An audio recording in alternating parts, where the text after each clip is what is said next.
All right. Hello, everyone. Here we go. Um, we are going to be playing the fourth mission of Keys from the Golden Vault. Our players are a little bit mixed. We do not have Michael B here today, but we do have Thorn back, who wasn't here for the last session. Players are just about done leveling up their characters to level 4. They are going through some inventory and some items that they acquired over the last couple of missions. And then we'll get started. But I'm going to let them all introduce themselves, and I'm going to start from right to left. So, Thorn, you get to go first. Oh boy. Hello, my name is Thorn. I am playing Norin Rendriesh, a wood elf warlock of the Undying. I like to pretend that I am a zombie because sometimes I think I am a zombie. And Scratch or Rhino. You would as soon as I took a bite of something. Sorry. I'm Scratch. I am a mastermind rogue. I am a tabaxi, which is just fitting for a rogue. I've been around. I think I've been in every single one with Dask, but yeah, I'm just try to work around things, even though I do have a tendency a couple times now to punch things in the face, but not kill things. Just punch them in the face, really hard. Dask. I am Dask, a human wizard. Uh, I'm the only one to have gone down in combat so far in any of the missions, and I almost ran away from combat last time. So we'll see how long this lasts. Yeah. And Baron. Hello there. My name is Matt. I play Baron, a wood elven cleric, a forge cleric who often creates things to help with our adventures. Normally, I play as a Asimov warlock on his channel, Dungeons and Thinglings, but I also play in Gilbert and Sullivan productions. And then, of course, I am Havoc. I'm your DM. So I am going to lead this merry band. Well, they're going to lead themselves. I'm just going to throw the situation at them. So, last mission went well. You survived. You succeeded. The objectives were there. You've had a little bit of downtime. Nobody's bothering you. Baron has had enough time to forge himself a brand new sword. The rest of you have been able to go shopping, go through all the items and interesting bits and pieces that you wanted to keep. But you will eventually be notified that your next mission is on its way. So before we get to that, though, all the things that are in the party sheet. So you're looking to sell all of those? Not the scroll of sleep or the 2 spell books. And then anything else, you guys let me know. Okay. So if you want an item, okay, you can just drag it to your inventory sheet. So go to your character sheet, make sure you're on the inventory tab, and then you can drag the items into your inventory list. Does anyone mind if I just claim those for now? The scrolls? There's a scroll of sleep that I have my eye on, and then the 2 spell books. Yeah, sure. Cool. Thank you.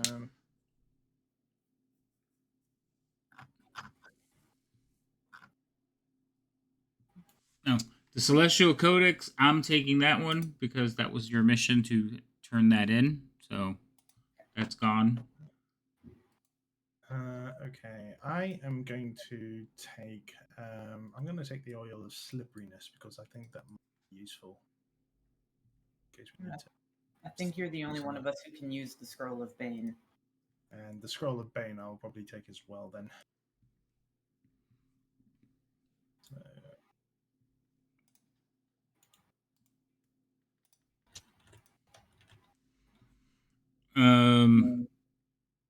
there's a lot more scrolls, Desk. Why don't you take them for now? Because there's the scroll of armor, arms. The armor and the arms of Hadar only they're warlock specific. Right. But I can claim them all for now, sure. Unless you guys want to sell them. Does anyone want the ring of jumping? Because I might take that if no one else wants. I have a climb speed, so I don't need it. I'm fine. Give her. Okay, I'll take it. But here, sure, I'll grab these guys for eventually. I know a warlock can use the arms of Hadar spells because they're as well as armor of Agathis, so they're pretty much the wand of magic missiles. Someone I definitely recommend someone. Yeah, I would recommend somebody take that too. I mean, unless the warlock wants to take the warlock spells. Yeah. I mean, I can do that. Yeah. I I think. Sorry, go ahead. I think Dusk might want to take the wand of magic missiles just so that she has something to defend herself, just in case we end up in. What are you talking about? I've got all of you guys. We all run this time, and you're the only one left. Oh, you're not a. There's like one of you who can outrun me. I have a character that is made for running away scenarios. This doesn't need to be on here anymore. This doesn't need to be on there anymore. I'm just clearing out the character sheets. I got to move Baron off, put Norin back on. Yeah.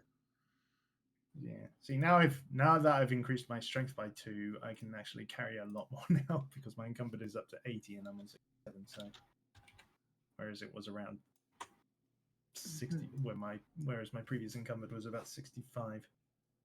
So. I mean, there's 4 of us. Should we all take a potion of healing? Yeah, I think we should take a potion of healing each at least.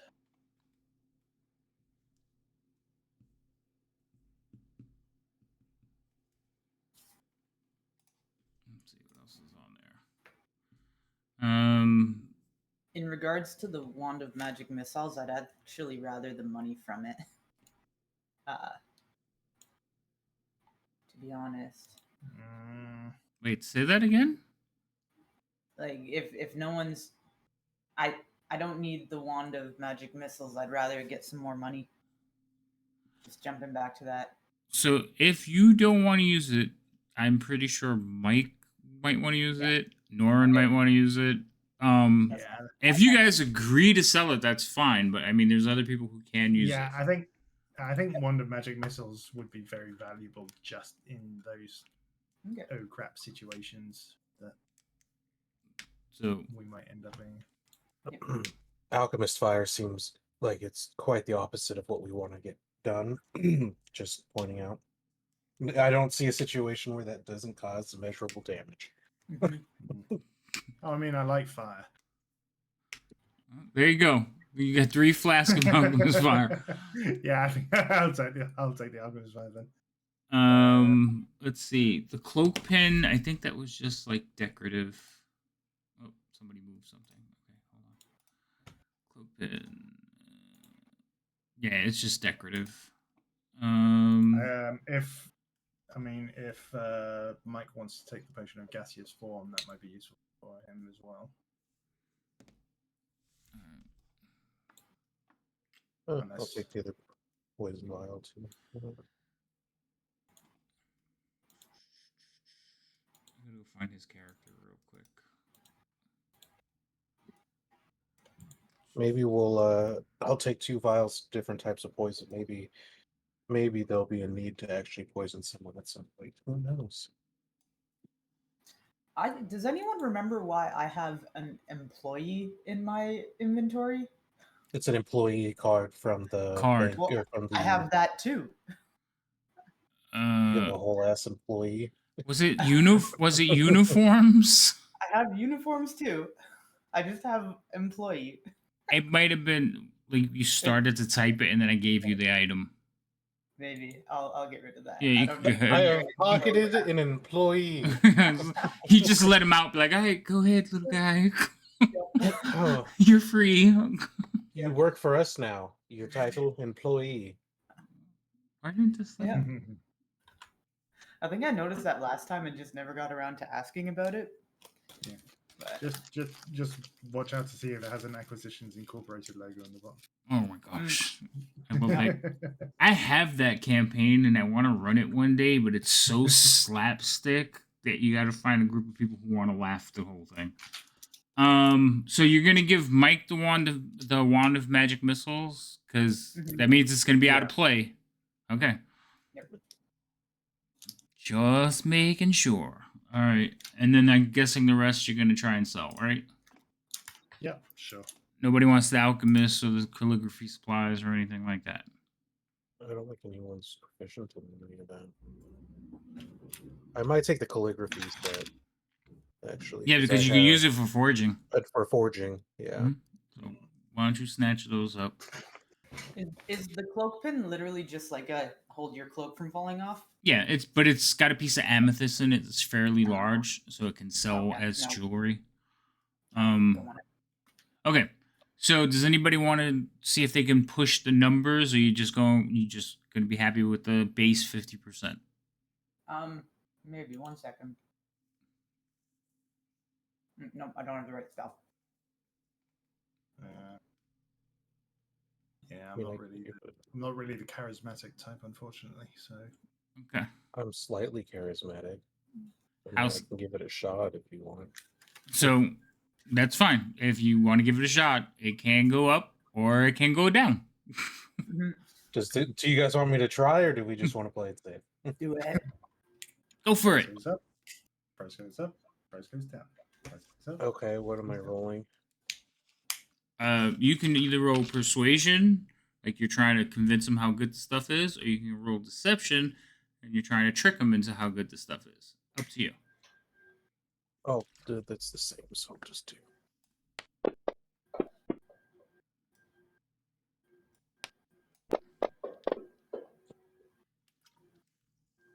Ill. Okay. Let's modify this here. Sorry, don't mind me. I don't, but stop it. No. Well, no, I just important. All right. So you managed to get about 15% more, or 25% more, actually.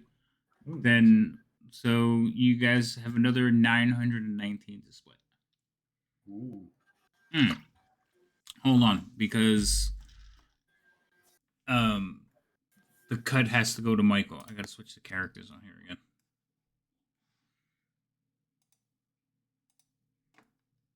Come, where is your character sheet?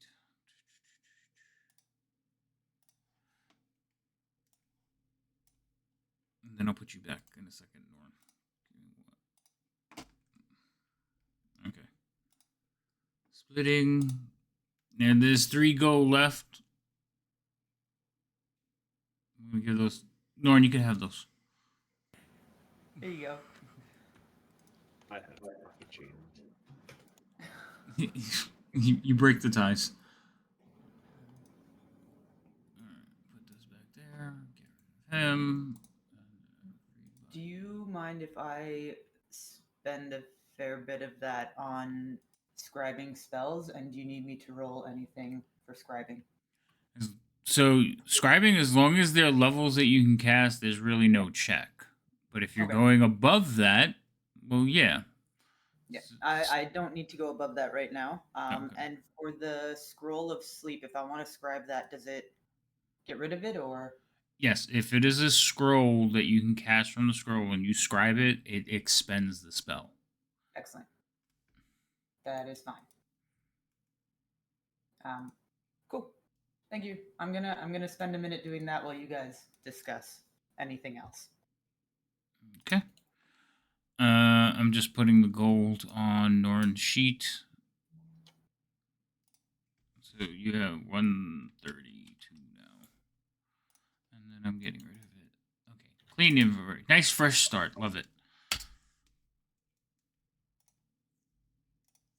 So while you all are basically learning spells, creating weapons, doing whatever it is you do in your downtime, you are finally contacted. And this time they reach out to you, Scratch. Um, Mm. s- uh, fellow in dark robes, Uh, hooded. You can feel the leather armor underneath him as he bumps into you. And as soon as it bumps into you, you can feel that he has slipped something into your hand.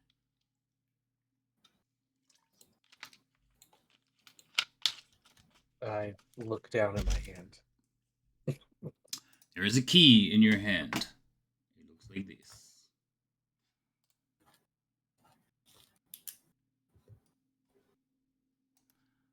I click way faster than I think sometimes. Looks like that. I feel like this is the most normal looking key we've received thus far. So far, it is. Do I mean, probably not the best place for this, so I'll head back to the thing because I was gonna be like, do I understand any of the writing on that? But I don't think it's the best place. If I'm out and about, I'm not sitting staring at a key is probably not the best place for that. So I will make my way back to wherever we're headquartered at the moment. So you guys have been just frequenting the ship's prow, which is a tavern in Waterdeep. You have some rooms there, but um, you haven't set yourselves up like your own little safe house yet. And the others, can eventually be found there. You're becoming quite the regulars. Mhm.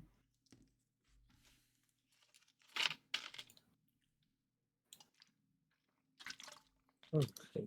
Then I will go there and I guess wait for people to make their way there. I'm gonna say that Dask is already there, sitting down at a table, basically scribing some spells. You notice that on the second floor there's a gnome looking down, almost like jealously at the pile of scrolls and books on the table. Not anger, just a little bit of like envy. As he's watching from his perch, you've come to realize that that gnome is the owner of the establishment, or at least one of the owners. And he has a desk that looks out over the bar area, and he's watching from there as Dask is scribing spells. Most of the staff in here is consistent of two young ladies that work the bar and five halflings that serve and cook the food. Also, they deliver drinks. Friendly sorts, a little scruffy maybe. The young ladies, one is a redhead, one is blonde. They go about serving everyone. There is a gentleman that is he wears a like almost like an emerald color armor when he comes in, but he quickly sheds it and then goes routes every now and then helping at the bar. Um, you note he is elven. Um, and kind of low key, just kind of keeps to himself. Talks to the blonde at the bar every now and then as he pitches in. Um, there's some kind of something going on between the two of them. There's a young elf, very young looking elf that comes into the bar quite often. She is a troublemaker and is constantly causing trouble. There is a tree that keeps relocating itself on its own. You have been here long enough to know that the tree is sentient. It is a living plant that is the bar's mascot. And then there's the five of you that have been frequenting and, like I said, becoming quite the regulars. Mhm. So Scratch and Dask, you two are there. Baron you and Norin will actually show up and see the two of them sitting at a table.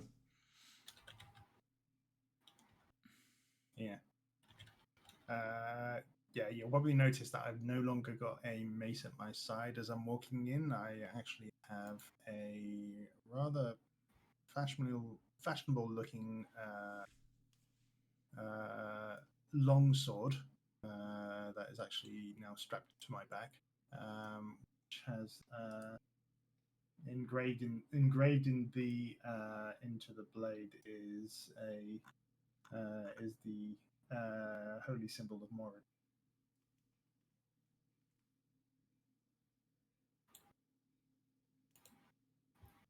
That's it. So- He's a danger now. No more. I will blunt force trauma you. No, I'm cutting off stuff. Ooh. Which is hilarious because you'd notice the one that walks in with the armor and takes it off used to have a flail and now has a long sword as well.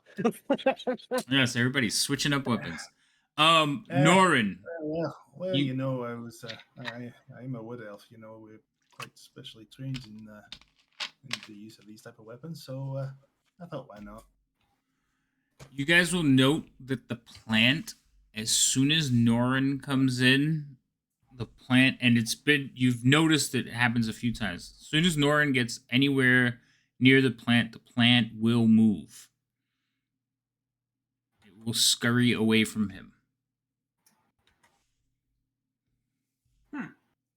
Anytime this happens, Zoran will just kind of frown sadly to himself.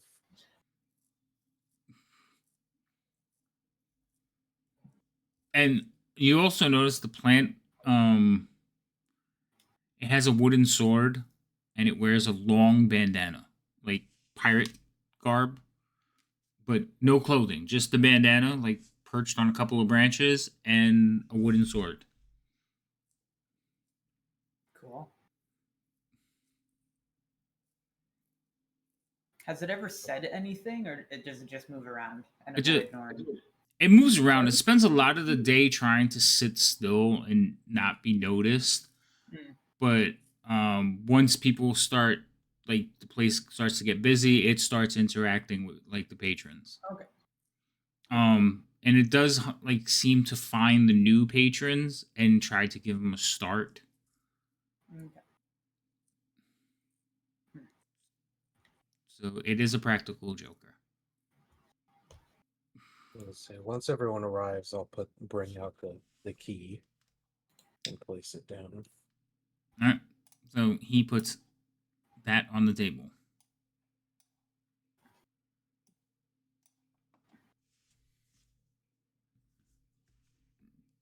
Das, Where do you have the Sorry. music box. I have it. Okay, thank you. I was just asking, where do we usually keep the music box? You've been holding on to it. You're the one who I think gotten more of the keys, so you're the one who had the music box. Yeah.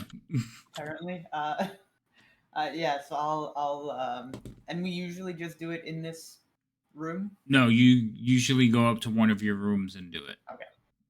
Cool. Yeah, I'll just gather up the stuff and start heading up to my room then. Which one of you has the highest insight? Hold on. That I think I think it's Dask. It quite possibly. I've plus 5 insight. Then you have more than me because that's a wisdom thing. Yes, Yeah. I'm sorry. I meant okay. So, Baron, you note the gnome, who is enviously looking. When you all get up to like leave together, you can tell it's turned to like suspicion as he watches you head towards the stairs. I'm not very comfortable with that gnome watching us. You get to your rooms. Nobody's in the hallways. It's, there's noise coming from downstairs and the hallways and the rooms. So when you get up to the upper floors, basically it's like a donut and the center is missing. You can see down into the main floor for each of the 4 floors. So the rooms are on the outer side. When you get to your room, I'm assuming you'll put the key into the thing, close the door, put the key in. Yeah. As soon as you do that, a voice begins to speak. It says, "Greetings, operatives. We have discovered the location of a great dwarven treasure, but only a prisoner incarcerated within the prison, Revel's End, knows how to access the vault. This quest, should you choose to undertake it, requires you travel to the prison, infiltrate it, and learn how to access the treasure from the prisoner. Return this information to a dwarf known as Varan Axebreaker. He will brief you on the details of your mission. Good luck, operatives." Did he say a level's end? I start looking at look at the others. I believe so. Mm-hmm. What do I know about Revel's End? Roll me a history check.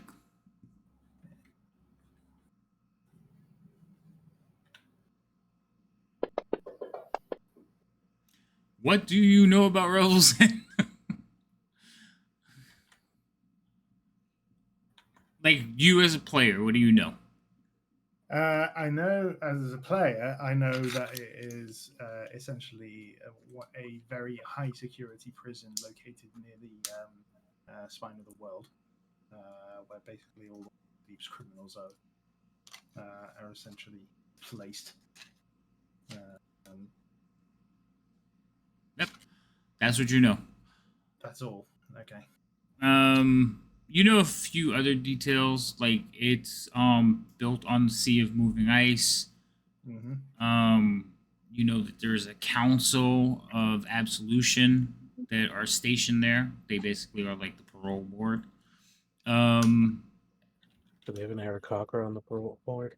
They did, but he's retired since then.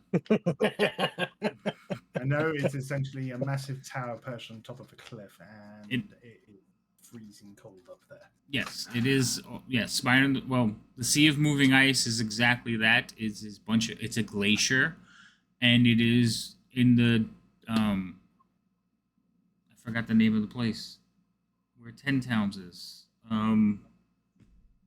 Icewind Dale. Thank you. Yes, it's located in Icewind Dale.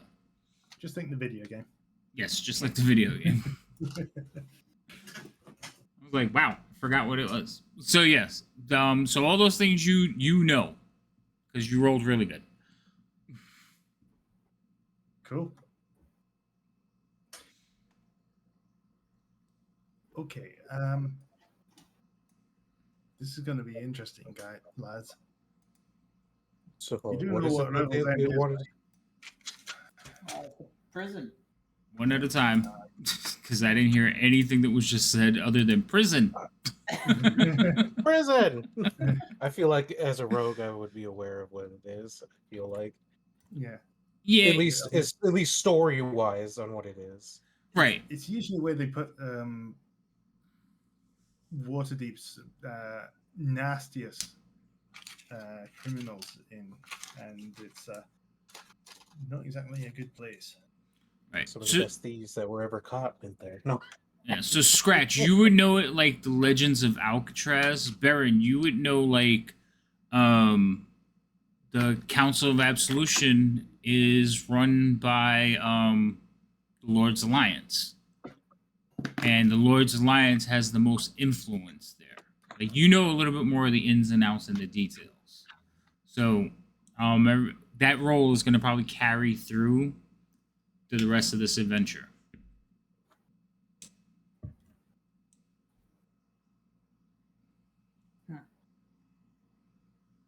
But yes, it is a famous prison in the north. And it is not only Waterdeep that uses it now, but also Neverwinter, Luskin, pretty much most of this. They bring prisoners in from all over now.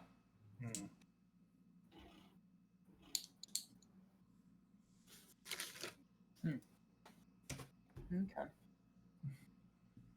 Fun. Mm-hmm. Which means, so what was it again that it said that we had to do? There was a person, but I didn't. There's a dwarf prisoner who knows where the thing is, and we need to bring it to not the prisoner, but the thing to Varen Axebreaker. So we're trying to speak with the prisoner to get information to obtain something to then bring to someone. Got it.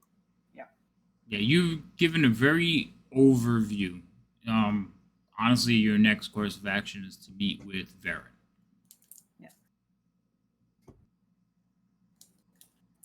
Do we know where Axebreaker is? No, that bit of information was not given to you. Excellent. Awesome. So you're gonna have to first seek them out. But the clan of Axebreakers is known to have a citadel in Icewind Dale. Sure. Hmm. And by So- citadel is underground complex. Yeah. Right. Well, first things first, before we head out, may I recommend we get some warm clothes? I was gonna say, I think I need something warmer than my cloak. You guys are in Waterdeep. You can easily procure winter weather gear. Good thing I didn't spend all my money on scribing.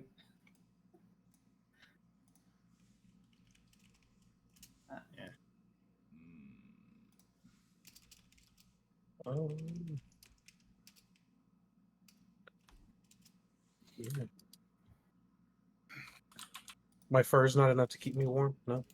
Your fur? No. Like, do you? How many cats you know like going out in the snow?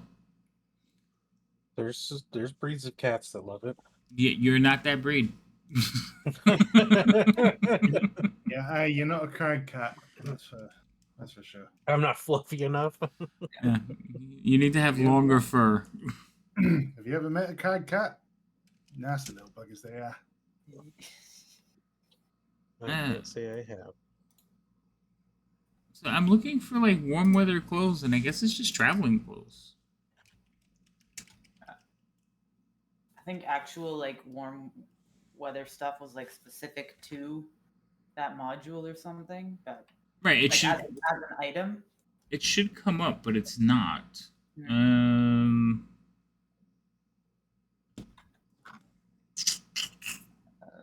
When we have a second, I have a question about the bag of holding. Okay. It holds things. Does it have any magical ability to not weigh like all of those things? So the bag of holding weighs the same thing no matter what. Okay. So Mine it's not, and I am encumbered because of it. your bag of holding is not. Just do you have the items that are in the bag as on your person, like listed on the side? No, he has them in the bag of. But I think you spelled it differently. Oh, because I didn't put the capitals. No, it's in there. Yeah. So your I bag get should be 15. Just take everything else, and it should be. Like I shouldn't be at 60, right? Or 50. Oh, there we go. Yeah. You can. You gotta put them as not carried. I gotcha. Okay, cool. I can fix that now. Yeah. Now I understand. So, and then when you're spelling stuff out, it's in there because you use the same words, but it doesn't. It's not case sensitive. Cool. But like if you put bag holding, it would be a different place. But you got it right. Awesome. Cool. All right. Thank you. That was all. Thank you. All right. I can't.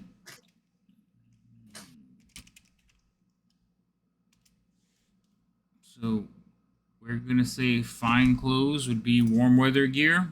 So it would be 15 gold for a set for each person. Yep.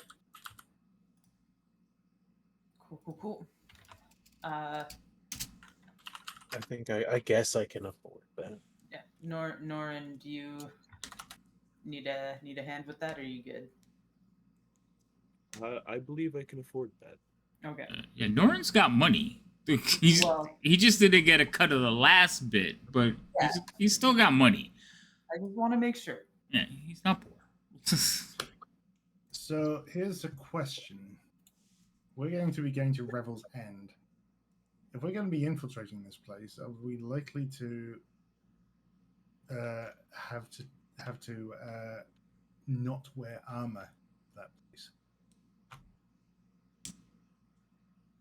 I guess that depends on how we're getting there.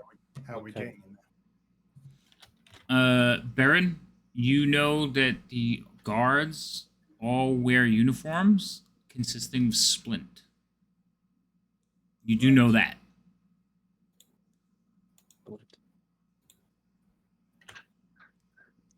Hmm.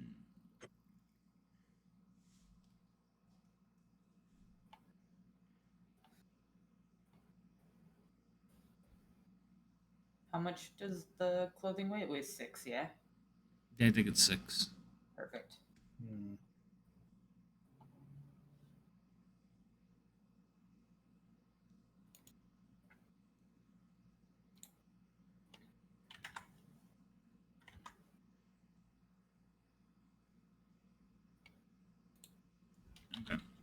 Okay. Dask, could you do me a favor?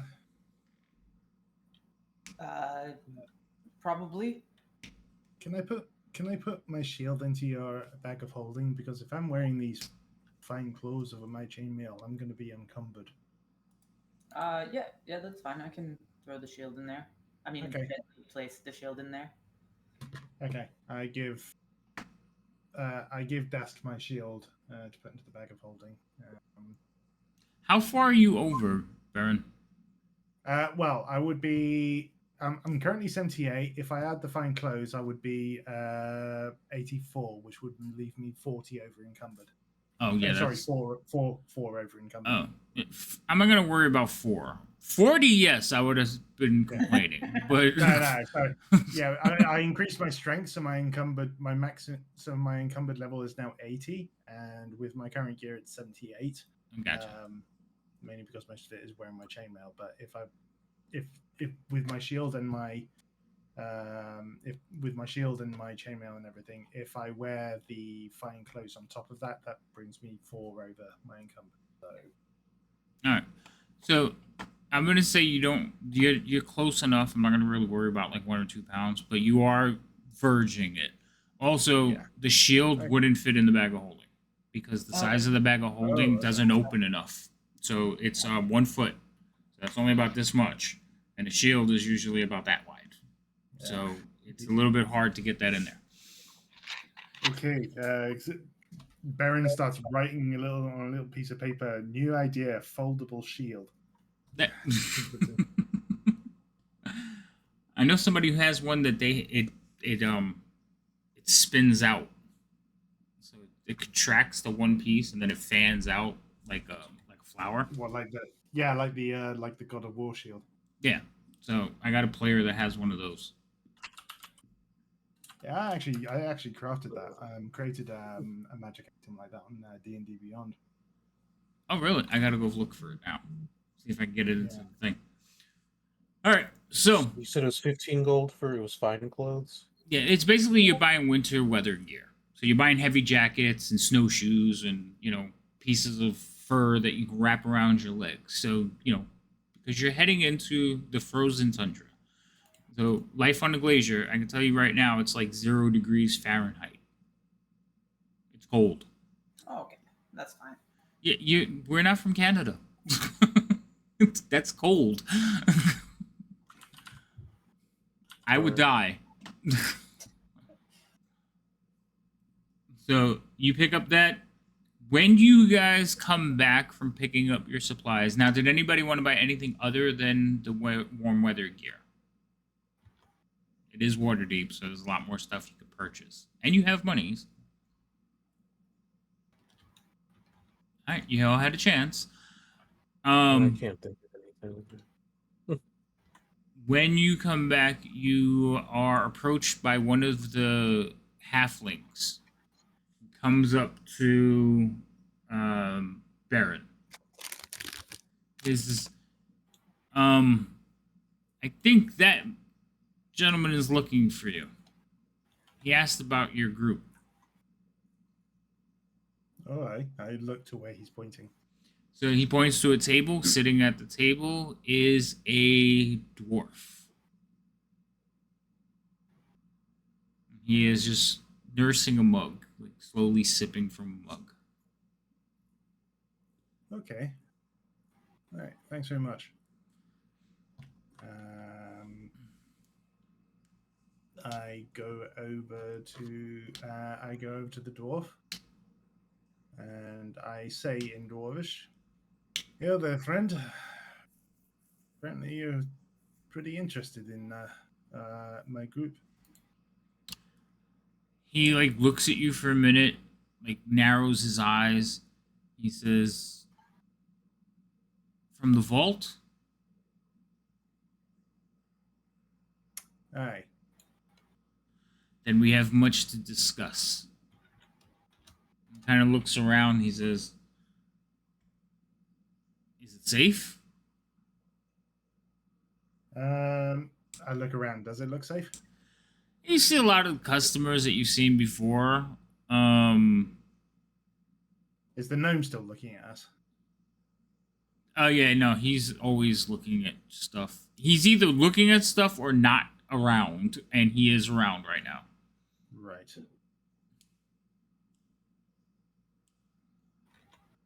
Are there like private booths in here, like with a curtain or something like that to kind of cover in case any? Unfortunately, no. The only private place is your rooms. Right. Well, if we need to discuss something privately, maybe we should just go to one of our rooms and discuss it there. I'm fine with that. Lead on. All right. I look at the others and give them a nod and motion them to follow us, and we go up to my room. All right. So all of you retreat to your rooms, and the rooms are comfortable, but again, there's just a bed, a little work table, like a bench, a footlocker. Nothing really ornate, but you all can squeeze into the room. The dwarf will actually sit on your footlocker. He says, "I want to thank you for hearing me out. I hear you come highly recommended.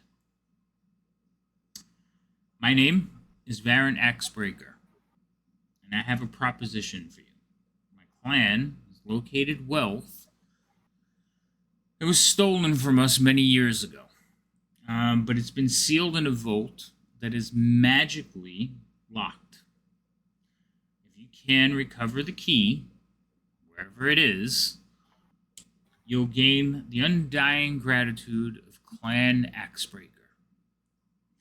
And I'll cut you in for a percentage of the recovered treasure. There is a catch. The person who knows how to open the vault is rotting away in prison at Revel's End. She's proved very uncooperative with my people, and I have recently, she won't give us any information, and I need you all to question her, figure out how to get into the vault, whatever way. I'm pretty sure she's going to ask you to spring her. But I need you to do whatever it takes. My people. Sorry, what was her name? I don't know if I should give you that. Okay. So, in Revel's End, the prisoners, they don't go by names. They're given numbers. So, you're looking for prisoner number 13. Ooh, lucky. She's been there for some time. What was she in prison for? Espionage.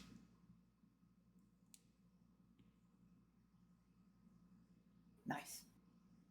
Embezzlement. Okay. Theft. Well, Pissing off the So- wrong people. so parole is not an option. No. We've tried to get her out, and the Council of Absolution has simply denied us. So you won't give us her name. What is she? What race is she? Oh, she's a dwarf. She was of my clan. She was of your clan. Okay. Any distinguishing features that you will let us know about? Beard. Tattoos. Kind of looks over at Dask, like raising an eyebrow. Of course.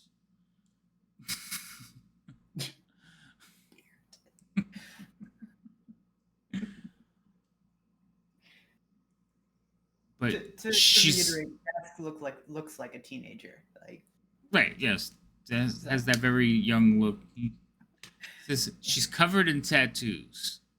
She took a fancy to covering herself every time she succeeded on a mission.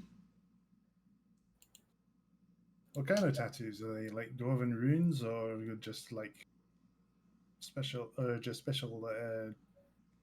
works of art? No, dwarven runes, of course. Okay. And for they basically like dwarven tribals. That's what they look Right. like.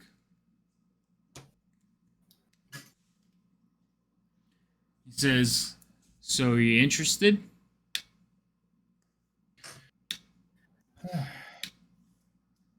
Well, Oval's End isn't exactly a hot spring, you know. I understand. But like I said, a good cut of our spoils. I'll give you 2%.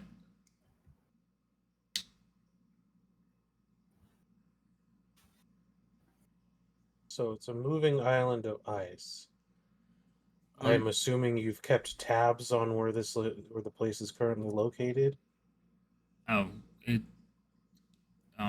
moves really slowly. I guess that's fair. But I can get you there. I got a boat standing by. I also have some information on the rotations because you work for a few months, few days, a few weeks, depending on your stint, and then you rotate out. They don't keep any people there on a longer than that. You go mad in that cold and constant sunlight. Stop shaking your head, Desk. oh, that was uptable. Listen. So, I can get you into the next rotation. I can either get you in as guards or cooks.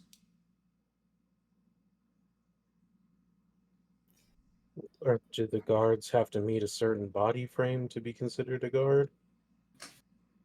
Or do they just accept any race and Well, body frame, you need to be able to wear armor. It kind of like looks you up and down scratch. But as far as race, can you be a cat? I don't see why not. I use my hat to make it look like I'm wearing plate armor. He's like, oh, okay.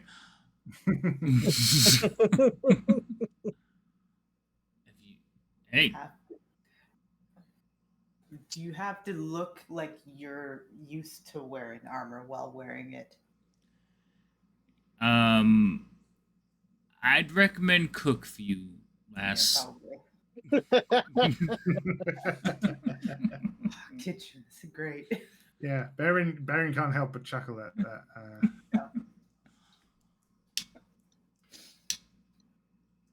Also, well, it looks like then you're all in. So he's going to fish around in one of his pouches, and he pulls out a gem. It's about the size, a little bit bigger than a golf ball, but like smaller than a tennis ball. And kind of sets it on the table in your room. It's a sapphire, and as soon as he does that, you watch as a projection of Revel's End forms in front of you, like a 3D projection. And it kind of like it turns, and you can see that it's a 3D representation, and then it just warps into a 2D map. So you're all looking whatever direction you're looking from, you can see the map layout of the place. He says, I'll offer you this up. All you have to do is think about it, and you'll see the map. And he's basically reaches out with a hand and like touches the gem, and you watch as the gem just breaks apart into different pieces, 4 different pieces to be exact. He's like, it disappears, and like the image disappears, and he reaches down and takes one of the pieces of sapphire, and he's like, put out your hand. I put out my hand. He places it in the palm of your hand, closes your fist, and you feel like a tingling sensation, and then the sapphire is gone. He's like, all right, who's next?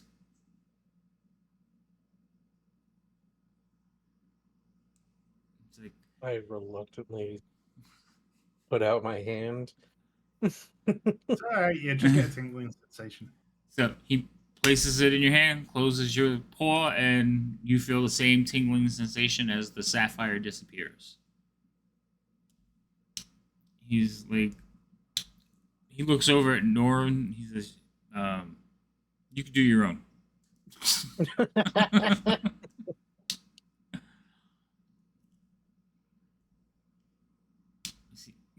I'm not sure if Noran's here. Yes, I narrow my eyes at him. Okay. He's like, yeah. And then he will also, Dask has stepped away, but he will place one in Dask's hands. So all of you basically can think about it, and in front of you, a map shows up.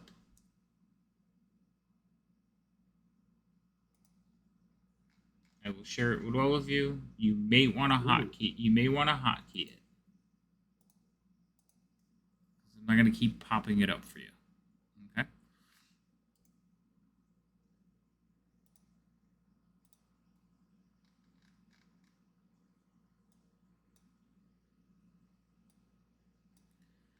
He'll tell you that he'll point out all the things on the map.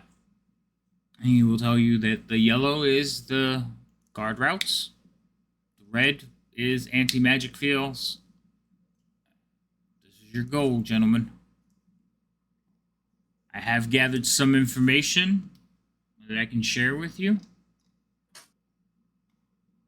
And he will point out Prisoner 13's cell.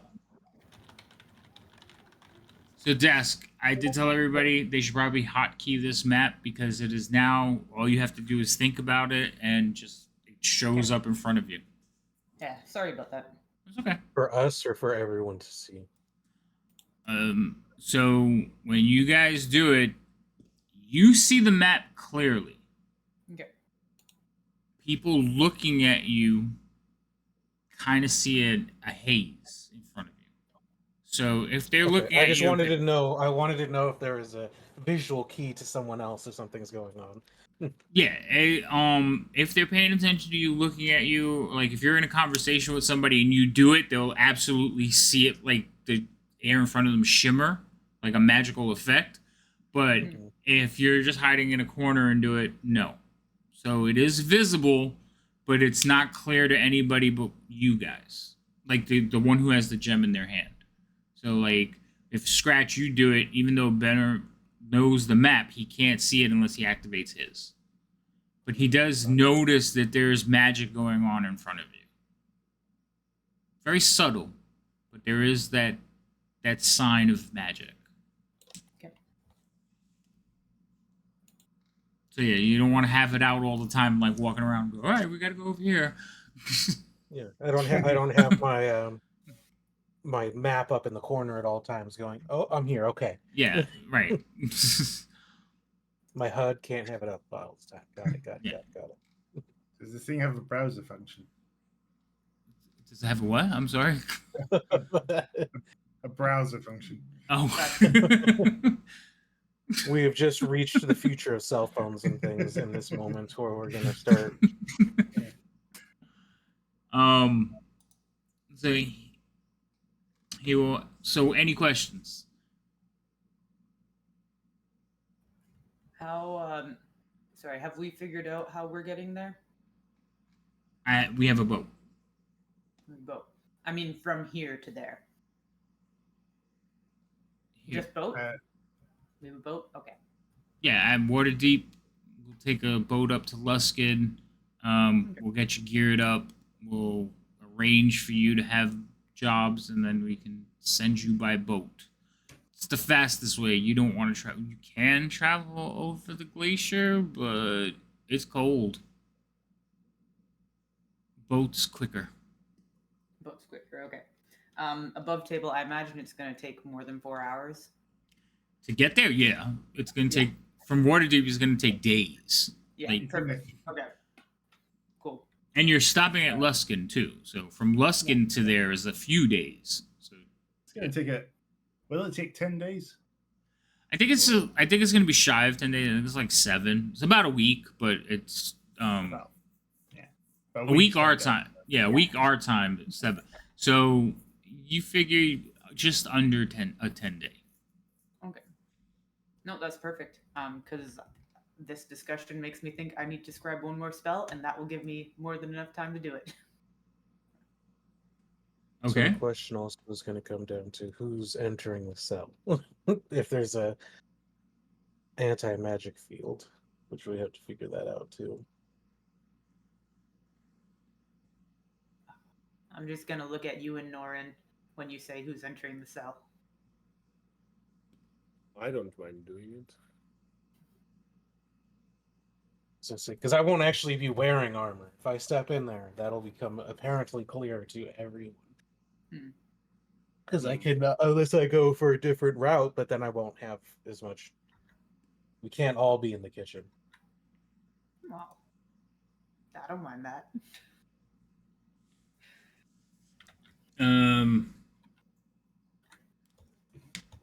I mean, I could be in the kitchen. Then we'd have access to the food, and I have poison if we need it. There we go. Oh, speaking of which one of you pulled a green potion off? I did. Yeah, that's gone. What do you mean it's gone? Because you thought it. So that was a poison potion that looked like healing potion. So you would have had to like test it to find out there was no way other than that somebody drinking it. Okie dokie. So But I still have another thing of poison. right, just the green bottle one is gone because the only way to discover that it was, and I didn't want to give you that one as an extra healing potion and then take the chance that you drank it during this one. So just one of you tried it, was like, bleh, that's not a healing potion, and then chucked it. And it wasn't like a deadly poison. It was just like 3d6, I think. So it was more make you sick. Yeah.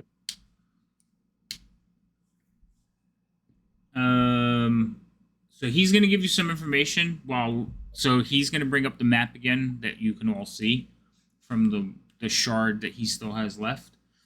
Mm-hmm. And he's going to go over some interesting facts. So, he has already told you that the prison staff rotates out periodically, and he has the schedule for the next one, so he can get you in working as guards or cooks. He will tell you that Prisoner 13 was a trusted agent of his clan. She betrayed them, stole their fortune, and like I said, he doesn't want to give you the name only because he's worried that you'll slip.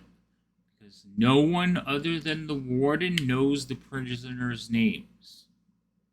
So if we said something, it would be a dead giveaway. That right. So that's why he doesn't want to give it to you, just to make sure that you don't fuck it up. Definitely.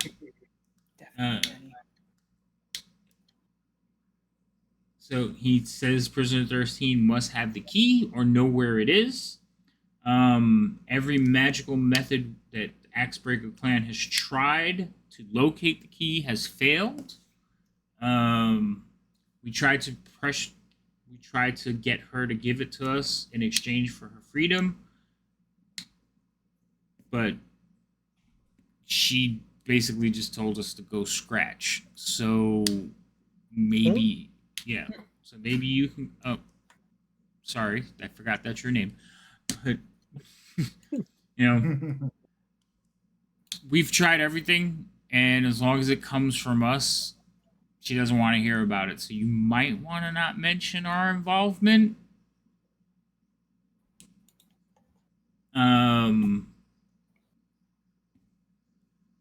I know that you, and you would know this too, Barrett. You know you can request to meet visitors.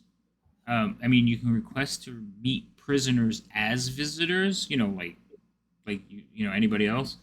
But he will tell you that those meetings are supervised. You're never really alone. So somebody's always in the room.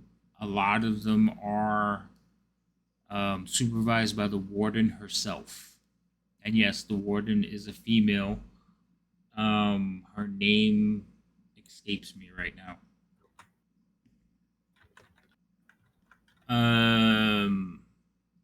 You do know that the prisoners are allowed, they're basically allowed out of their cells to go into the yard and exercise. Basically, all the prison routines. There is an infirmary in case they get hurt. For the most part, the prisoners you use to perform tasks, guards' jobs are pretty much watch, walk around, watch some more, sleep, eat, watch some more. Cooks are constantly cooking. Kitchen is constantly going because of the different shifts. So they're always making something for the guards or the faculty or staff, but the prisoners, they are only given 3 squares a day. So they stay on a schedule, but the guards, the kitchen staff tends to cook. They also work in shifts, but they tend to keep the kitchen open around the clock because nighttime guards and off-shift guards. Is the mess hall for the guards and staff to eat, or does everyone eat, or does the prisoners eat there? So the mess hall is for the guards and staff. The prisoners Okay. are fed in their cells. Perfect.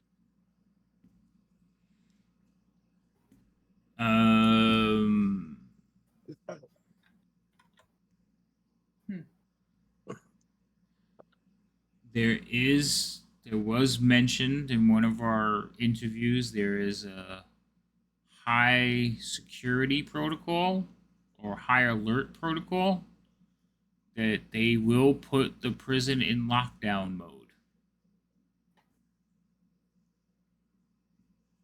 For what? For what? I'm not sure what. I guess the warden can, whenever she wants, put the prison in lockdown mode. From what I hear, lockdown mode, like the place becomes impenetrable. I guess one of the other big questions we haven't asked is, how are we getting off of this place once? So, I guess I'm glad you asked. I have a boat that will be standing by.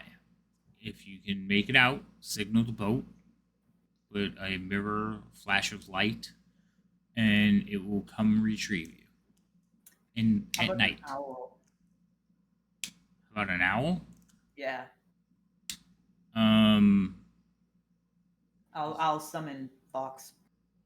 Just kind of somewhere in the room near me. Well, since it's a magical owl, it should be able to survive the elements. So, do you want it to fly to the boat? But they're going to be moving around. Potentially. I'm just thinking, like, if my owl happens to be the best option in the moment, can they be ready for it? Can they know to respond to that? I can mention it to them. I will tell you, a light in the dark is a lot more reliable, especially with the snowstorms. Okay. But I will mention that owl might be a way to signal. I just can't guarantee it'll get through.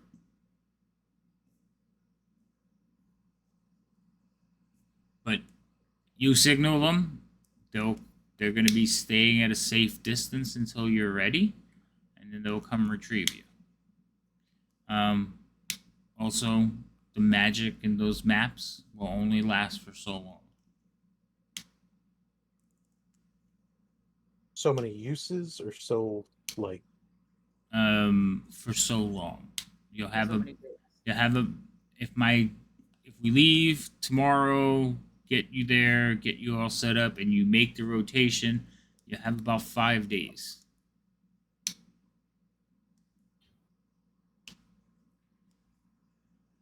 That's also when the next rotation will come through. So we got 5 days after we go in, find the prisoner, get the information we need, possibly break out. Well, Do you want you could have longer. You just won't have the maps. right? But you think, but do you actually want this person to be brought to you, or do you want to? I could care less. I just want the key. You just need the key. Mm-hmm. Do you have a description of the key? No. Never seen it. It took us years just to find the location of the vault. And there is no keyhole. Okay. Well, the locate object spell ain't gonna work that much then.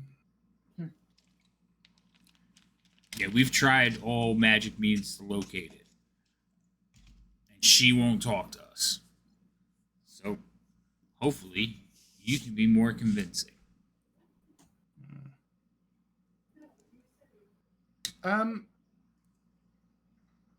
Is there a possible connection, by the way, between this clan of his and the clan that raised me? By the way, Where is your clan from again? I mean, basically, I was adopted by a clan that lived near. Just bear with me a second. I'm just trying to remember the name of the.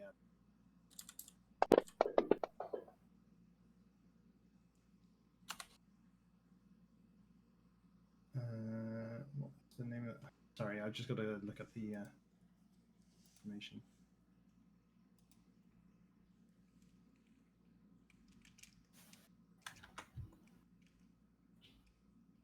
So is it the guards who deliver the food to the prisoners, or someone is it the kitchen who delivers the food to the prisoners? From what I'm told, it's 2 guards, 1 cook. Guards are always in pairs. Cooks need to be accompanied with a guard. So, the 3 of them.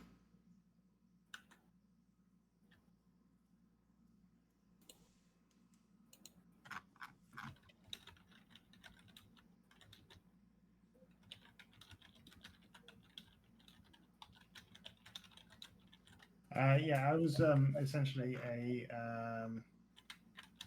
I grew up essentially near Mirabar. Hold on. I know A lot of people grow up near a bar, but No, Mirabah. Shush you. Mirabar.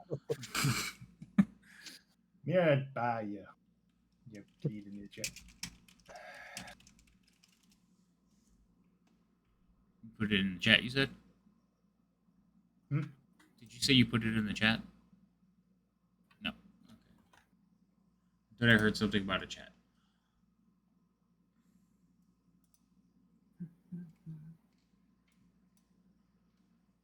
Wow.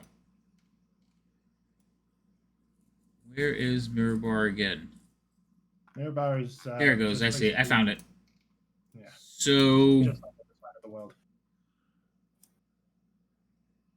I'm gonna ask you to roll me a percentile. Okay. All right. And it is a fairly, because of the proximity, it is a very possible chance that your clans have intermixed or you are part of this clan. Like, part of the clan raised you.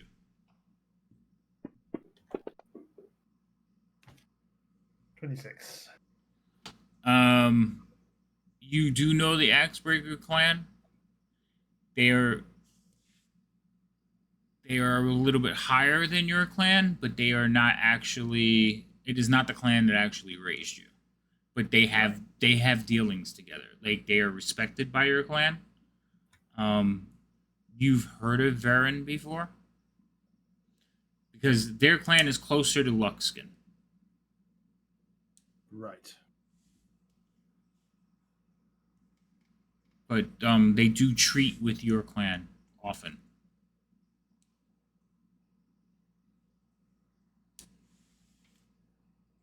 Okay, cool.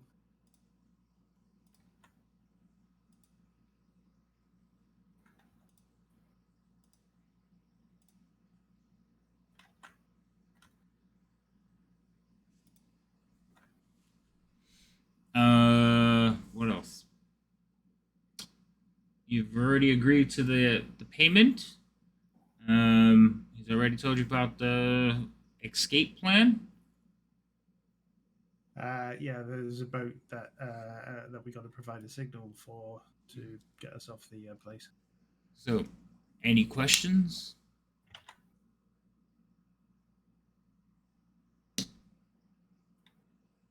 Well then, we head out in the morning. With that, he'll stand up, scoop up his sapphire, put it back in his pouch. He'll kind of give all of you a nod, and turn around to head out.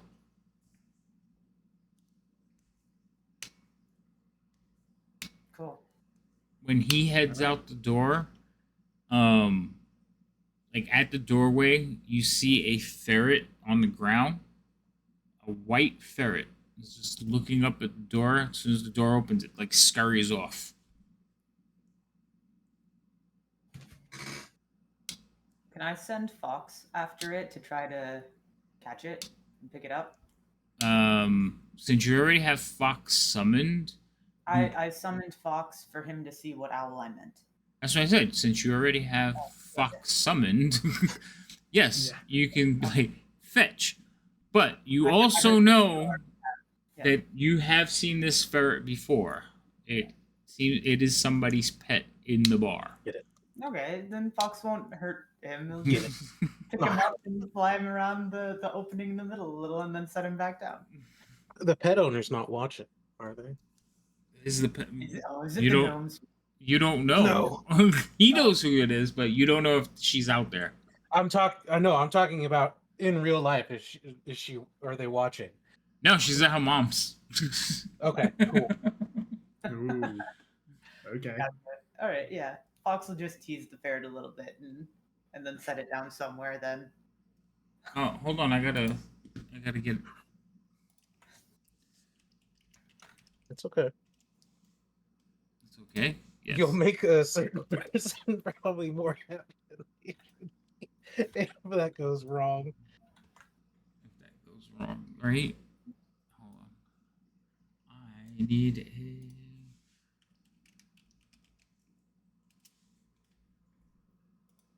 All right, so Fox is gonna go after this thing. Have Fox roll an attack roll. attack roll.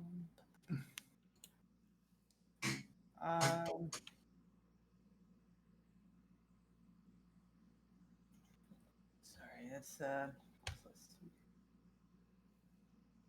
Is that going to? Do you want it in the tray or in the tower? You can do it in the tray. You're gonna know if it hits or not. Yeesh. All right, so she comes in with her talons and scoops up the weasel. The weasel will wrap around and try to bite. Okay. Well, she's just gonna fly around a little and then set him down. Hopefully, because if he bites above the open, If it survives. yeah. All right. So it does not like. She's got him good. She's got a claw behind his head. So he's like trying to like whip his body, and you know how ferrets are that they just have a issue. Slinky spine. Yeah. So, but she has him like so close behind the neck that he can't get his teeth back around to bite her, and she does. She lifts off with him like owls do, kind of circles around. You see her that she is struggling a little bit because it is a ferret and a little bit bigger than she's used to carrying off. And she like circles around and then drops him on the other side of the, the donut. Mhm. And then I'll just have her come back to me. So as she comes back, you all watch as the ferret hits the ground, runs through the banister, down one of the support beams to a lower level, and then scurries under one of the doors.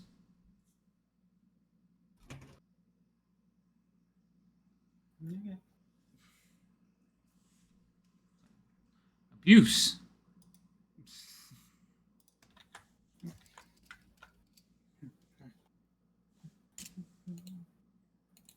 All right. So, anyone need to do anything else tonight, or? No, I don't think so. Okay.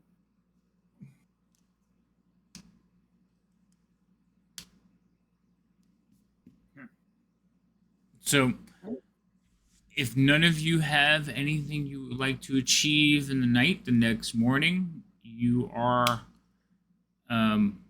not awoken, but when you come downstairs, finally, you do see that there is a dwarf standing there. You can tell, Baron, that is definitely from the north by his style of dress. It is not Varen, but he is standing waiting. He seems a little impatient.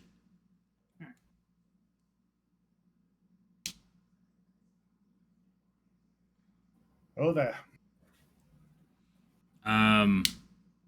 Are you the ones? If by ones the ones that are going to the end, then yeah. He like looks around when you see him and says, "No, we're going to Luskin." He like looks around wide-eyed, right? Aye, that's why I said the end. I just kind of look at him. Like, All right. Well. Luskin is always the end for us. Oh. Okay. This way. Let's be on. He will lead you out. Now, the ship's prow where you stay is a ship theme inn because it's sitting like a block away from the docks. So you all will walk out to the docks and head to a boat. A ship is waiting on the docks for all of you. And he's like, the end. Good cover. He's like, well, climb aboard.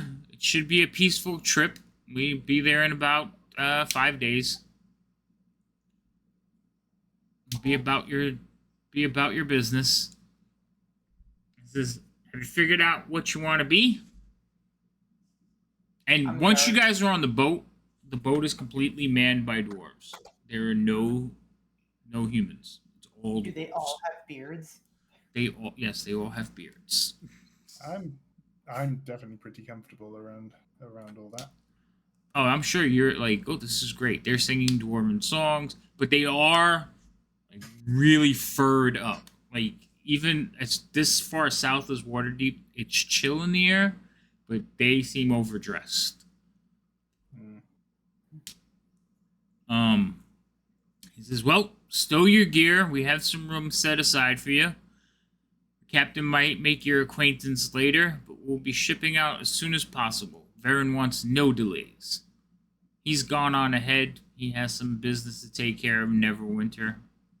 So they're taking the road. I hope you got your sea legs. And with that, you guys will begin your sail to the north. The trip to the north is fairly uneventful. There is a lot of ships going about. It is the height of the season because people are getting ready for, they do most of their trading in the summer. You're not heading there in the dead of winter. But it's so far north that even then it's still bloody cold. You will pass up the Sword Coast, past Neverwinter. You leave Luskin behind. Well, actually, you'll port into Luskin for a day. They'll tell you if you have anything you want to do, now's the time. You got one night, and then we ship back out. still don't think I need anything. I figured that the trip would be probably a good time to try to plan as best as we can. That is. Well, from here you go on the prison barge. So you need to figure out what you Well, we were traveling for how long to this point before getting to the. you got to Luskin in about 5 days. I would hope we could figure something out in 5 days. Yes, I know. But the next trip is the boat to the prison. Well, what are we all doing? What? Because we have to know who's going to be what, right? Before Yeah. we. Yes. Yeah.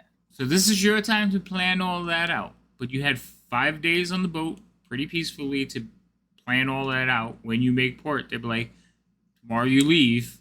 So you have 5 days to plan all that out. At some point in those 5 days, I scribe another second level spell. Okay. I have the materials for scribing it. As long as you have the materials and are spending the gold, I have no problem with that.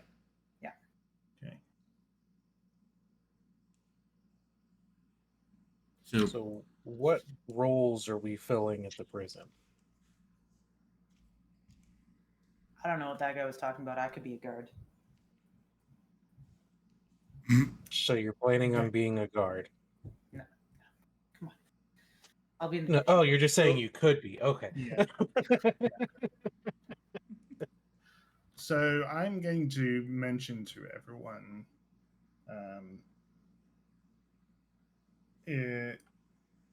Here's the thing: this key. If it is just a standard metal key, I'm pretty sure I can make a copy of it if I can just get a good look at it. Well, they said it was a magic vault, yeah? They Without a said it key, was a right? magic vault, but they didn't say anything about the key. That's the question. We need to find out whether the key itself is of magical construction. Okay. How? I mean, that would require you to talk to her to get that information. Well, I mean, I wouldn't necessarily be the one to talk to her. I could be the guard that's kind of like escorting the person that's talking to her. Well, I mean, someone would have to talk to her, but why would Right. she? But She as long won't as I'm talk to the clan she was a part of. Why would she just give a passing guard that information? no, that's the thing. I mean, I'm going to be the guard. If one of you is able to talk to her, I'm sure one of you is probably a much better person to, you know, give give her the give her the reasons to trust you into providing that information. As long as I'm there to be able to see the key. I mean, something tells me that they probably don't let people bring in personal, like, I don't think, given that it's a prison, I mean, I'm sure this is information we could have asked, but I'm sure that they don't let them bring in items like any other prison. They're just wearing Mm. whatever the prison garb is. Well, no, No necklaces, no. well, it depends on whether she's sneaky enough to be able to smuggle it in herself. You know, I mean, you do know there are spots in your body that you can use to smuggle stuff Yeah, in, right? yeah. Um, but they said, I mean, yeah, I guess it's true. They've been Here, there for a long time, so that's a long time. Well, nah, you take it out once you're somewhere safe. yeah, as soon as you're in your cell, you can take it out and probably hide it somewhere.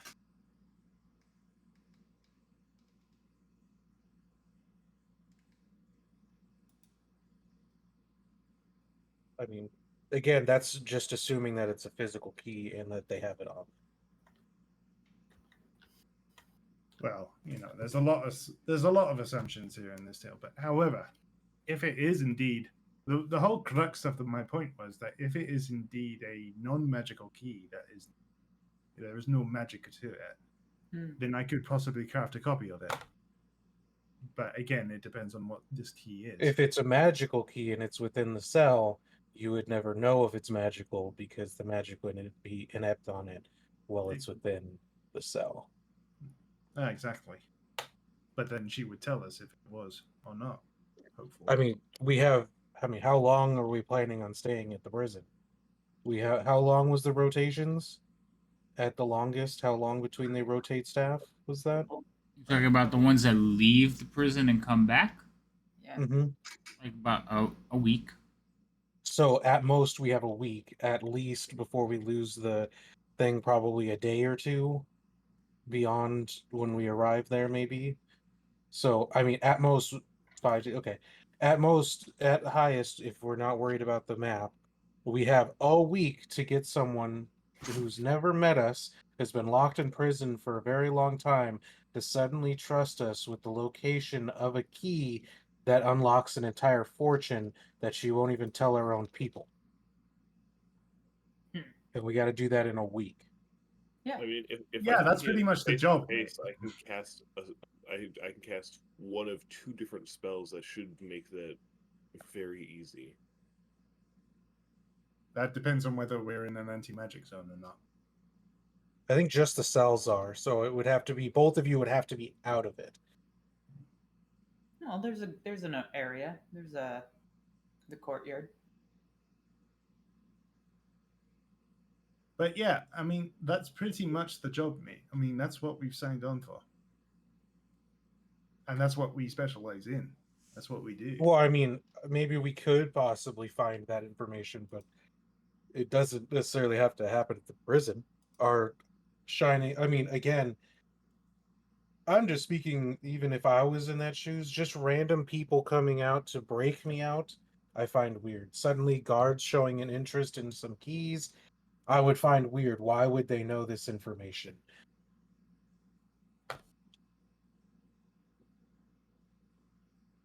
It's Well, it's almost not seems like something that they would have to be willing to bring up to us, like a So I what owe if, you guys. I have access to this if she's even willing to spill that information. or what if one of us shows interest in her beard, and then and then lets her think she's taking advantage of us by saying, "If you get me out, I I can mean, make a yeah, again, that's something that we can definitely do. I it mean, Wait, I'm are not you? saying that those aren't viable ideas, but Did in a you week, I don't think swooning someone over or giving yourself is an easy. I mean, maybe she realizes she only has a week before she has to start over, so it might push the timetable, assuming she wants out and she hasn't just resigned to seeing out her days at this prison. And when we see her, you might find something better than a dwarf beard. I don't know. They're just they're bushy. But wait? it's Are you? why would that? But that's normal for them. Why would that be? Exactly. Pick something Wait, else. Dask, are you telling me into lady dwarves? I don't know. I haven't tried. I think one of you should try. This is prison. I don't think that any of us would be able to pull the amount of time. Also, is there a hospital job? Like, is there someone? Is it only the kitchen and guards that are available? Those are the only two they had available for you. Yes, but there is an infirmary. Mm-hmm. You know who's good at hurting people but not killing them? I mean, there's eyes everywhere. So, I mean, I was considering if I worked in the kitchen and I knew and poisoned one of the meals, I could give them that. Is she's a dwarf, so she's probably got a strong stomach. But I mean, we could try to poison her, which would lead to her being moved to the infirmary. Hmm. But then we'd have to have someone be able to contact her in the infirmary. Well, they're bound to have guards for the infirmary. I could probably take one of the positions. Because, I mean, I agree that we have to somehow get her trust and get her to tell us the information. 7 days at a prison does not seem like a lot of time to do that. But then anything that we do to break her out, why her? She's going to probably catch on to there's something that we want. But we could just work jobs normally, and if she tries to approach one of us and tries to see if we'll break her out and try to make it worth our while, we can see Why? and Why would play she? that. But Hmm, Why would she just suddenly come up to one of us and say, "Hey, help me break"? well, I mean, because again, she knows she's on a time frame of every 7 weeks. It's a new thing. If she wants out, she has 7 days to She doesn't before a know whole about. new group. I mean, she doesn't know about us. So I'm just saying. I mean, she could go up to a completely different random guard and offer it up if she's trying to escape. I'm just saying if it so happens that if that were the case, I think she would have done it by now. that'd be that's assuming that the guards were willing or she felt that there was someone willing to do. I mean, it's just as unlikely as being able to somehow trick her within the 7 days to suddenly trust us to tell us all this secret information. What if we told her that the axe breakers told us about her, and we're like, yeah, but or they're only They giving say, us like 2%. If you give us like 5%, well, they did ask that we don't inform that because then she'd probably Yeah, that would be clam a up breach. 100%. That would be a breach. That would be a breach of contract at a desk. We can't really do that. did they tell us not to, or did they just recommend we not? He said pretty much Okay. that. Okay. It's like that's why he didn't tell us her name, because otherwise in case we'd let it slip. Mm-hmm. Okay.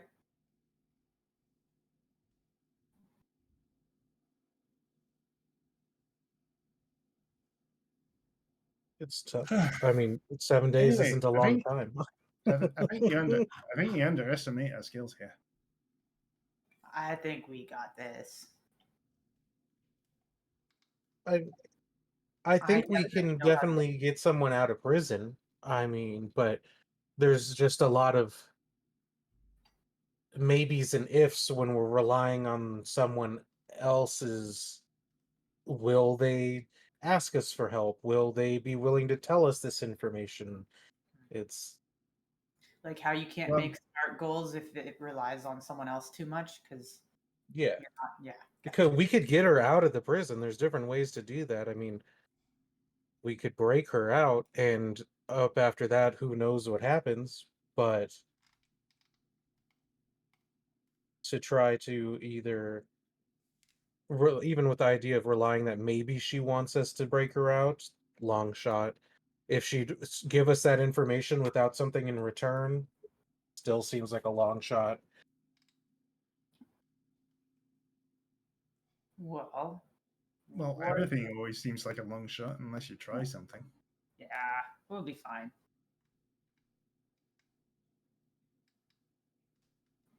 You need to boost up Well, your confidence, lad, and I slap him on the arm.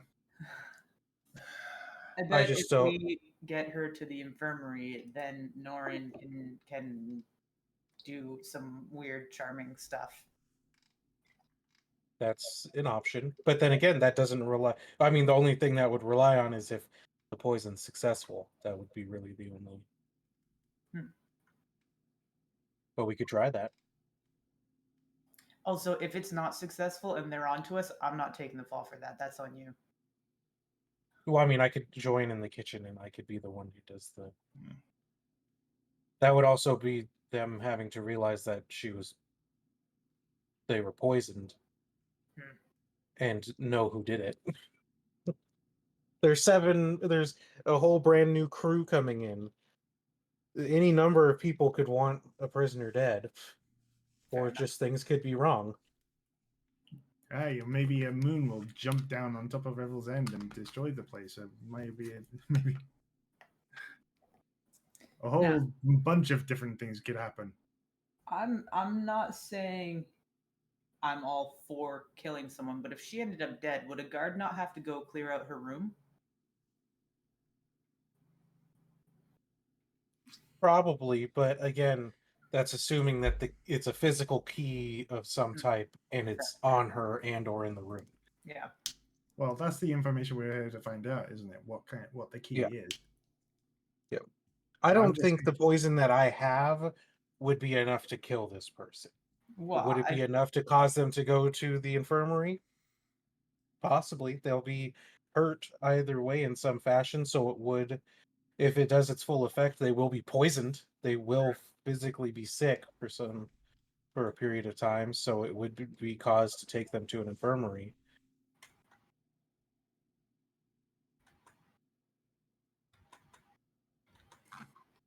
We can go with that plan with the at some point trying to do that and then having her escorted to the infirmary and having Norn go in there and see if he can coerce the information.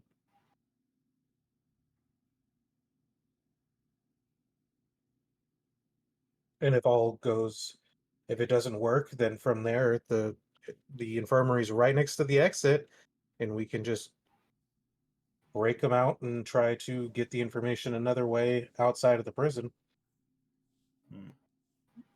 okay, so the only other question then is, how does Norin get there? Norin, are you going to be a guard or in the kitchen? That is a good question. Because like Uh, we could get you to the infirmary from the kitchen by you getting hurt, but that doesn't seem pleasant. I could just see Norin as a guard. I mean, as a cook, though. Yeah. yeah, I don't. They'll instantly think he's the one who poisons them, though. That Obviously. is I'm not true. not, Based not on I don't want appearance. to I don't want to just base off how you look, Norin, but I feel like if someone suddenly fell ill and it was something from the food, they would There's gonna be immediately look at you. questions. It's like whatever he made, I'm not eating.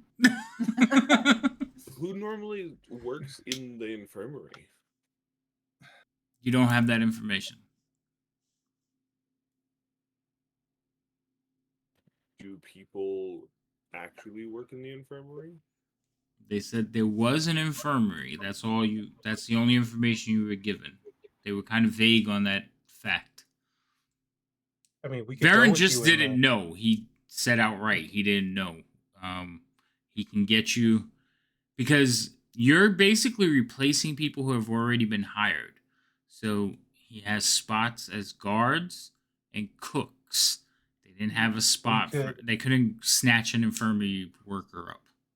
No, we it's could go with a cook and hope that they're disturbed by your appearance and offer you some other position while we're there because I they was don't gonna. want you cooking. I mean, yeah, I was gonna suggest we could. That I have a holy symbol, so I could try and pass myself off as a cleric of some kind. I mean, all the guards they can't just all be muscled, fighters or the guards. Surely there must be some magic users amongst the guards, right? It was just gotta wear armor was the only information we got in regards. They have Yeah, different. but There did was no they say restrictions on did they say what type of armor? I mean, they could wear leather armor Nope. or studded leather They or said standard issue, and you know this is a fact. Standard issue is splint mail. splint nail. Also, from your knowledge earlier, you've never heard of magic users working there. As far as guards, Right. maybe some of the council, possibly the warden, but as far as guards, no, guards are soldiers for the most part. Okay. They're either paid mercenaries or soldiers looking for work. Okay. So I'm pretty much the only one that would fit the typical guard description, huh? If you can wear splint mill and function, then you'll be fine. But Fortunately, yeah. you Fortunately, I'm a forge cleric. I can wear heavy armor, so yeah, I can do that. right. It's just as far as the rest of the party, no, they'd have to be able to wear it, or it's going to be pretty obvious they're out of place.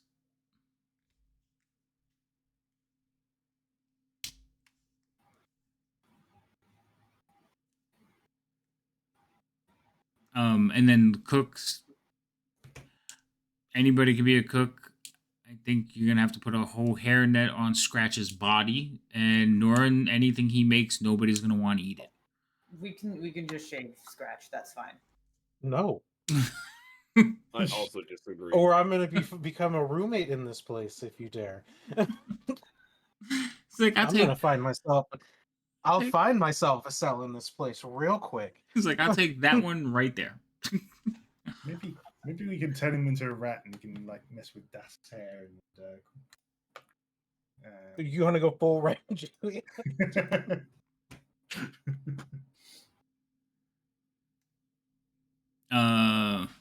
Yeah, so you all need to figure out what you want to do before morning. Well, I'm gonna be guard because Cook. I don't cook. I make metal in fire. I don't make food in fire.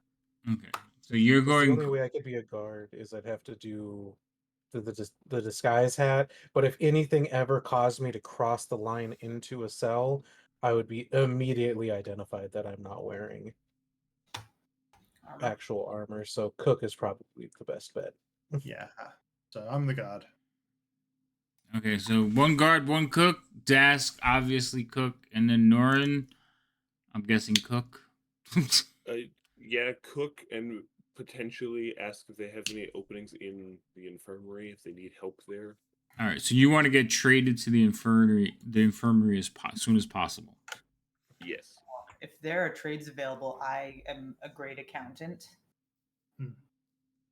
Just want to check. Michael's not actually with us, is he, or is it? No, Michael's not with you. He's been called away on a different mission. You haven't seen him yet. All right. So all of you are going there with the hope and the intention to be put into somewhere else. Sounds good. All right. So the next morning, you guys sleep on the boat. You don't bother getting off and finding a room. You sleep on the boat. Next morning, you hear the dwarfs going about their business, and you hear a voice, that of the captain. He says, "Yep, they're below deck. Hold on, I'll summon them up." And all of a sudden, you hear banging on the deck above your head. "Wake up! Your ride's here." Okay. All right. You come up on deck, and you see a female dwarf standing there. She is wearing soft leathers. Just looking over it, she looks all at you, obviously sizing all of you up. So, this should be good. Ooh. I think I just give a confused look. I'm like, what do you mean by that? Well, I hear you're capable, and Varen seems very confident that you'll pull it off, but I'm not so sure. I mean, you're not dwarves. I say to her, physically, I may not look like a dwarf. I am pretty much as dwarvish as the rest of you, ma'am. I say this in dwarvish. She looks at you and raises an eyebrow and says, Do I detect a bit of a Mirabar accent? You could say that, I. Oh, all right. You might survive, but that one, and she points at I'm Nora. mocking. He already looks dead. In Dwarvish, I'm just gonna say, I like your beard. Well, she kind of fans it out and goes, "I'm glad you do." In Dwarvish, I look at her and go, What is with you and the beards?" Shh. It works. You leave her alone. As it turns out that we almost all speak Dwarvish, so she's like, it was no secret what she said. She doesn't seem to care. She's like, well, if hopefully if it's being entertaining, maybe you'll survive. All right, come on. So she will take you off the boat and lead you to a small little warehouse. She'll look around, open the door, and walk into the warehouse. Inside, you will see a table, and on the table are some suits of splint mail, some uniforms for the cooks. The uniforms for the cooks kind of bulky, like gray and white shirts that you probably could fit armor underneath. Like you could wear over light armor, not heavy armor. But other than that, it's not really much to the uniform. It's just like a top bottom. The splint mail though is definitely uniform. The splint mail has like the crest of Lord's Alliance on it. There's red like tassels and parts to it. It definitely is. They're identical except different sizes. She says, "Yeah, Varen sent your sizes. I hope these will do." And she kind of like holds one of the suits out towards you, Varen. We altered it as much as we could, but we didn't have a whole lot of time. I think I might be able to alter a bit more if it doesn't fit. You don't have long. We need to get you guys geared up, and you need to report to the Jolly Pelican. Yeah. If there's I mean basically if the suit doesn't end up fitting me, then I can just do my can I use my channel divinity to do my artisan's blessing to kind of adjust it to a proper size? Yes. Yeah, you have time. You have enough time to do that. How long does that take? Like 5 minutes? It's about. Let me just check. It's an hour-long ritual, so.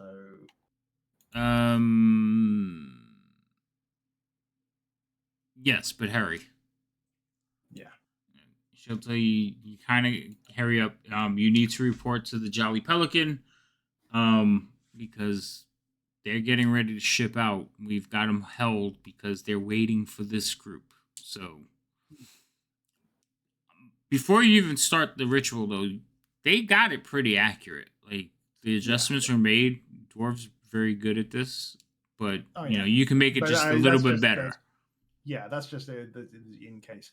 I'm probably going to need to. Can I fold up my chainmail and put it into Dask's bag of holding? Yes. Possibly. Yeah. Well. Okay, so Yeah, there's no problem with that. You can do that. Yeah. She will hold out the uniforms for the rest of you. They, like I said, just the top pair of pants. She's, the place is not big on names. When you get there, follow instructions. Nobody really cares who you are. But don't get caught breaking the rules. Any rules? Do you know the rules in this place, and are there any we should be aware of? No, I avoid the place like plague. Look at me. I am not. I would not do well in prison. Right, that's what they all say. It's like, are you gonna be all right? And she kind of looks over at Norin. You look a little peaked. Would you like some food? No, unfortunately, I just look this way. You're all skin and bones. You need a good ale. Well, get yourselves dressed, and I'll set you on the right path. Good luck to you. You'll be on the Pelican for, I believe, 3 days. It's about 350 miles to the end. And it's a cold, long trip. I put on my warm clothing. Okay. You put on the uniform first, or you just put on your warm clothing? Uniform. Warm. Okay. What about the other two? I mean, I'm gonna put on the scale mail, and hand my chainmail over to Dask to put into her bag of holding. Okay. So Uh, you could just unequip the chainmail, put it not carried, and so this way you're not like being affected by the weight. And then you can put in the location in Dask's bag of holding. Can I put this in your purse? And I'm like, Mom, can I have my thing? Can I have my game? I still, every time I'm with my mother, I still do that. Usually with sunglasses when we get somewhere. Can you hold these? And I like start putting stuff in her bag. Oh my goodness. Do you want me to add the? Do you want me to add the scale mail in the meantime, or are you? No, I'll give it to you. I'm sorry. Is the cook's clothing loose fitting? Yes, like I told you, it's you can like wear light armor underneath it without a problem. Oh, perfect. I am going to do that. Okay. Which means my daggers are hidden within my actual clothing underneath. And I'll probably give my rapier to Yeah, the daggers. mom to put in her purse. Yeah, daggers and stuff. Rapier. No. Yeah. Also, that's gonna have to go. And she points at the sword. She's gonna hand you like what looks like a baton. I can't wear my sword. You're not allowed to kill the prisoners. You can beat them, and she hands you the stick, but no killing. But look how beautifully made it is. It is a beautiful. It is a beautiful sword. I mean, who's your is the sword smith? Me. I made it. Really? Aye. Were you raised by dwarves? I mean, this is amazing. Aye. My father was my adopted father was a blacksmith of some renown. What's his name? Got him. Yeah, this is the bit where I haven't actually figured out what his name was going to be yet. Can I get back to you on that? Sure. 1 second. I'm going to assume you would know your father's name and just say it, and she will recognize the name. Especially since the two clans have like business together. Like I told you, they have treated. So she will recognize your father's name. Now, if your father's alive, she'll, be like, oh, tell him I said hello. If he's dead, she will give you condolences. No, he is definitely dead because I actually pick up the hammer that I inherited of him, the blacksmith hammer, which is my background inheritance item. All right. Yeah, I was pretty sure he was. I just didn't want to say, hey, you're dead, dad. And then you'd be like, no, he's alive. So. Well, whoops, he's dead now. What do you mean? What happened? Damn. All right, hold on. Let me find this split mail. Okay. For some reason, I don't know why in my head you were all going as cooks. We have to cover our bases, and there's one Because- person that can be a guard, so Because anyone can cook, according to Ratatouille. Huh. Yep.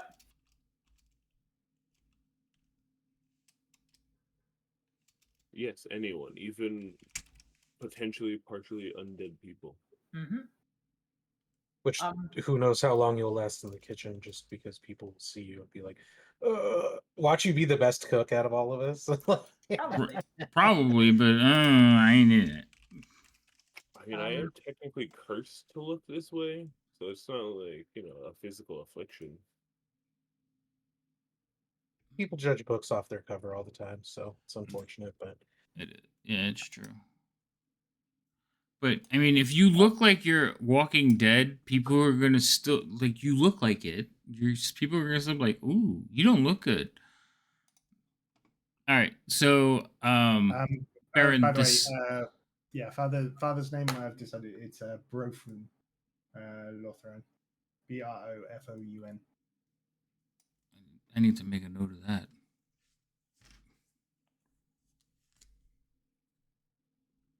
Do I have room to have a book with me with my uniform? You could bring some personal effects. A book is good to read. Like my spell book in particular?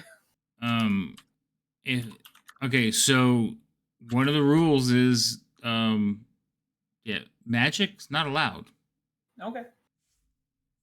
It was just for personal interest. I like reading all the fancy runes.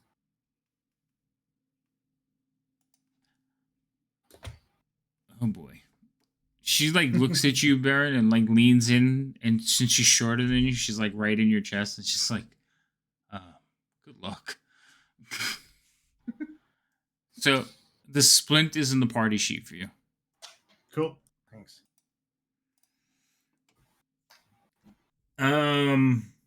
Is there anything else that you need before you need to skedaddle?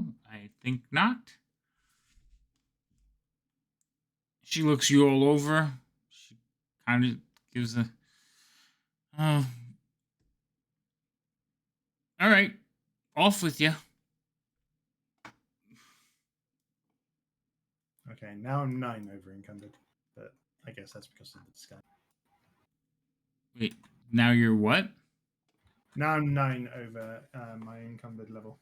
Yeah. Yeah, it is a little bit heavier than you used to, but Where's your sword though? Huh? did you put the sword into the? Oh no, I've got to put it as not. Yep. Okay. So make sure you take that off because that'll probably put you back to around 3.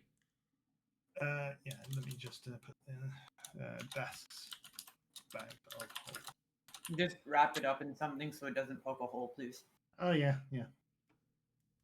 I'll do this. Like- I'll do the same. Like the I think my scabbard. sword has a sheath. I think mine has a sheath for it. So yeah. It's not- Yeah. It's just a raw. It's just a blade swinging around. Right. Toss it in there. Rip. I think that's what happened to the other one, right? No, you gave the other one back. Yeah. Yeah. I don't think she told us the magic word for it anyways. She Yeah, didn't. she taken it and used the, and then she.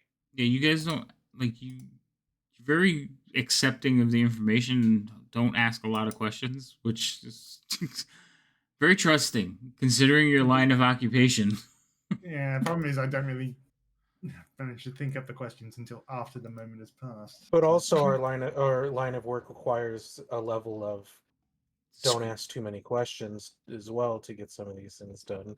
No, you guys are I'm- masterminds planning these things. You can ask as many Well, questions but as you want. I know. I mean, like planning wise, yes, but also it's like they kept that a secret. It's not something we knew until after the fact that we couldn't open it. We just assumed it was a normal Yeah, no, bag of holding as presented. yeah, no, she was very sneaky about that because she was afraid you would steal her stuff. Yeah. So- I'm also going to put the alchemist fire flasks that I got into the bag of holding because something tells me that that sort of bringing explosives into a prison would be frowned upon. Yes. Yeah, you'd be fine. Let's see. Okay. So they're gonna put you in a boat. You guys can sort out your stuff. Dask, you have the bag of holding with you.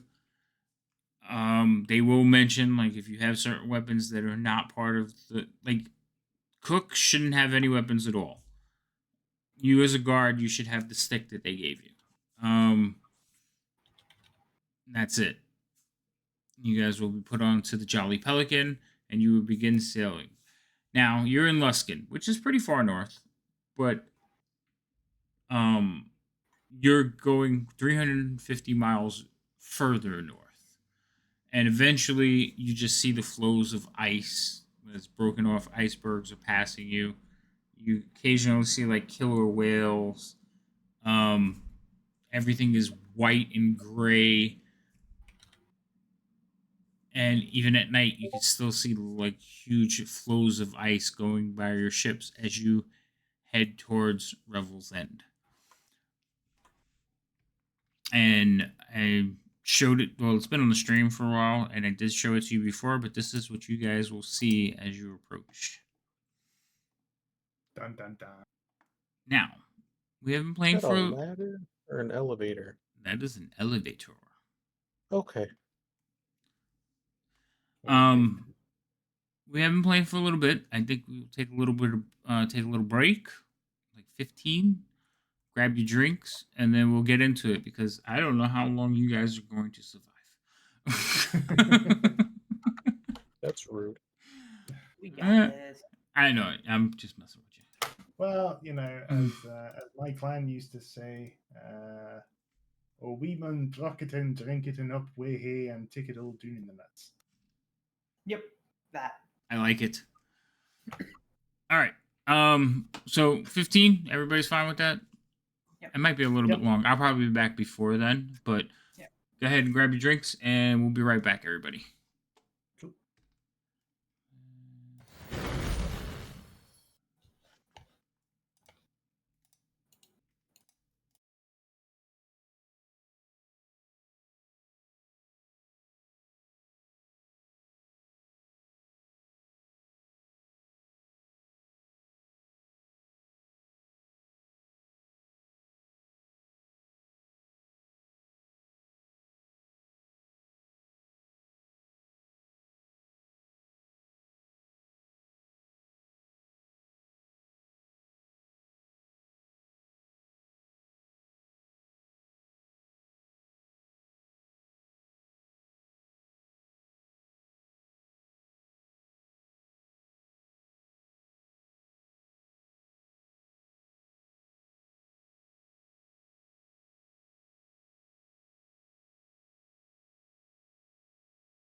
And we're back.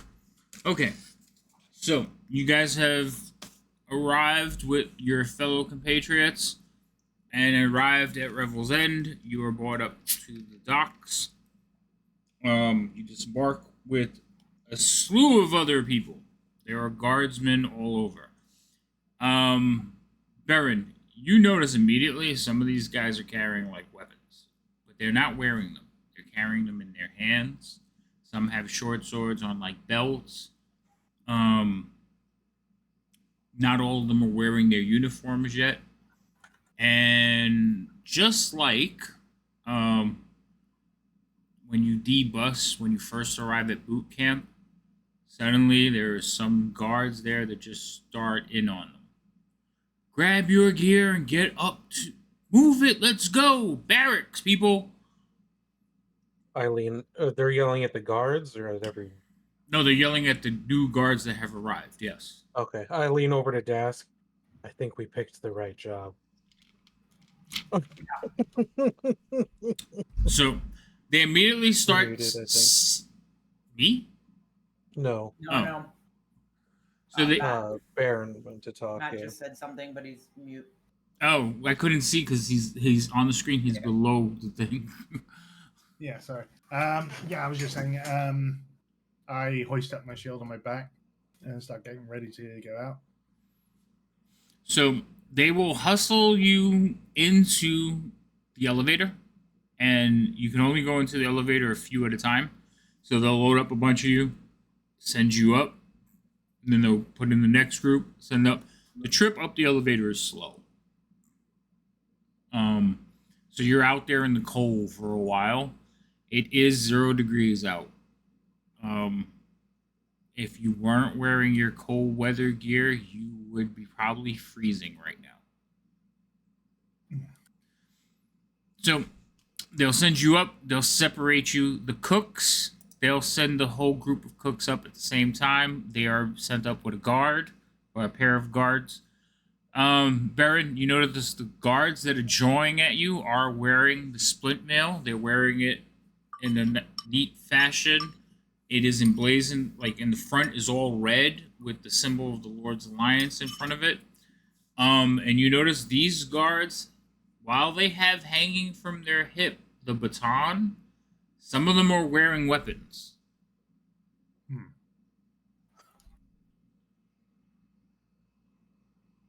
I'm almost annoyed.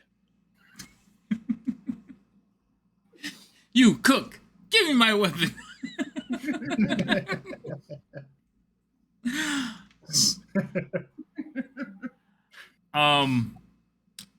And then you all will be taken upstairs. So we're gonna separate all of you. I'm gonna move you through so that you can see what you see. Where are you? There you go. Okay. Go up in the elevator. Go up to here. Go up here. They'll let you through this door.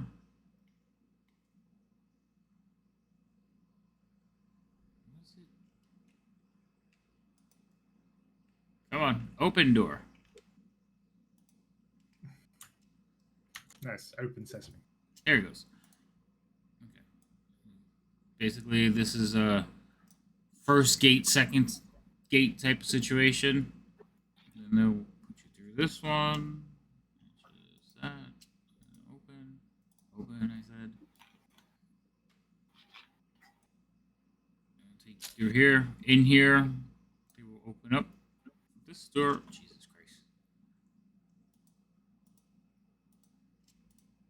Open sesame. No, there's guards. Like, you can hear, they're like, open two! And you'll hear the clanking as the doors are open from a different location. You'll be brought up into this area. It's a large staircase that goes up, and it will take you into the barracks, which is all the way over here. So let's move you.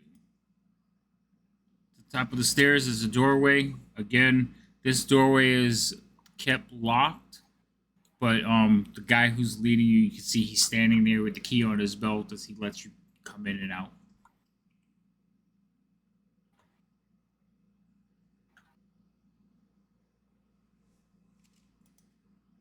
So I'm gonna open that door.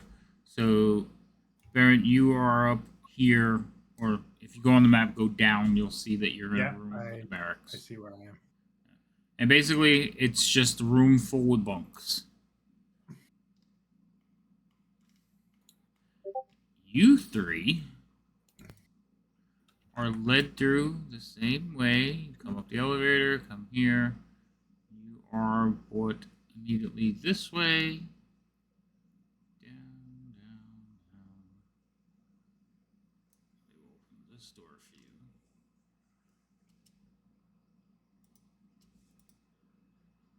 And you are put into the kitchen.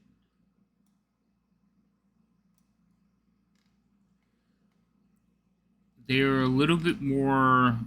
Definitely, they treat the cooks different. They're not being, not yelling at them, screaming at them to stow their gear or get themselves together. They're just told to report to the kitchen, follow this card, and report to Chef Toomlane. Oh yeah. I gotta go back and lock all the doors.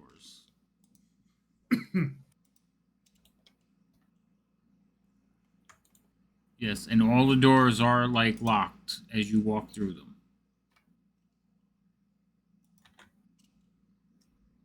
How do I like click and drag the map to see around quicker? Middle mouse button. Thank you. Yeah, much more gooder.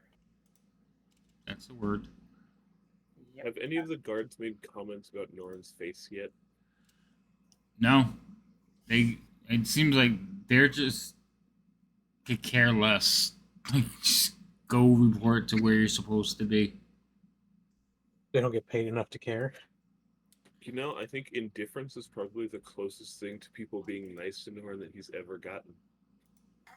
We're nice to you. Come on. Are you though? I mean, we've gotten used to you, so. All right. That's a super nice thing.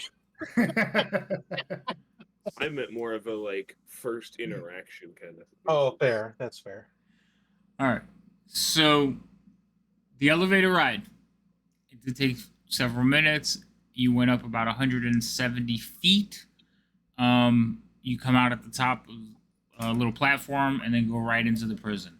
All the doorways you pass through are they're basically like prison doors, but they're metal with a hole in them, so you can see like people on the other side, so you can identify who you're opening the door from.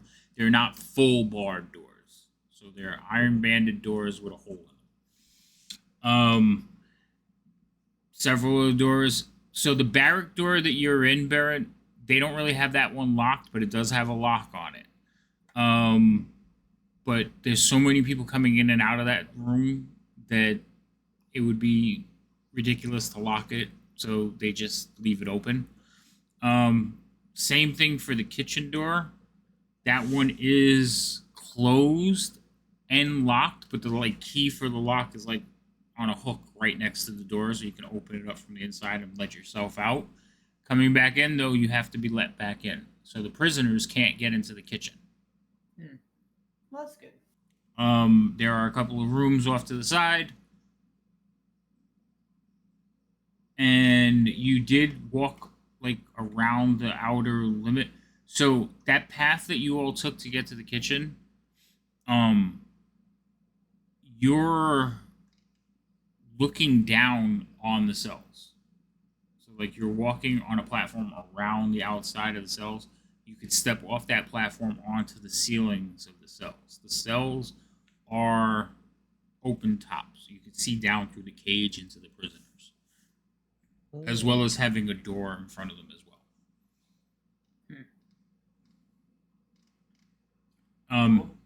So in the kitchen,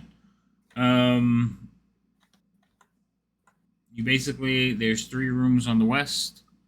That's where you can bunk up. They tell you make yourselves comfortable. These are kitchen rooms though, so you can bunk in these rooms, but there's supplies in here as well. So you'd either be sleeping in the pantry, the refrigerator, but that's where you stay. I see what they have rolled out the accommodations for us. Mm, they pay. They figure they pay enough.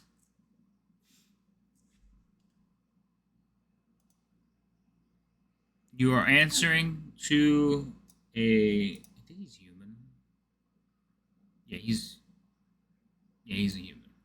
All right. So the a large man.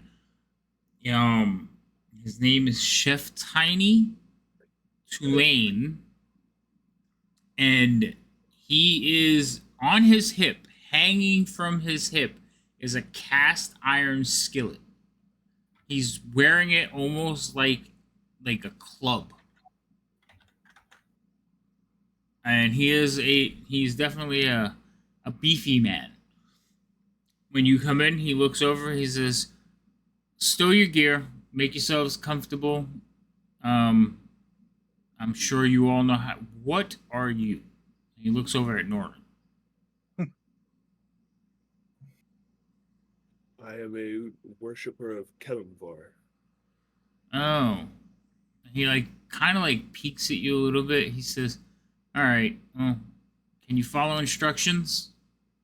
Yes, sir. We'll make long. Oh God, what are you?" He looks over at Scratch. I what? You're still in cat I'm form, right? yeah. Okay, so he's looking at you. I'm a tabaxi. Oh, great. Listen, I can't have hair in the food. Some of the dignitaries will not accept that, and some of them are very uppity. So keep your fur out of my stews. Mm, You could yes. always shave him. No, you cannot. Why not?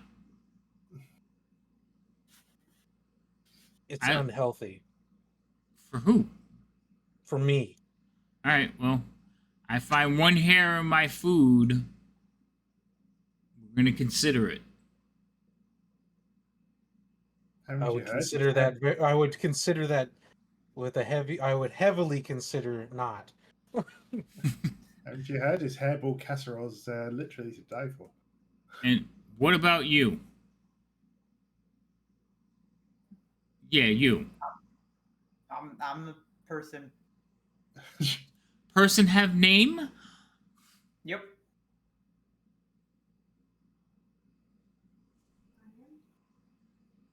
Hey, I'm Desk. Oh, this is gonna be a long week. Okay, so how many of you have experience in the kitchen? The other three that you came with all raised their hands. Now, there's already cooks here that are working and kind of chuckling as he's like questioning all of you. I mean, technically, I think it.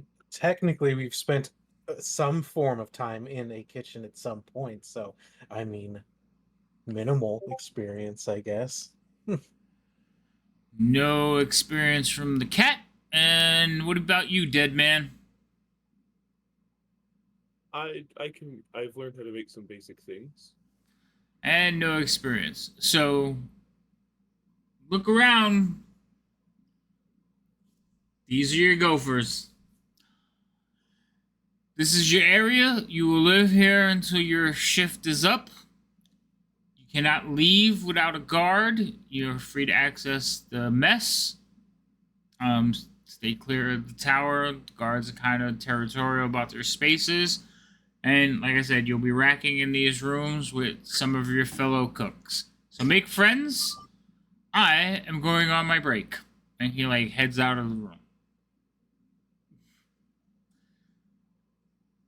One of the other cooks kind of come up and says, "Hi, Hello. um, uh, you really don't know how to cook?" Cook? No, I'm good with a knife. Oh, oh, okay. We could put you in the prepping. Hey, it's really not that hard a job. Pays decent. Sleeping accommodations can be better, but you might want to hurry up and like choose your locations because sleeping in the freezer is horrible. So I mean, it's still warmer than outside. Also, you guys notice this place is unusually warm considering where you're at.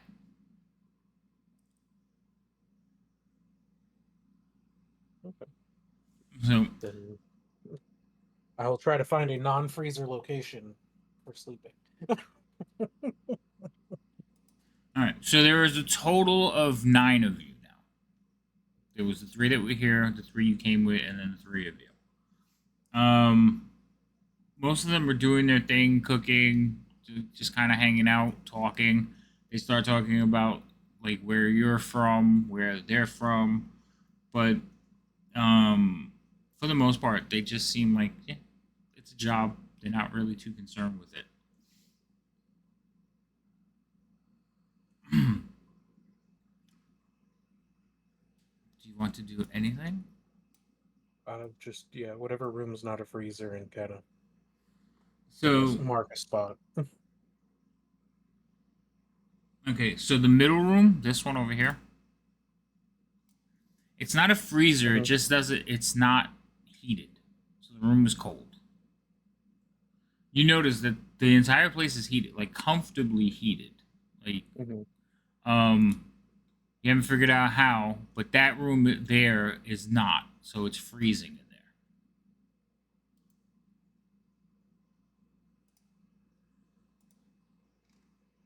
there. Okay. I still don't want to be in the cold room, I don't think. Okay. So you can look around for the thing. We're gonna go over to Baron. He's upstairs in the thing. So Baron, you're kind of like getting yourself settled, looking for a bunk that doesn't have any dressing on it, and I believe it's a female. Where is she?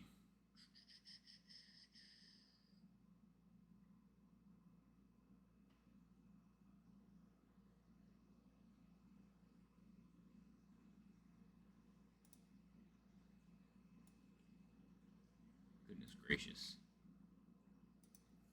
So there are about, you head count, you figure 40 to 50 people in here. Like doing the same thing. Some of them are actually laying down. Some of them are looking for bunks. They came off the boat with you. Some of them are already here, laying down, reading, polishing their swords, their armors. Some of them playing cards with dice. And then a human walks in, and she starts just laying into everyone. Get your bunks in order. I have very few rules. My word is law. I answer only to the warden. Are we clear? Like pretty much everybody in the room is like, yes, ma'am. Yes, ma'am. Yeah, that's basically what's going on right now. We're going full metal jacket here, are we? Mm-hmm. Why does it keep popping up this one though? That doesn't make any sense.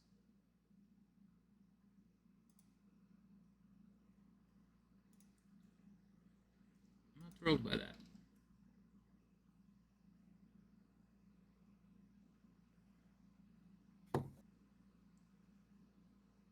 All right.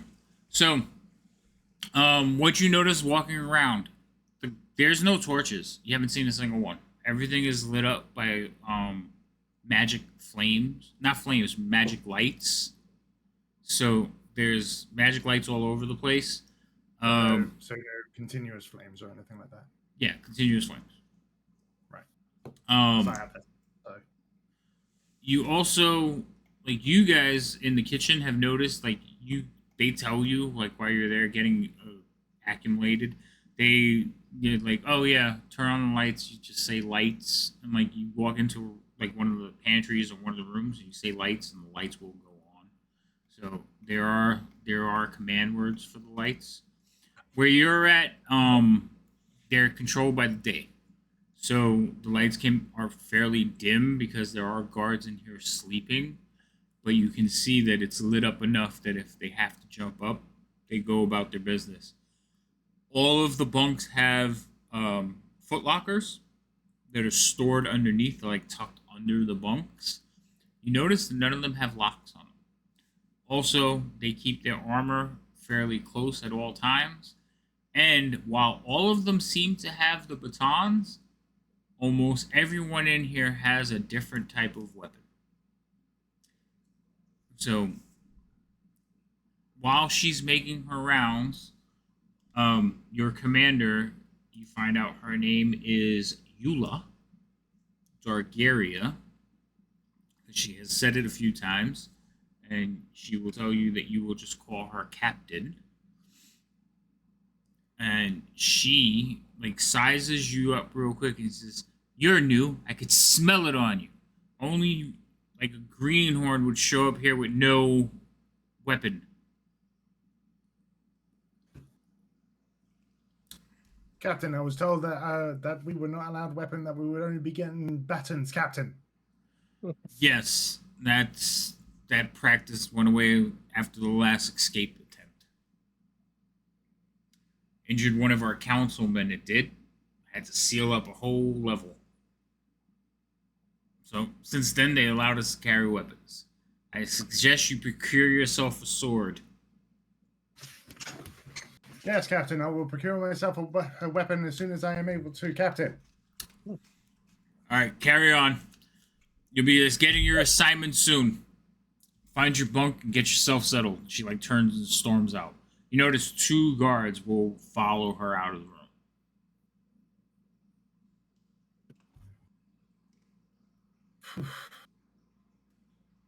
Okay. Task 1, visit the kitchen. Oh, you may remember that the armory is not too far from the kitchen.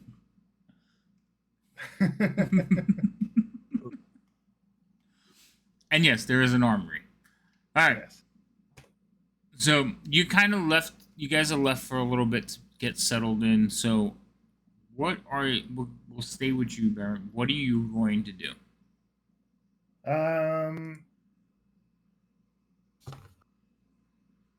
Just want to check. Did they mention anything about about new guards being introduced to the warden at all, or is that not a thing in this place? It doesn't seem to be a thing. You know, new prisoners are introduced to the warden, Right.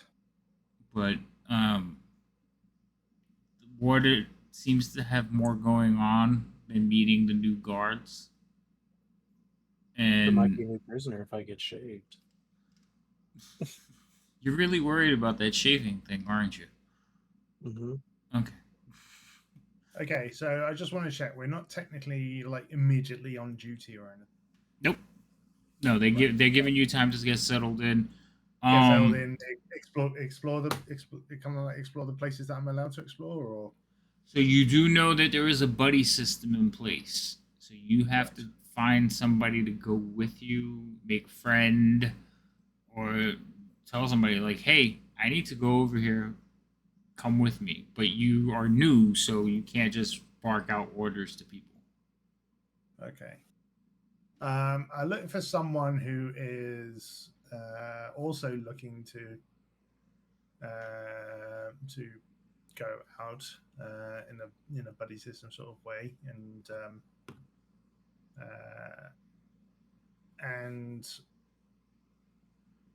I suppose it doesn't really matter, but I mean, if they're dwarvish, I'm certainly probably more likely to approach them than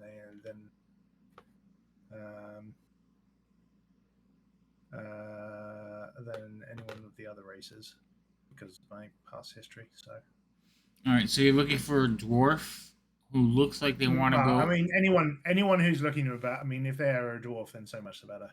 Okay. So you're looking for anybody who might want to go about. All right. So, go ahead and roll me an insight check. See if somebody is looking a little bit like curious.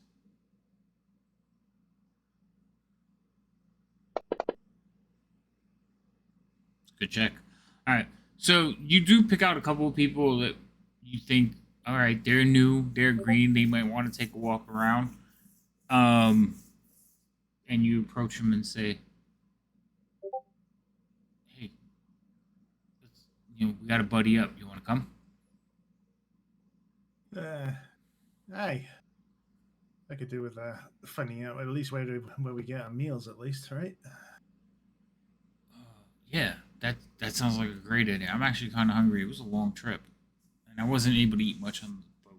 He kind of rubs his tummy. Aye. Now What's your he name? is. Everybody calls me Larry. Oh, hey, Larry. Baron. Baron? Hi. So he is like as soon as you start talking to him, he looks like a very built human, but as soon as you start talking to him, you see the tusk. Ooh, okay. Who's this? Lead on, Baron. All right, Larry. So how'd you land this gig? Well, kind of needed a bit of quick cash. I'm pretty sharpish. This is a pretty short deal. It gives me a bit of cash and lets me pay off what I need. Oh, so you?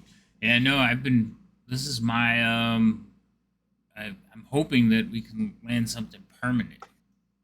But my first trip doesn't seem so bad. I thought it was going to be a lot colder, but this place is hot. Is it hot or is it really, really cold? At the Uh, moment. Um. No, I'm just asking you how it feels at the moment. So you feel comfortably warm. Hmm. There's definitely heat in this room, and all the corridor living spaces. There's heat. Hey, certainly. At least they keep us nice and warm here. Yeah. Well, I grew up in the north. This is way too Amish for me.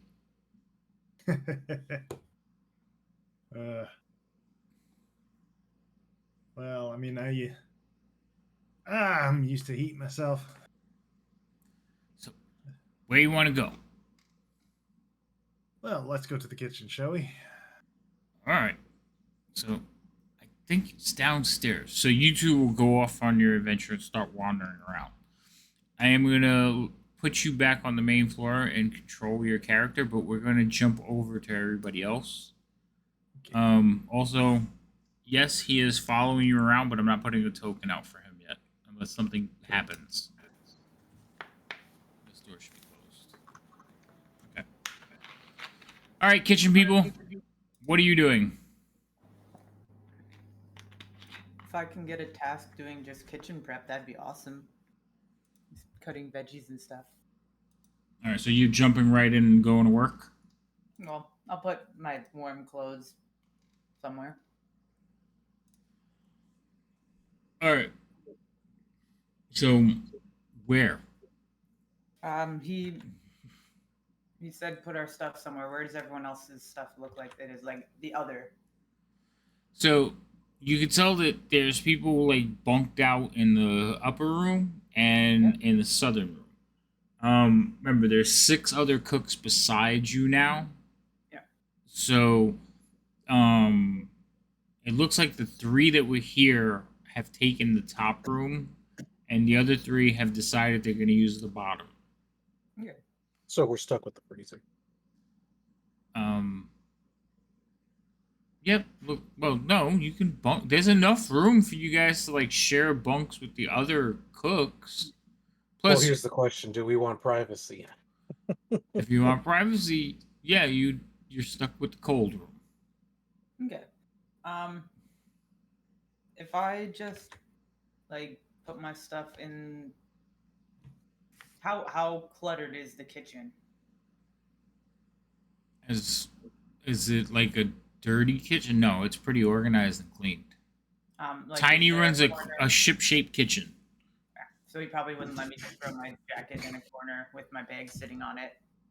No, he'd expect you to stow that and put it away in one of the pantries. Okay. Whichever one's closest to the exit, I'll just set it as close to the door to that pantry as possible. So the pantry to the north would be closest to a door. There is a door on the south, but that's the one that goes into the mess. Yeah. Not that one. The north one. Okay, so you're putting your stuff in there. That is also the room that is used by the cooks that have been here already for like a week. Okay. any of them are in there, I'll just give a quick nod.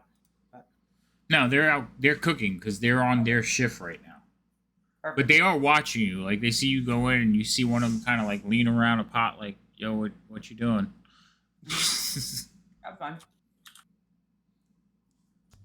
So you're wandering around in here. Again, all these doors locked. Let's unlock. Okay. So you're in there, getting yourself situated. Let's unlock this one. Unlock this one. The tokens shouldn't be locked, so give me a second because I'm going to unlock them so you guys can move around a little bit more freely. There we go. Everybody run. No. I'm gonna run around the kitchen and knock everything onto the ground. You're gonna And what? I'm gonna not do that. Oh, okay. just checking. All right. So in this room, it is cold. It is not. I'm gonna check to see if it's freezing. I think it's just like cold. I have warm clothes on. It's and fur. It just says it's not heated, unlike the rest of the prison, and is used for cold storage. So considering the outside temperature is 0 degrees, but inside is comfortable, I I would say that the room is cold. It's like chilly, but it's not like you're gonna die in there. Basically, like sitting in AC.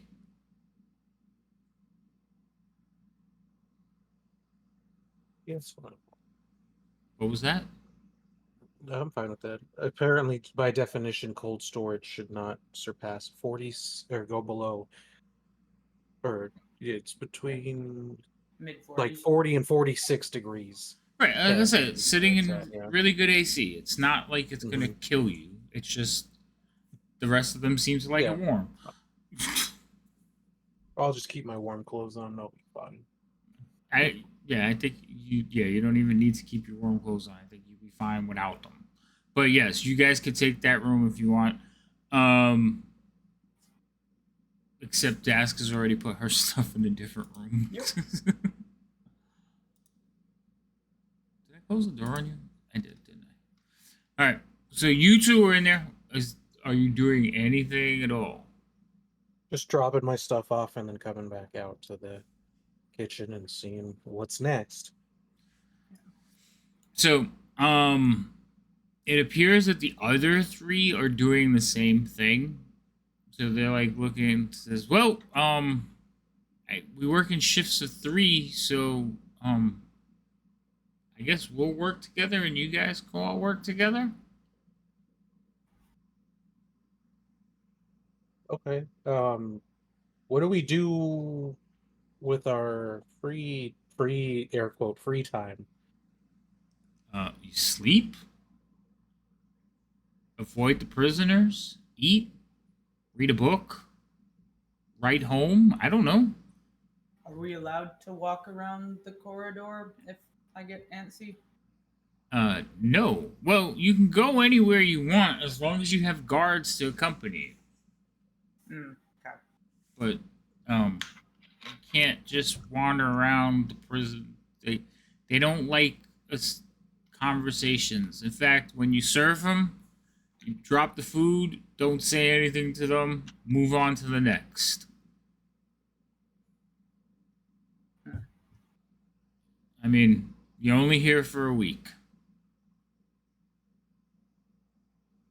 Like, are you here? No, they're here for 2 weeks. I don't know. I know I'm going on the next ship. Nice. By the way, what's your name? Your name. Desk. Dask. Hi, Dask. I'm Elliot. That's that's Jacques. And we call that goofball over there Steven. Is it like Steven or like Stepan? It's Stepan. Okay.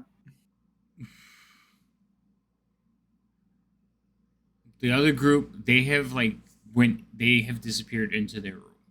So they're not standing out there with you guys anymore. This is the new group that's No, this is the guys that were here cooking. Mhm. Oh, okay. I just wanted to confirm that's who we were talking to. Okay. Yeah. Um, is it as far as I mean, we weren't instructed to bring our own knives or anything like that. I'm assuming there is. Yeah, there's cutlery everywhere.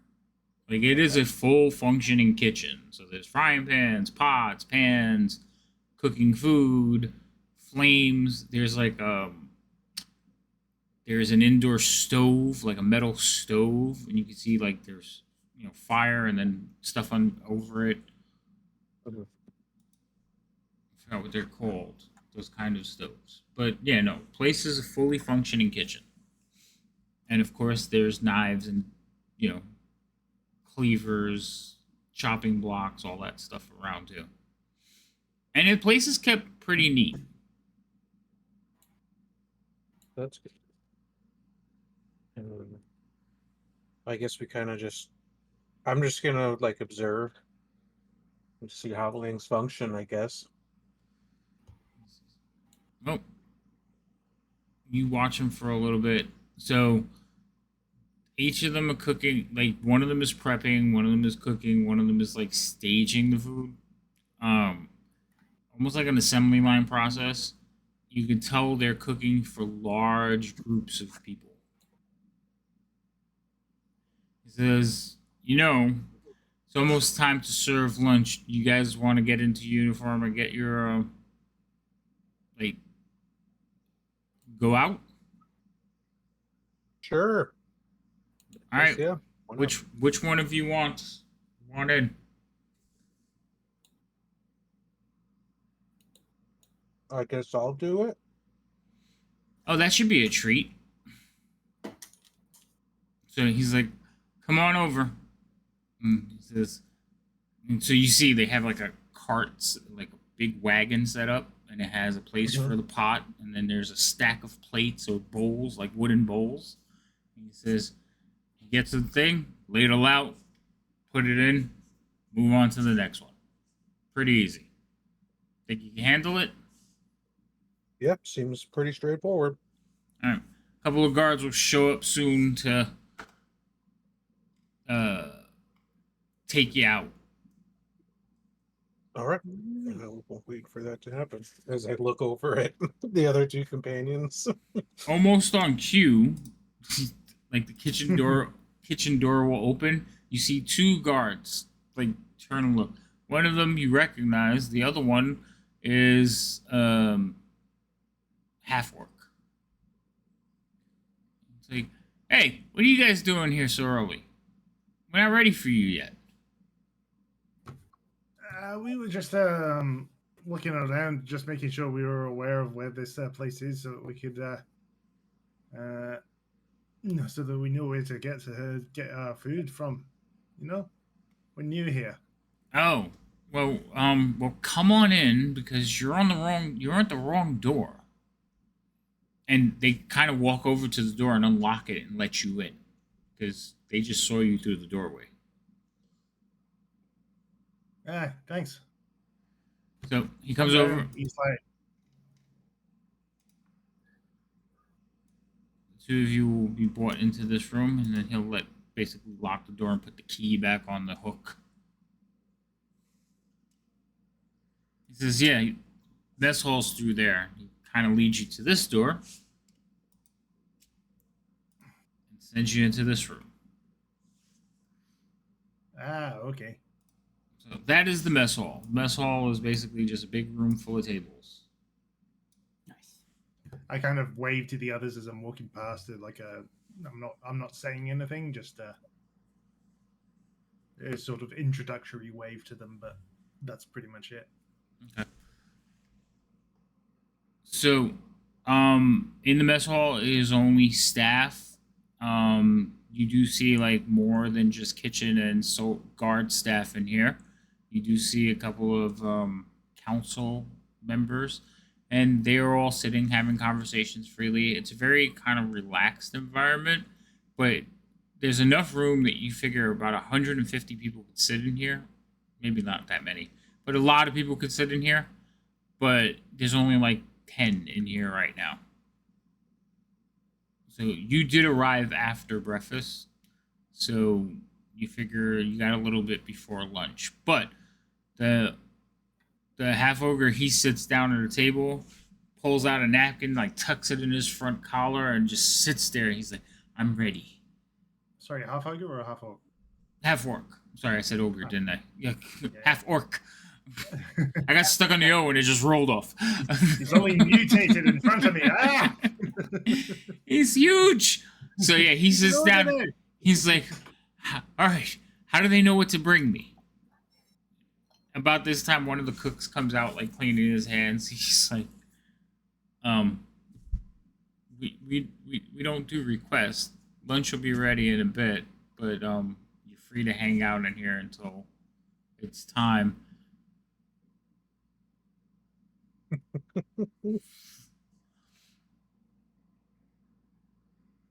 So you three are inside. You just saw Baron go by with his half orc friend. Cool.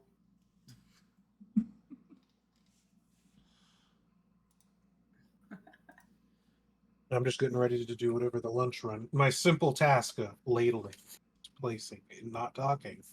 Yep, that's pretty much it. So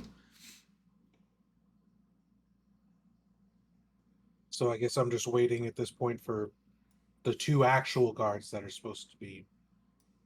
yes, you're waiting for the two actual guards, who will eventually show up. They'll knock on the door, and it's like, "You're up, kid." I will grab it. I'm assuming it's just a normal like push cart that has all the stuff on it. Yeah. Then I will wheel it towards the door. Okay. You got this. So there, you see them as you come up to the door. You see them on the other side of the little gate, and they're just having a conversation. They look over at you, give you a nod. It's like, "When did we get a tabaxi?" "I don't know. He must have been on the new boat." "Yo, got here today? Yes, Huh. You know what you're doing?" I'm ladling porridge into a bowl, placing it down, and not talking. Well, seems to know what he's doing. All right. Well, come on. I will follow them. All right. So you will retrieve the key, unlock the door, basically put the key back, and let yourself out. You will now be into the hallway. I'm just going to move you out without thing. All right. So they start walking to the south, and basically, actually no, they walk in here first, and then start going to the south.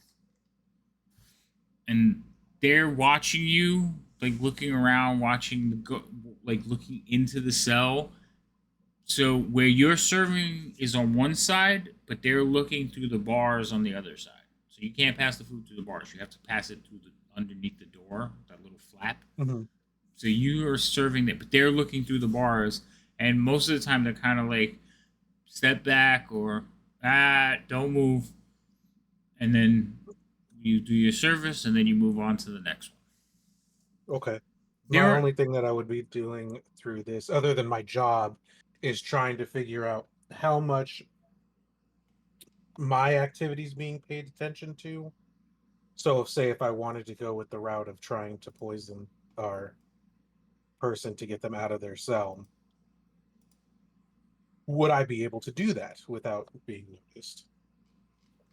okay. Obviously, a sleight of hand would need to be done when I did it, but I'm just trying to see, like, am I being constantly watched? What's the, yeah. Okay. Do me a favor. Roll 4d10. Openly? Yeah, you can roll it openly.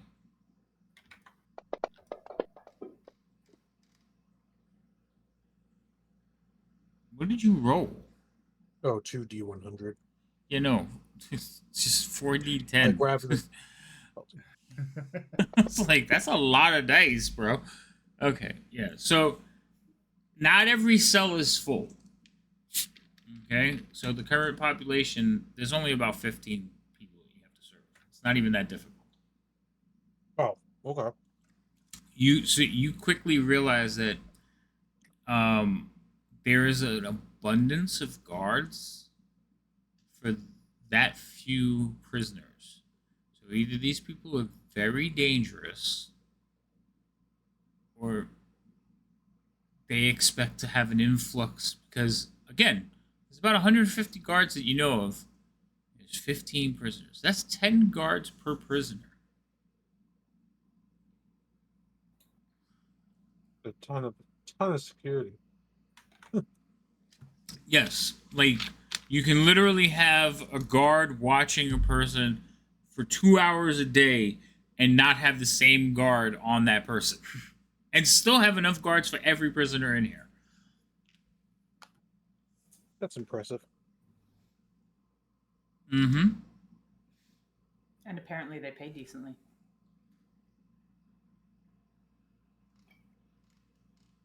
So Well, they apparently hit a breakout recently too. So, yes, there was a breakout. So you basically go around, go around, go around. You see the layout. Now, in the middle, the hexagon shape, that's a tower. Okay? So the tower goes up 3 levels. And it's not just like 10 feet, 20 feet, 30 feet. It's 3 sections. Each section's about 30 to 50 feet. But the next level up is the barracks, which Aaron will know. But above that is a larger, like, saucer. It's still in a hexagon shape. It's more of a saucer area. And you could see that they are looking, there are guards looking down through angled planes of, not glass, but like spaces. And they're looking down into the cells. And they're walking around. So you can see the guards like walking around, looking down into the cells. And there is a constant guard walking around paying attention. But he's far away. Like he couldn't possibly hear you. But he is mindfully walking around. The guards with you, they were having a conversation until you got near the prisoners, and then they immediately stopped. Everything has been business since. They're not really paying attention to you. You're like an afterthought. They're paying attention to what the prisoners, who are probably dangerous, what they're doing. Okay. So they don't really acknowledge you until they hear the flap close after you put the food through. And then they turn and walk to the next cell. But before that, everything is very, what is that prisoner doing? Where are they standing in their cell? Back the fuck up, or, step away. And then they kind of acknowledge you so you can put the food in. But other than that, they don't really pay attention to you. So you will get all the way around, and you will note that you are standing in front of the cell for your prisoner. So that information is correct on where she was supposed to be located. Yes. Inside, you see,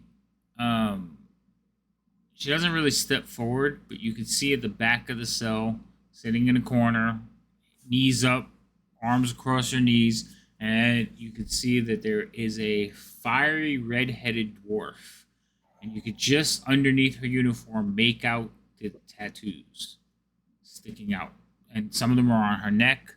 Some of them are like just past her sleeves, on her arms, her fingertips, even around her ankles. Interesting. She's sitting like this. He doesn't see the beard.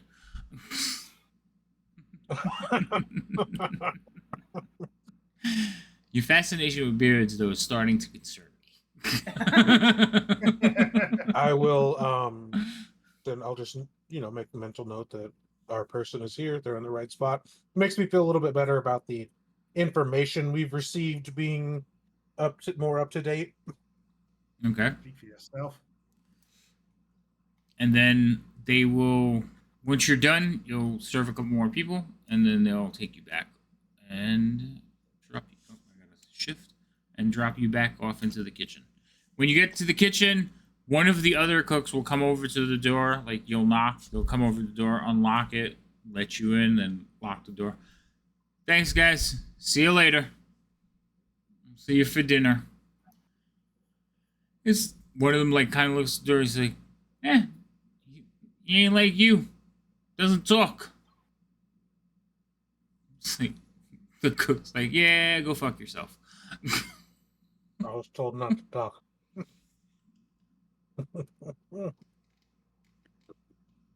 You could tell that the guards and the cooks have somewhat of a relationship, that they know Yeah. each other, so they're just jawing at each other.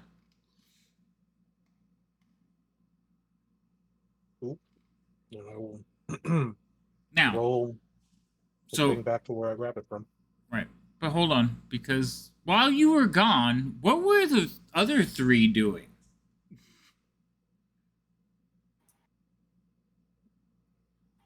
Well, I'm sitting at a table with Larry. You sitting at the table with Larry.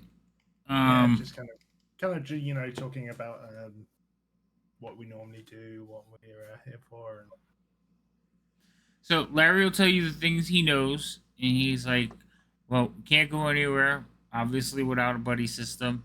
Um, while we're on our patrols, we're expected to keep our uniforms clean. We're not supposed to hurt anyone, but we can defend ourselves. We need to be mindful of the high alert. So they told us not to we should always have our armor ready to go, like ready to put on. But when we're off duty, we're free to do whatever we really want to do. They don't want us infighting, so no killing each other. But other than that, like free room and board, and we get to beat up prisoners. That's kind of his attitude. all right. Um, Is, uh, is being a guard sort of a usual thing with you then, or? a usual thing? No, it's kind of new for me. Oh, this whole thing's new, huh? Yeah, I was an adventurer before. I wasn't very good at it. Oh, aye. Aye. I was a blacksmith myself. How'd you become a guardsman? Well, I kind of, like I said, needed the extra money. Oh, well, I guess welcome to the Brotherhood.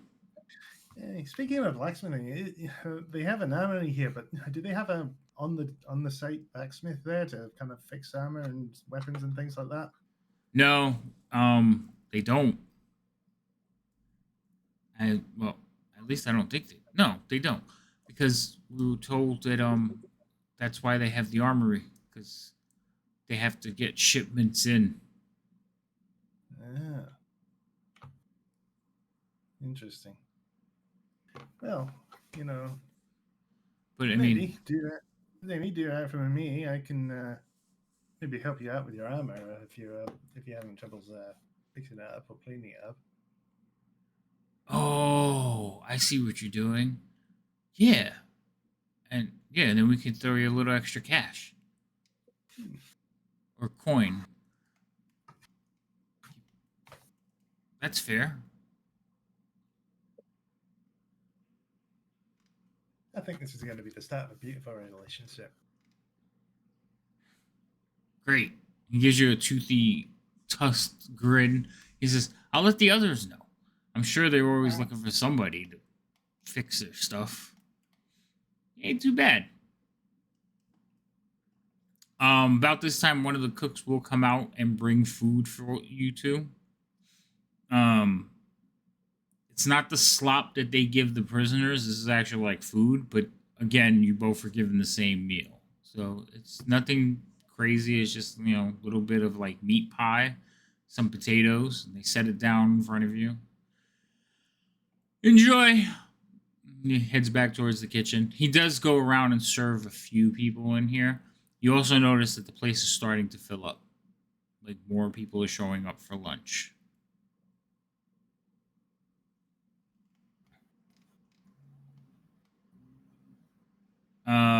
Dask and Norin. Uh, I'll be, I guess, familiarizing myself with the kitchen, maybe poking my head to like some of the doors to look out a little bit, but Okay. I'm supposed to leave, so Okay, so the door to the north, there, if you poke your head out there, obviously there's a door immediately to the right, and then there's a couple of hallways that run off into the darkness. The door to the south, you can go through that door. You're not supposed to go into the main prison from where you are. gotcha. But the mess hall, no, you're free to walk in. You've watched like a couple of cooks walk in and out already, and one of them will actually come in and says, "Yep, it's starting." And they start prepping and setting up plates of food. So to keep things simple, they only make like one type of meal per meal. So you notice that they start cutting up portions of a large meat pie and start serving up plates with some potatoes on the side, and then like lining them up as people come in. They just start walking them out. It's just a constant rotation. One guy basically acting like a waiter, just in and out, bringing plates out, sometimes 3 or 4 at a time. And you hear the talking from the southern doorway actually growing as more people start to show up. And they're not quiet at all. They're in there having conversations. It's like, what's the latest from Waterdeep? Blah blah. Just Mhm. random bits of knowledge going around. Nothing, deep, just casual conversations. How's the kids? Did you hear from home? Your mom died? Oh, I'm so sorry. Stuff like that. Okay. You do hear that evidently there's a new armorer in Revel's End, and one very, deep, gurgly voice is like, "Yeah, he's fantastic. Look at his work." It's like, so Baron, they're obviously, that's your orc friend Larry. He's introducing you to people. He's like, "This is my buddy Baron. He's a smith. He's really good." Nice. Well, I mean, I can certainly, I'm certainly handy with a blacksmithing hammer. I mean, we don't exactly have a blacksmith's forge or anything like that here, but if you got any dents or scrapes in your hammer, I can help fix them up. Oh, that's great. I'm sure we can find use for you. Usually we gotta wait 2 weeks before we get anything. Right? He's setting up a side gig. Yeah, that's good to know. Don't tell anybody. What do you mean, don't tell anybody? Well, let's make sure they have to work their way through. So they're all scheming with you. So several guards are in here. Most of the guards that are off duty will eventually show up here, so there's at least like 50 of them. And then there's several counselors that are in Revel's End. So you learn that Revel's End, the counselors are not here all the time. They travel a lot. So they're in and out, back and forth. You do know that there's land routes to Revel's End. You've also learned that Revel's End has like an air dock. Which that's kind of like surprising. But yeah, evidently counselors, there can be as many as, like 10 or 12 of them, or as little as like 1 or 2. There's always one around to see for the care of the prisoners and to answer like political questions. But sometimes when they're doing reviews, there's as many as 12 of them here. So it just depends on the day. And they have their own means of getting in and out.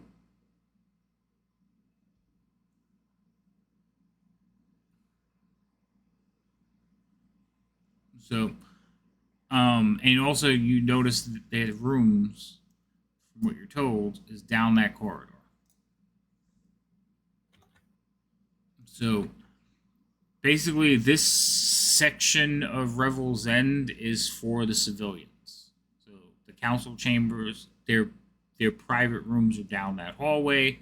The only way to get into here is through the kitchen or through a guard's through a guard's post at the entrance of the prison.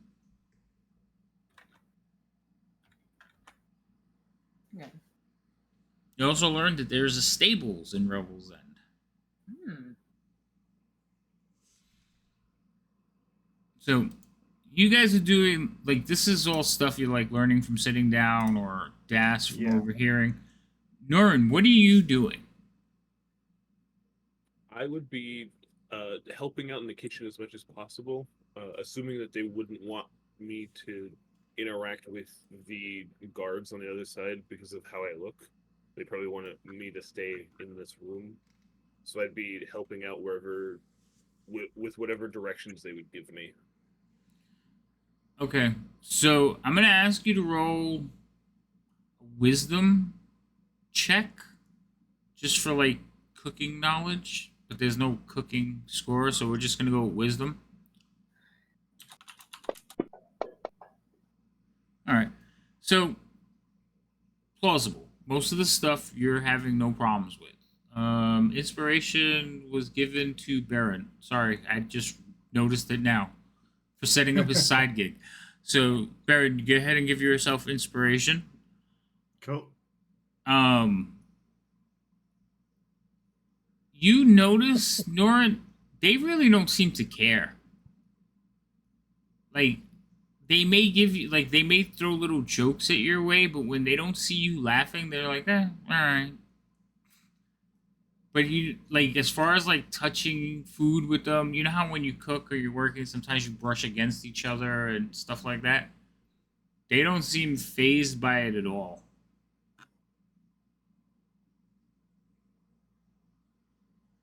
Just make sure you still got all your fingernails on your hand every time you touch food.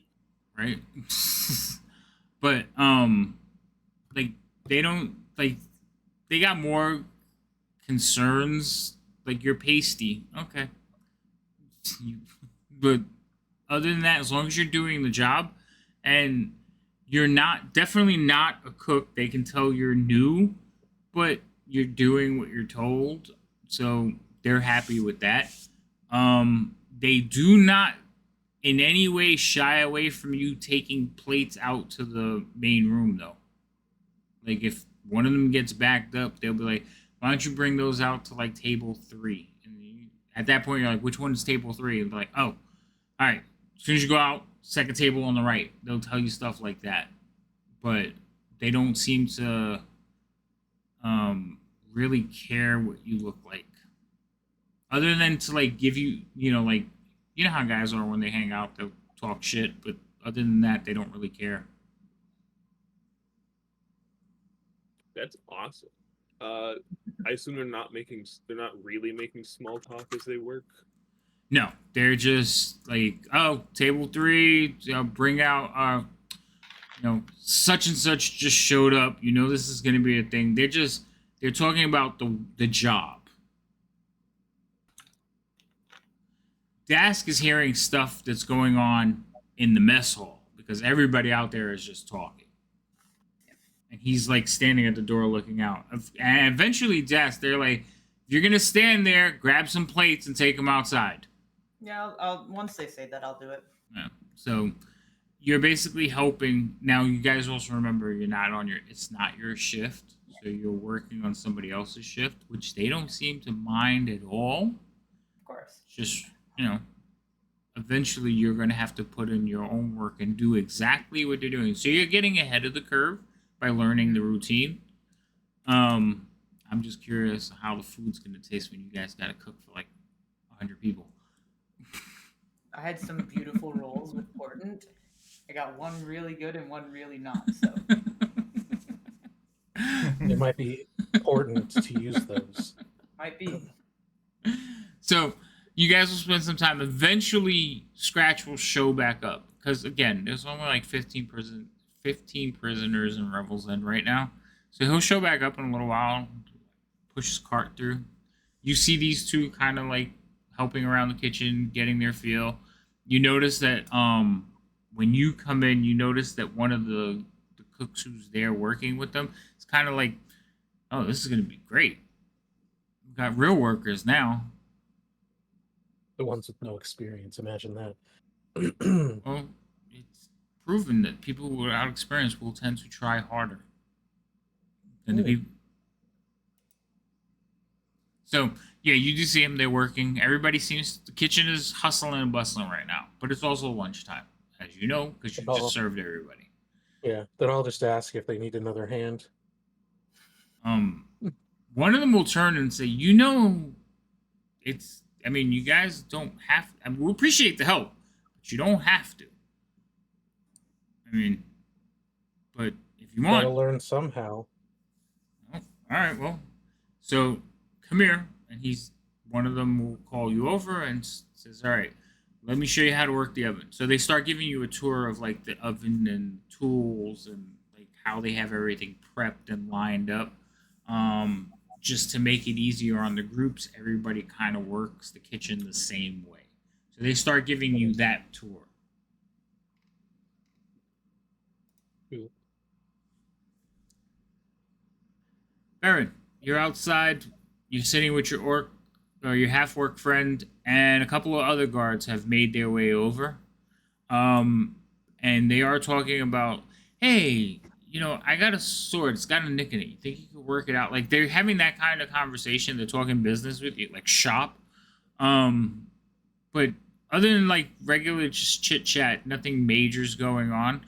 You can see like the half work is like, yeah, my friend, like he's claimed you. But and not in a bad way. It's just like he seems like really like happy that he's made a friend that's important. Yeah. He's become my bitch. Anyway. Pretty Well, much. I guess that helps. Like he's just like, oh, this is my ticket to be here full time. Right? Yeah, that Yeah. could be it. He's thinking like he might have some leverage. So are you guys doing anything other than serving Talking shop. food, talking shop? Like, is there any goal or purpose you have? I mean, I'm going to ask them about any stories about the prisoners that are currently here. If there's like any, like, have they heard about the prisoners that are here and what they and whether they've done anything nasty lately, or if there's any rumors about them and things like that. And Okay. maybe see whether they talk about the dwarf that we're trying to get the information from. All right. So you're gonna see if you can lead the conversation about the prisoners. Yeah. And also if you could steer it towards prisoner 13. Yeah. Okay. Um roll me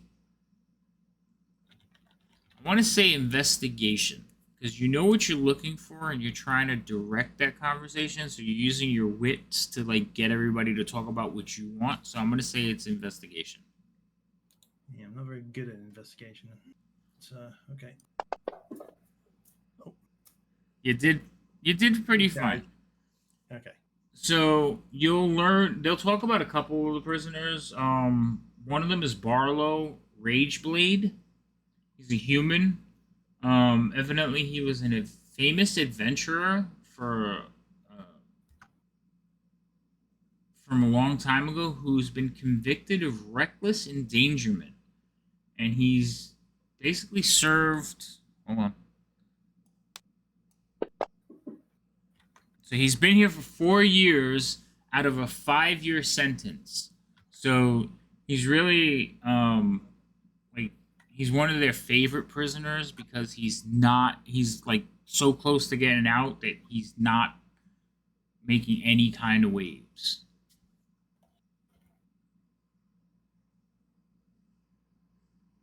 Sorry, what was his name again? Um, actually, they wouldn't have given you his name.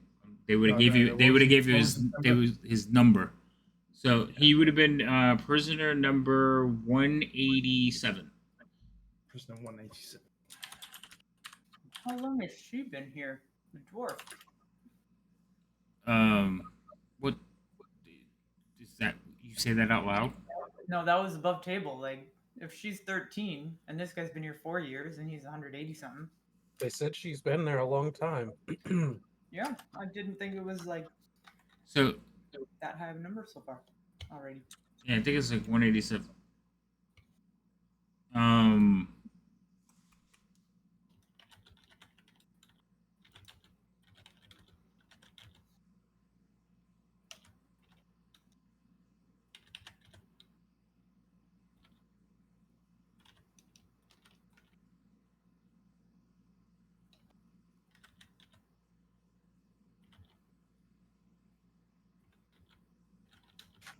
So you'll learn that the oldest serving prisoner is prisoner number 6, and that the current like number up in rotation, the newest prisoner is 299.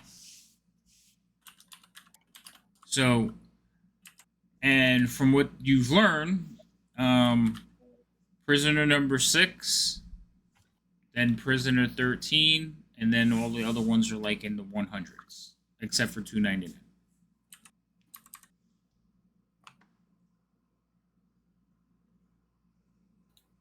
Okay, so prisoner 6 oldest serving, prisoner 13 second oldest. Mm-hmm. And then prisoner 187 is just the oldest. Yeah, prisoner 187, and he's been here for 4 years, and they're already up to 299. So it seems like either prisoners are dying, or they're incarcerating people for like lesser crimes, and then finally saying, "Okay, you can go."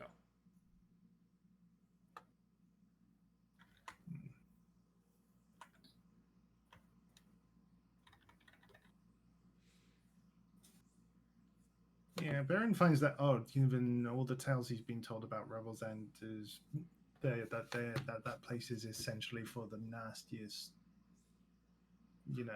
murderers and killers and war and prisoners of war, prisoners with wars of like the bugbears and goblins and things like that. Yes, from what you have learned or been told, Revel's End is for some of the worst criminals, and it's not just like it goes out to Silvery Moon. So Silvery Moon, Waterdeep, as far south as like Boulder's Gate. Prisoners Neverwinter. Well, Neverwinter's further north. So Mirabad probably had a couple of. Yes, if you had, so what's either happening is these prisoners are being held until their sentencing of execution, or they are taking in more prisoners that have committed lesser crimes. Like prisoner 187, his crime was basically reckless endangerment. He's been here for 5 years. So there, that's not really the worst of the worst as far as criminals. So maybe they have gotten rid of the worst already, and now they're just taking on whatever they can get. Or maybe crime is just so high in the other cities that their own dungeons are so full they're having to transfer stuff to Revel's End. That could be it too. But yeah, from what you hear, like talking about the worst one in here.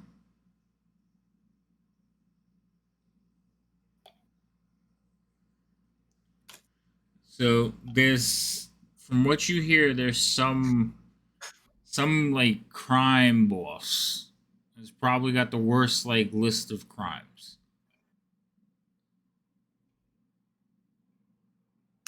And that one's a tiefling, and from what you've learned, he's going to be here for about 20 years. Wait, he? And which number is that? That is prisoner. That's prisoner 299. Oh, that's prisoner 299. Mm-hmm. So they're just starting a 20-year sentence, And basically, from what the stories you've been told is, they were convicted for multiple crimes, from theft to espionage to murder. And it's not 20-year sentence. They're here for a life sentence. Like, Right. they're not getting out.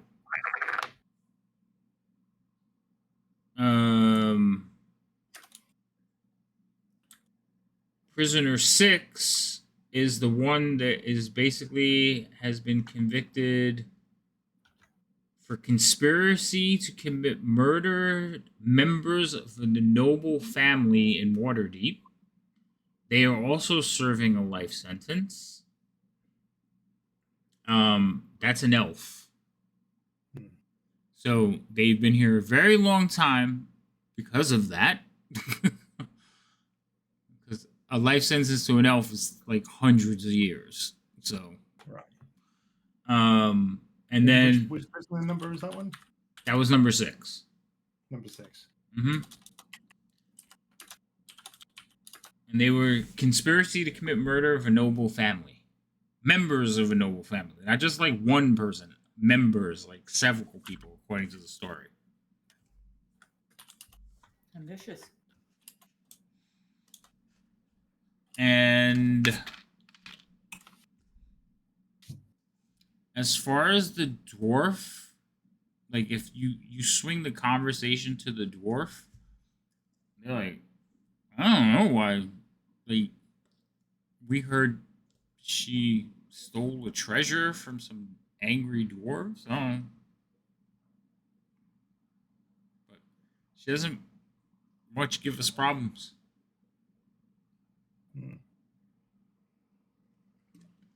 Larry's like, what dwarf?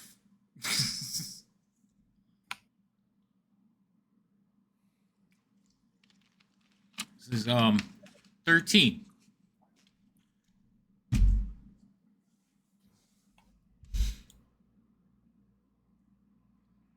But yeah, as far as you know, she's convicted for stealing treasure stealing.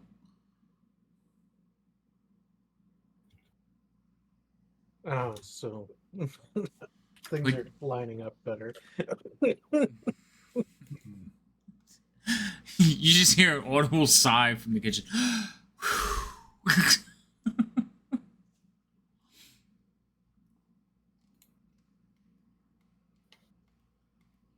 see. What is this?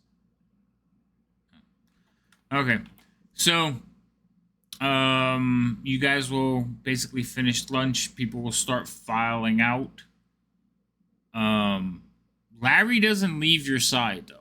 And you notice everybody who files out through the doors walks out in pairs. The council people, not so much. They just kind of walk to their room. They walk to their rooms. They don't really care what's going on. They're not going under the same same rules. But they're also not traveling into the prison. Nah. I mean, one of them is an Aarakocra, so probably take full space. No, the Aarakocra retired. We told. Remember? Oh. So the ones that are here right now are a human, a halfling, and a dragonborn. Walk into a bar. What? Walk into a bar. Anyway. Oh, they walk into a... Yeah, it's a human, a halfling, and a dragonborn that are here right now. You've only seen the dragonborn, though. Okay.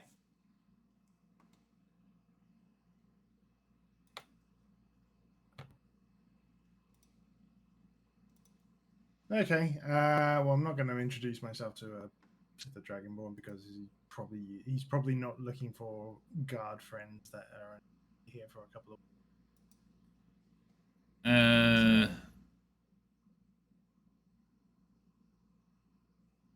Yeah, no, he was talking to somebody that looked like a scribe, but nobody seems to know who that person is. Oh. Interesting. Well, that's something.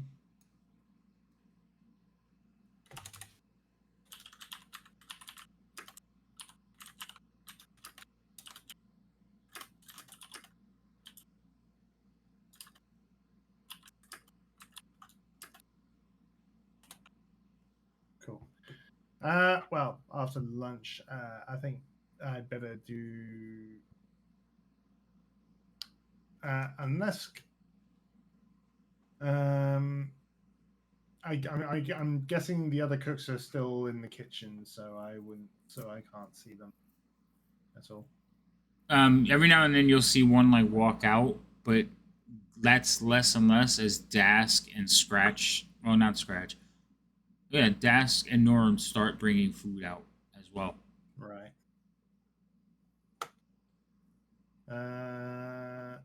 And eventually that'll slow down too.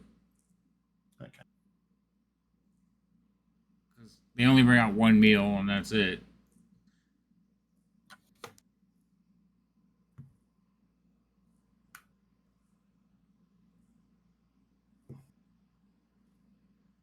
Now, Or in the kitchen.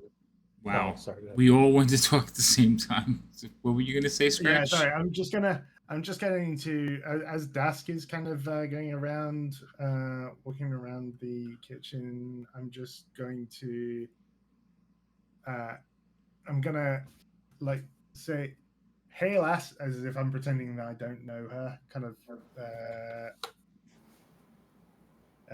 trying to hide my real persona and say, "Hey, lass, are you still looking for a guy to walk you around the place?" I am, yeah. So Actually. Larry kind of looks at her, looks at you, looks at her, and he just kind of like, yeah. How old does Baron look? He's an not that elf. He old. probably looks like he's 25. Yeah, I mean, he is an elf, so yeah. Right. I mean, Okay. I mean, he is 28 age-wise, so Okay. he's Yeah. So he looks young. Okay. Yeah, he So it doesn't looks look young. creepy. No, it wouldn't look creepy. no. But I am basically pretending. I'm not. Yeah. I'm acting, as it were. Yeah, and Larry's just a half orc. He's just base. Guy talk girl. Okay, got it.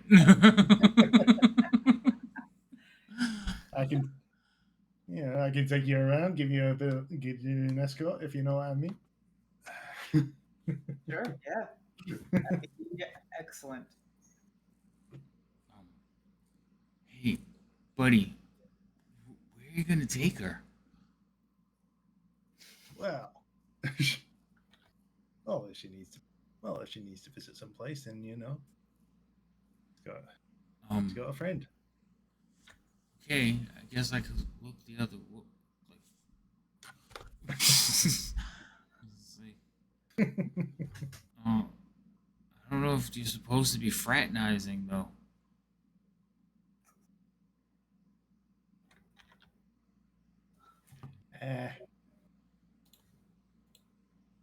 Well, they can't go around the place without a guard escorting them. So at Hey, least go with the pretty one. At least go with the pretty ones, right? Hey.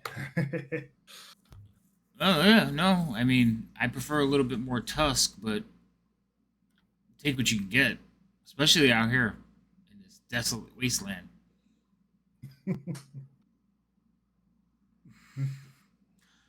So he will just kind of like sit there, and, like whisper over to Baron, but he doesn't like he doesn't try to get in the way. Like he's like generally curious, like where are you gonna take her for a walk? And then in his head, he's thinking about how he can like let you have time alone. And you can see like the wheels turning.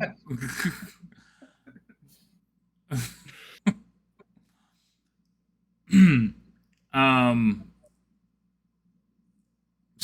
I like you guys. You're pretty much the lunch rush has died down. You're pretty free to do what you want for a little while because your shifts don't start until the next day. Okay. I just make a comment in the kitchen going like, it's a lot of guards for what seems like 15 prisoners. Yeah, it's a lot of them have either been executed or released right lately. I mean, we can have as many as 100 in there. They don't. The cells are big enough. Sometimes we have 3 in a cell, but um, since the escape, they shifted and changed things up. New warden is quick to make sure sentences are carried out quickly. So when you say executed, does that mean they just brought a life sentence to an end immediately to make space? Well, the Council of Absolution is trying to make sure that there is no life sentences that are burdening us, so to speak. Oh. Okay. But there's a few, and they're not going to change them. But a lot of the new sentences, we hold them. I guess there's a round of like investigation. But you know, with these new techniques, it's so easy to get people convicted correctly. I mean, speak with dead. It's a giveaway. Oh yeah, I guess I never thought about that. That's a good point. Assuming they saw who killed them, right? Well, yeah, I mean, but you know, those wizards out there, they can do a lot of things. I just Is this know, conversation happening in the kitchen? yeah, this is the cooks Can I- talking to can I- Scratch now. Can I chime in as someone pretending to be a cleric and go, clerics are also very good at those things.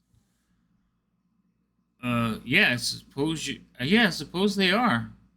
Um, eh, all that magic stuff is beyond me. I know soups.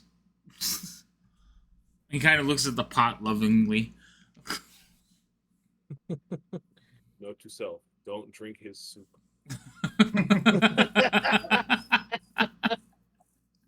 I think the prisoners are the ones who get fed the soup. So all right. Yeah, the prisoners get the stews. You guys get meals. Hmm. Mass-produced meals, but meals nonetheless. Yeah. Hmm. They're fresh, mass-produced meals, so it's fine. Yeah, that's true. Yeah, Well, fresher than the soups anyway.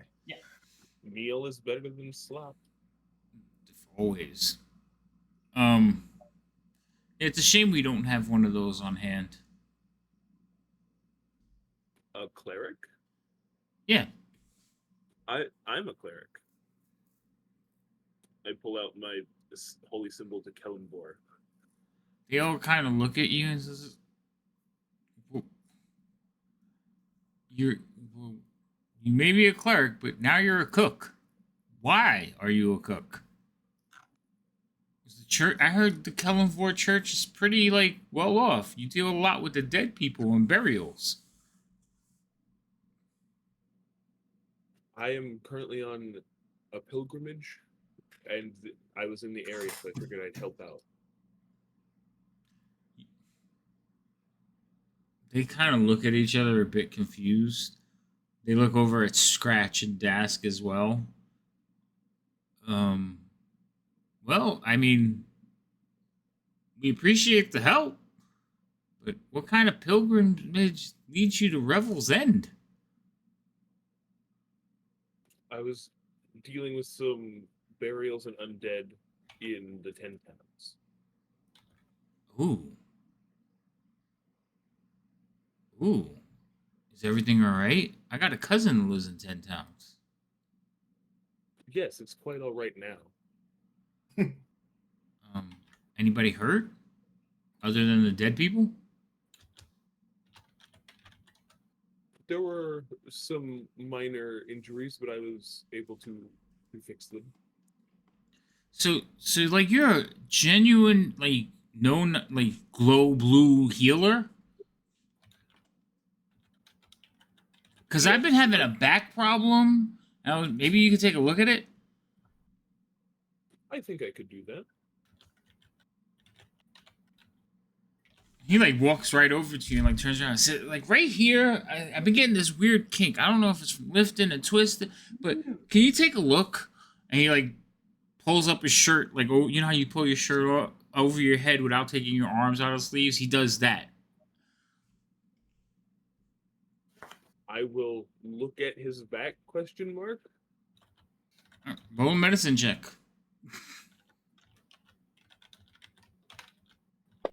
You kill him. Alright. So you kind of like you're looking at his back, flick wounds. So you're looking at his back, and you kind of like looking what he's describing. It sounds like he has like a pull, like not a pull muscle, but like a strained muscle.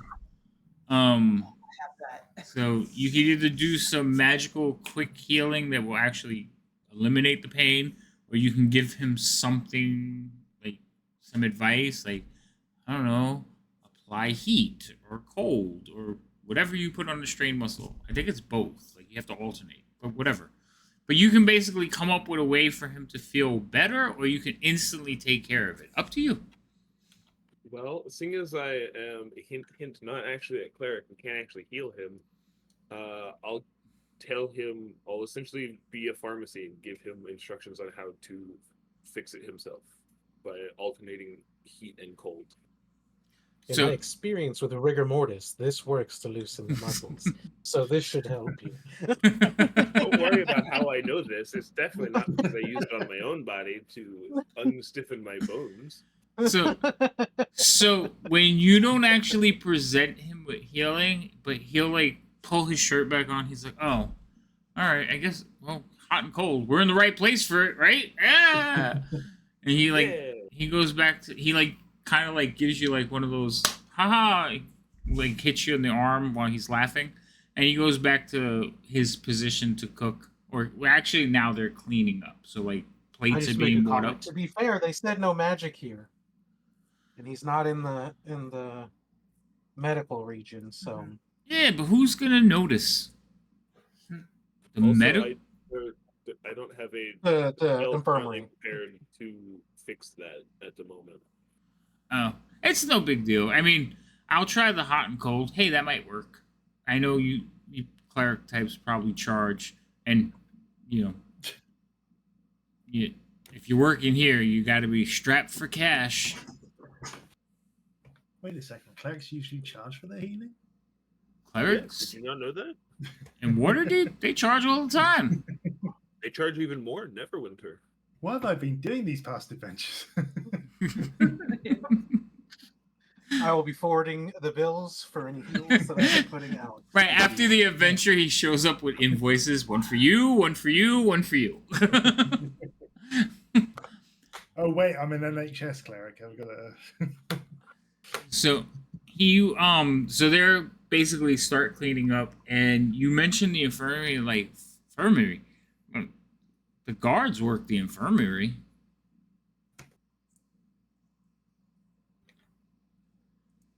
We just call it a hospital, though. Do you know if they ever need any assistance with things that maybe they cannot do? Well, from what I'm told, only guards are allowed to work it because if a prisoner is hurt or sick or blah, blah, blah, the guards are capable of dealing with them. Healing. Well, I mean, I'm pretty sure that they'd appreciate your healing, and they probably pay you. But only guards are allowed to like volunteer or stay there unsupervised. That is understandable. From what I hear, it's pretty cushy, if not boring. A lot of prisoners, they don't like their work assignments. They suddenly fall ill. I don't think we've had a real accident in like a couple of years.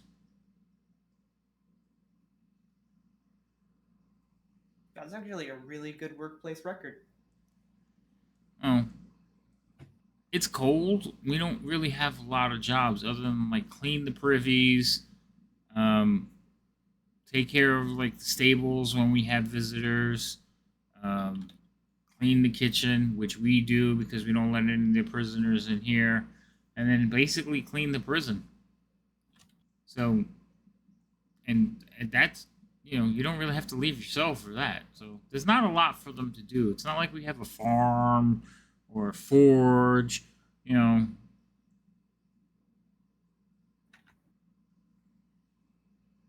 Hmm. I'm surprised we let them go out in the yard as often as we do. Speaking of which, they're probably going to be heading out soon. And you see one of them like walks over to the door and checks it to make sure it's locked.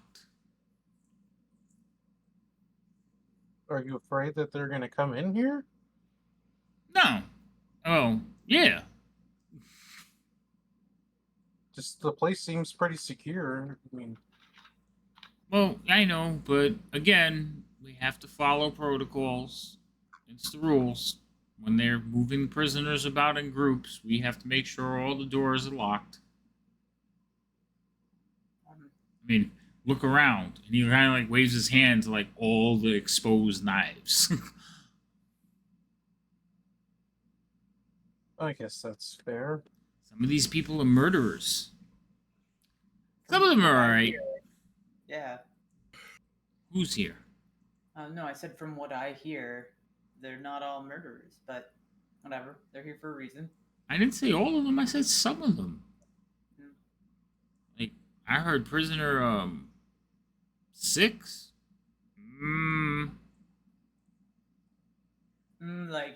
Like, ooh, they look good, or like keep away. I heard they killed a couple of families back in Waterdeep. So like keep away. Yeah. So If Bayron's not there waiting to take me for a tour, I'm gonna go stand at the door so I can watch all the prisoners walk by from the safe side. okay.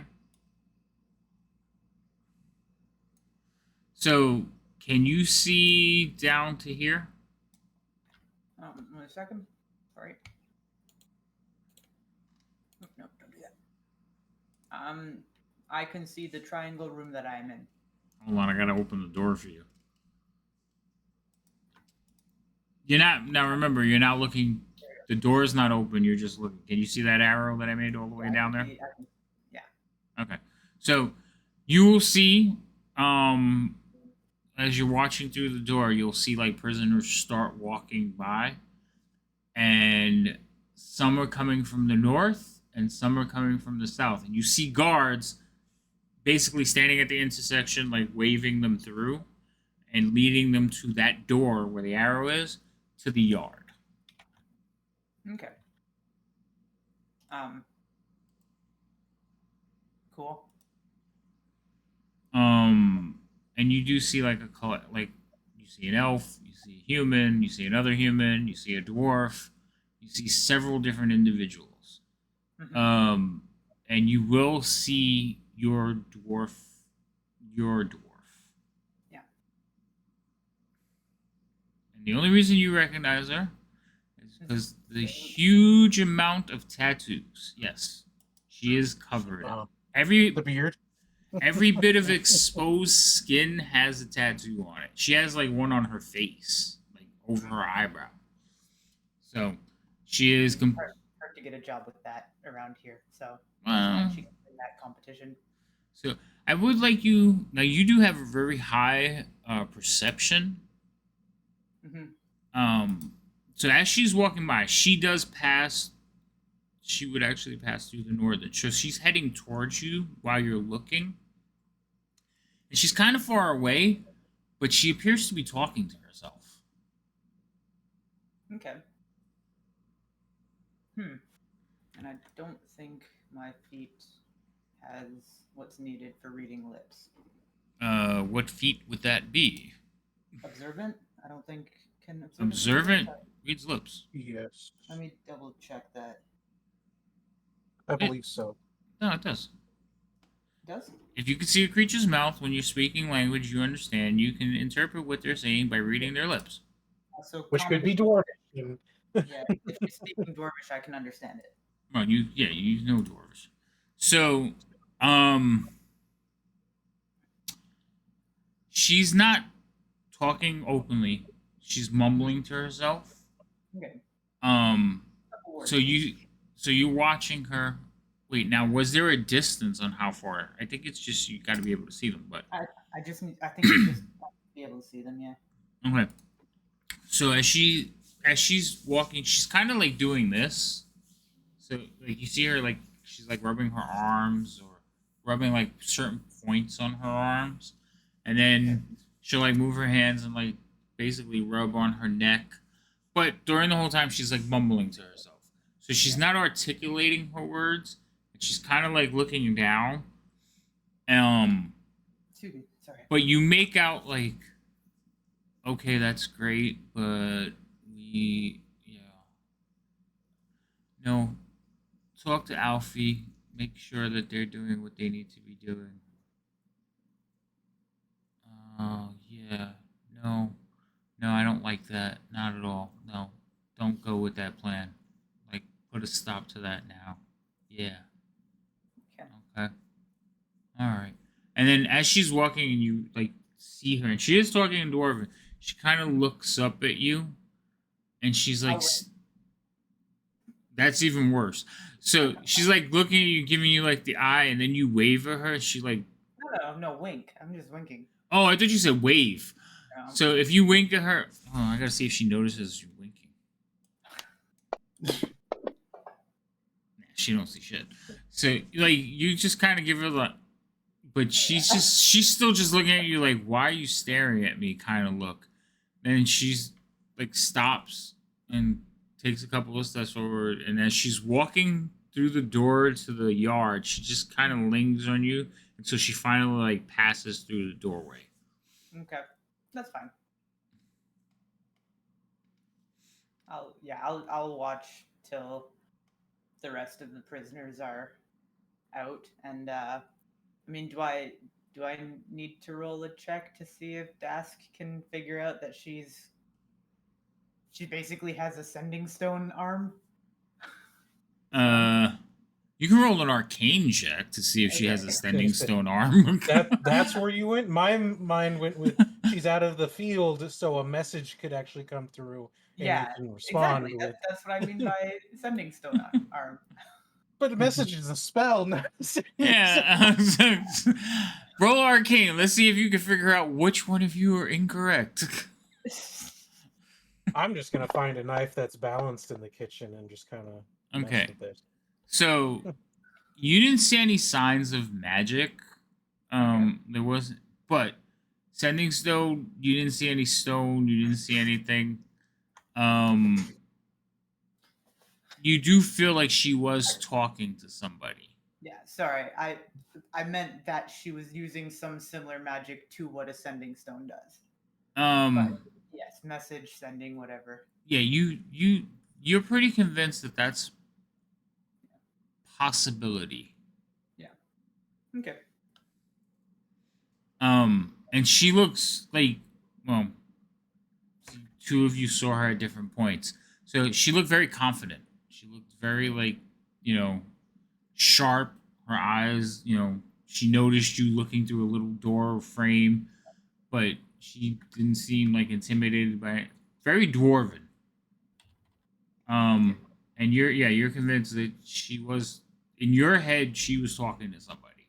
That wasn't the ramblings of a mad person. Okay.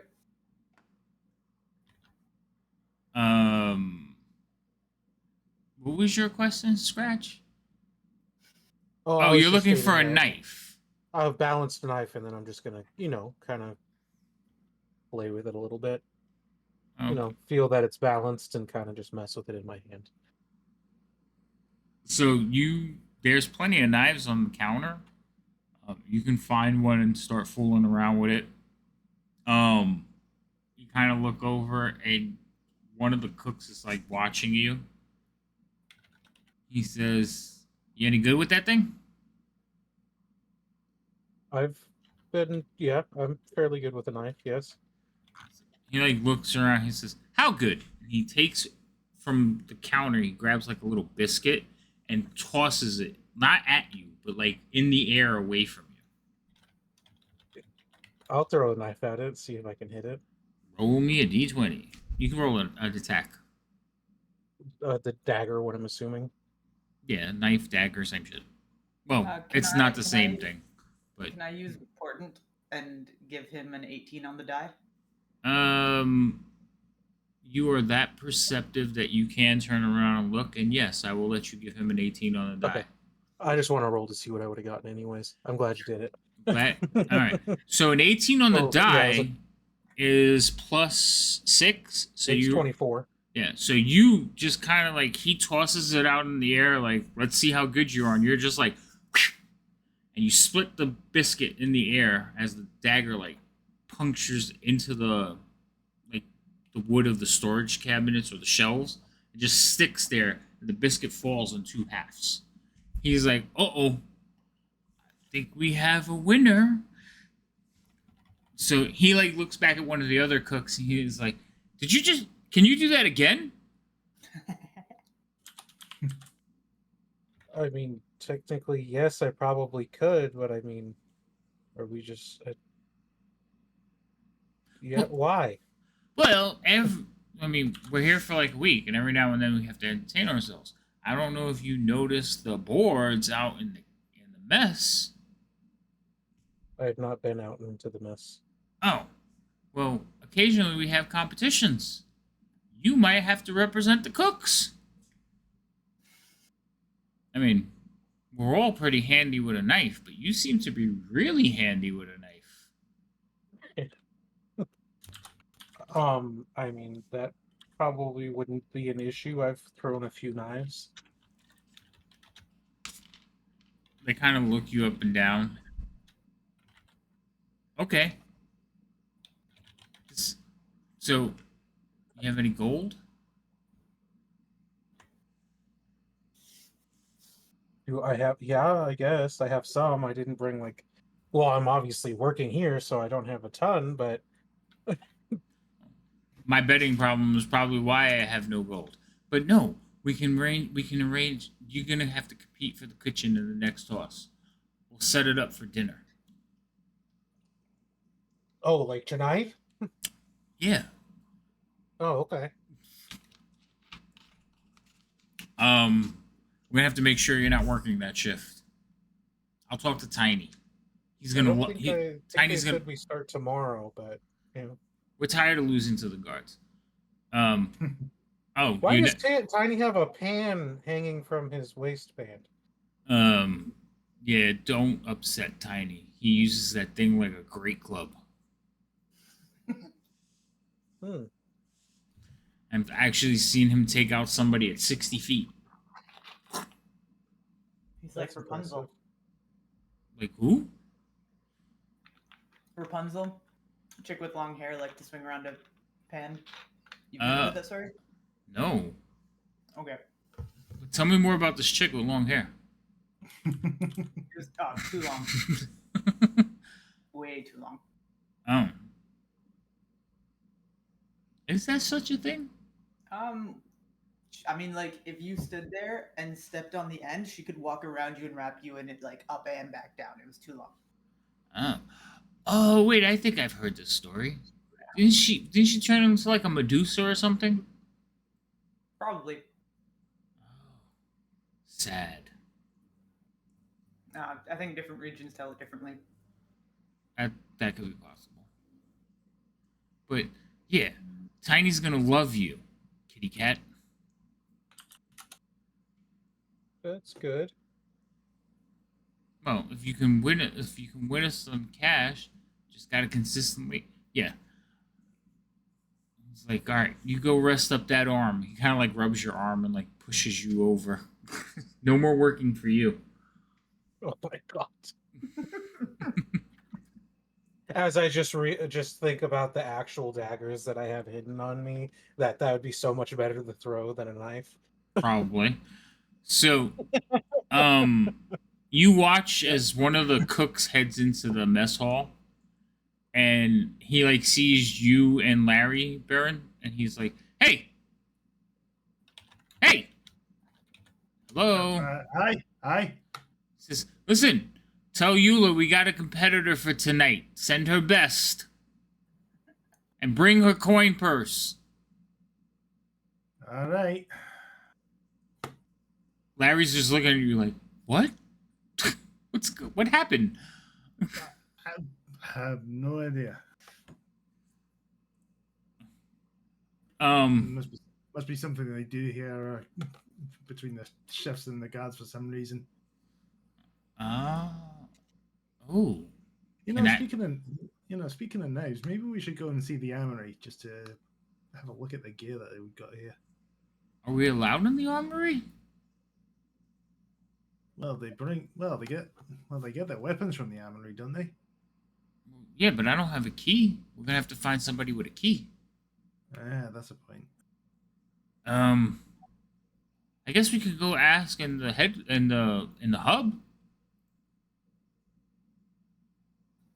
The hub. All right, I guess we could give that a try.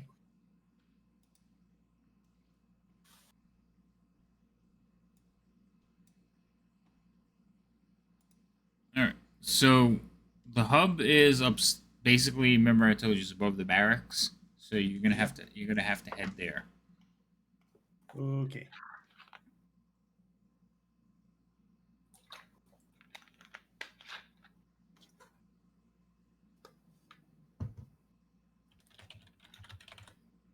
Wait, no. No, I'm sorry. It's below the barracks. Oh, it's below the barracks. Yeah, it's below the barracks. Take that back.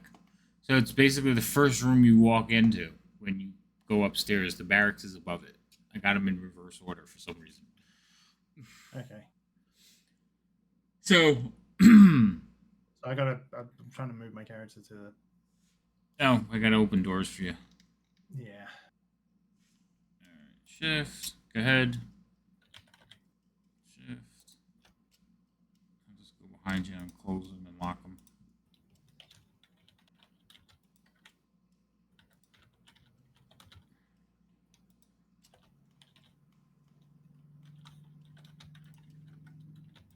Straight ahead. Okay. Okay. And we'll open this one.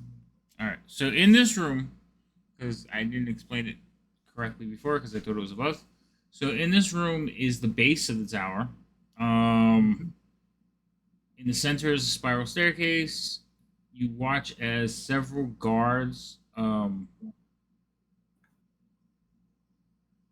They're observing the cells, and then one of them is sitting at a metal desk that has a console on it with a myriad of switches and dials, and brass tubes with a funnel-like flare.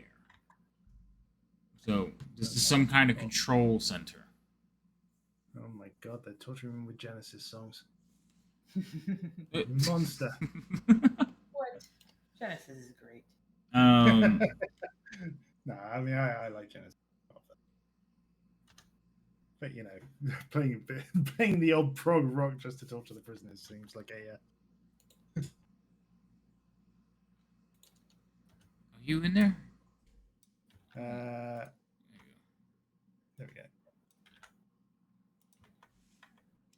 So yeah, so in there, you see, and they kind of look up at you as you go past them on the staircase. I really think they messed this up, though. I think these rooms should be switched. I don't like that they're not.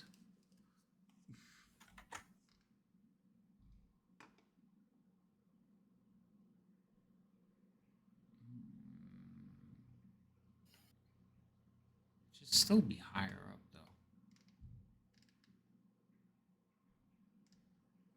though. Okay.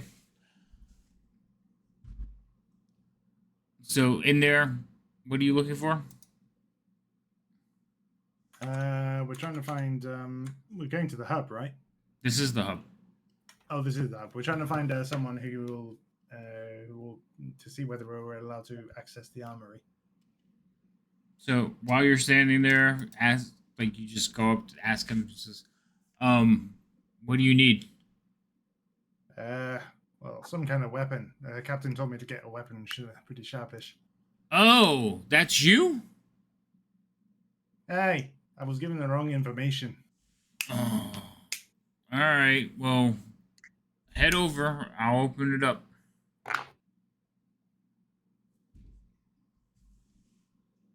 Okay.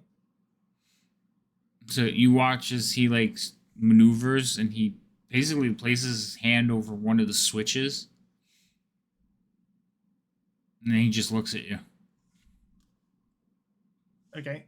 Which way is it to the? Oh, that's right. You're new. Out the door you just came into. Head over to the east. Walk straight across. It's just north of the kitchen. All right. Larry's like, bye. And he follows you out. So, Carry the lapdog. so when you get to that point, you hear like a click.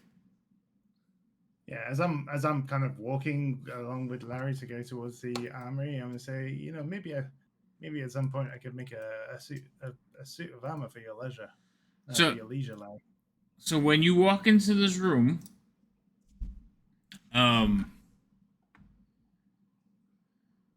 you kind of freeze at the door, and you hear from behind you laughter. Because when you walk into the room, in floating in the center of the room is a large orb with a central eye and 4 eye stalks.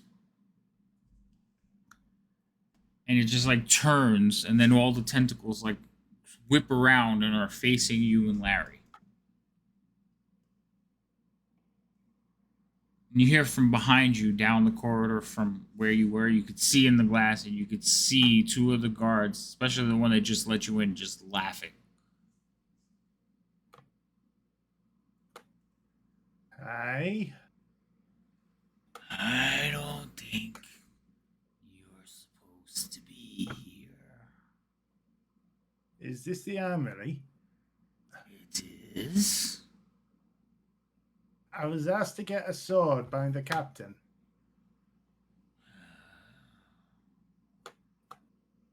Very well. And one of the eye stalks kind of looks towards one of the walls, and you just see racks of weapons.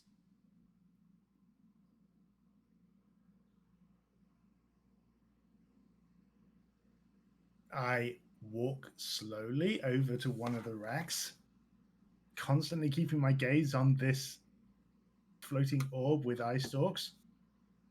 So it kind of like zooms towards you, like floating in the air, and it zooms towards you. And all of the eye stalks like whip around and like are in your face. And the central eye is like close, like right here. And you hear, and it just starts like, I don't recognize you. Hi, I'm new here. One of the new guards. No. Well, until you are not a new guard, perhaps that one should get what you need. Okay. I kind of shake my head to. Sorry, when you say that one, is he pointing to a weapon or is he pointing to Larry? He pointed to Larry. Right. Larry, do you mind?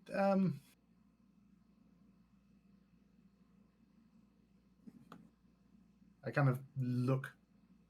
I kind of look at look for a weapon for a longsword that I can handle. And is it Larry? Do you think you could get me that? Larry's like, sure, bud. He kind of like walks in. The s- the the eyes are still like lingering on you, but one of them will like shift to watch him as he walks by, and he like picks one up and he like holds it up and looks at you.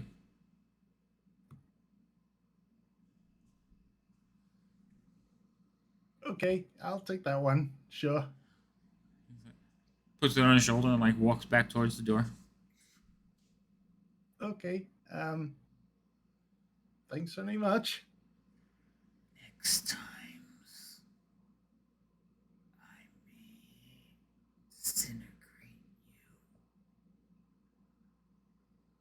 okay. And I kind of step backwards, kind of like bowing and get out of the door as soon as I can and close it behind me.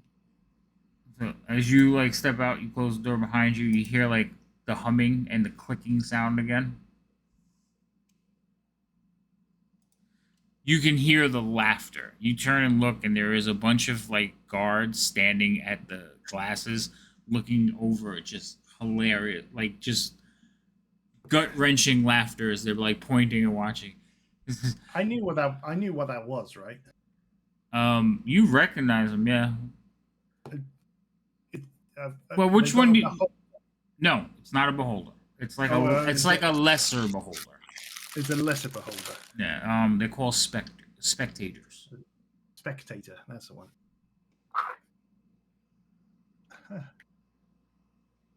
And yeah, he definitely was not happy with you coming into the armory. Yeah, I mouth. They're just like they're looking at you laughing and it's like, you okay? Sorry, but we have to haze you new guys every chance we get. Not much goes on here. It's alright though. He hasn't killed anyone yet. As long as you don't get aggressive with him. Okay. Thank you. Now, had you touched one of those things being new, we'd probably be sweeping you up off the ground. Right. Okay. I think I'll go to my bunk now. And I grab the longsword from Larry's hand, and I'm not feeling so confident anymore. Larry, he lets it go and he hands it to you and he's like, "You okay? What's wrong, Baron?" I'm like looking at Larry and saying, "You do know what that was, right?" I don't know. It's like the prison mascot. Mascot? Yeah, he keeps an eye on the armory. He doesn't let anybody in that he doesn't know. We haven't named him though. We tried once, but he disintegrated that guard, and we haven't. So we don't try to name him anymore. It's a big thing. I'm just looking back towards the armory door, and then I start walking forward, and I kind of mutter to myself, "What the fuck have I signed up to?" Oh, and I'm just walking on.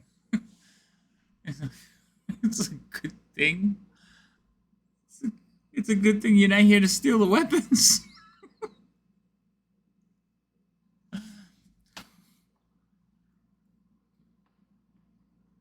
Yeah, a little sweat drop graphic, like an anime style sweat drop graphic, appears on Baron's head. So where is Baron headed? He's gonna head back to the bunk. Okay, so you're gonna go up here. Well, I'm just gonna shift you without going through all the doors to here. So when you get back up there, you know, nobody touches your things. Like you noticed before that the Foot Lockers don't have locks on them. They're just wooden chests. There's no locks or anything. And everybody here seems to be pretty much like, don't touch any of the people's stuff. They're respectful. But you notice that you had chosen a bunk earlier to stow your stuff, and Larry wasn't in the same bunk. And when he comes back, he like looks at the guy who's like laying in the thing. He like leans in and says something to him, and he immediately like hops out of the bunk, grabs his footlocker, and goes to another bed. And Larry comes over and like slides his bunk underneath in place of it. He's like, "We're gonna be bunkies," and he climbs up on top.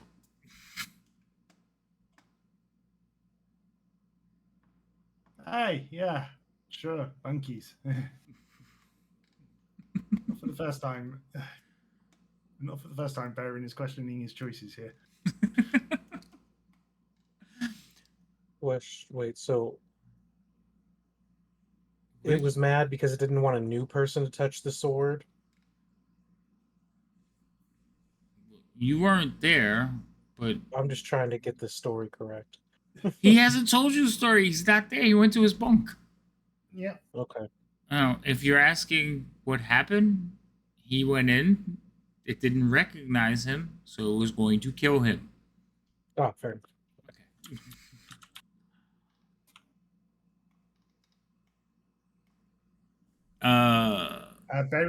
As Baron kind of lies down in his bunk, he immediately starts making up the chairs that they were sitting on. Were they made of metal or were they?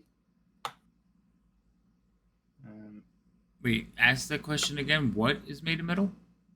Were the chairs that they were sitting on? The guy that was hazing me. Were they sitting on chairs or were they? They were sitting on chairs, but they were wooden chairs. The desk that they're sitting at is all metal. Right.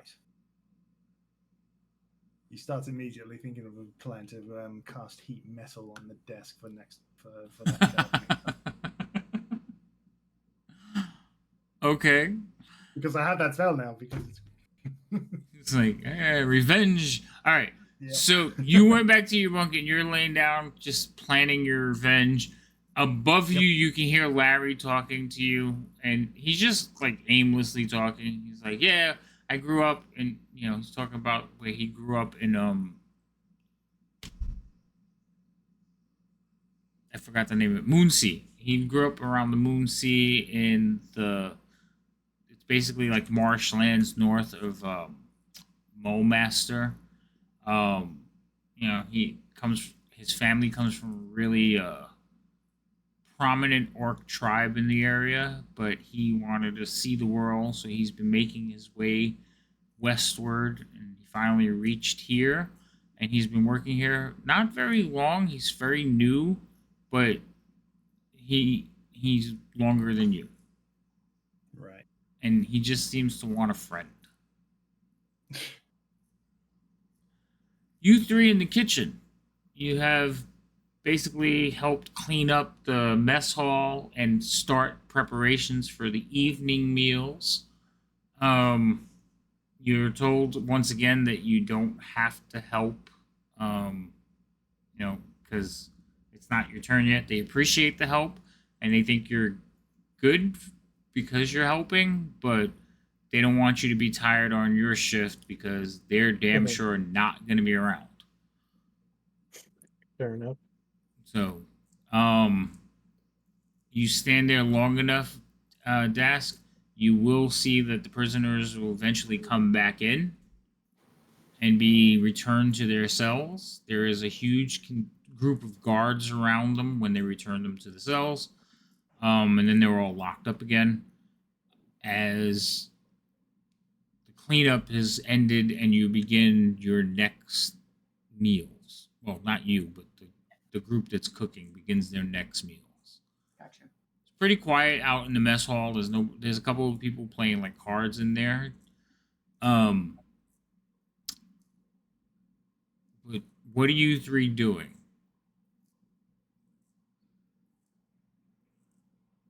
Anything other than just observing, staying out of trouble?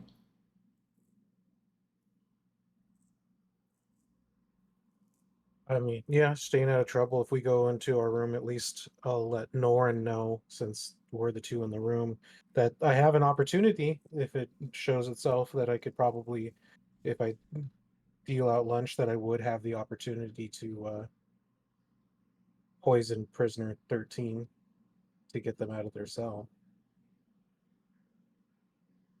Why do you think you have an opportunity to poison Prison 13? Because I wasn't being watched and I could slip it into the bowl. Okay.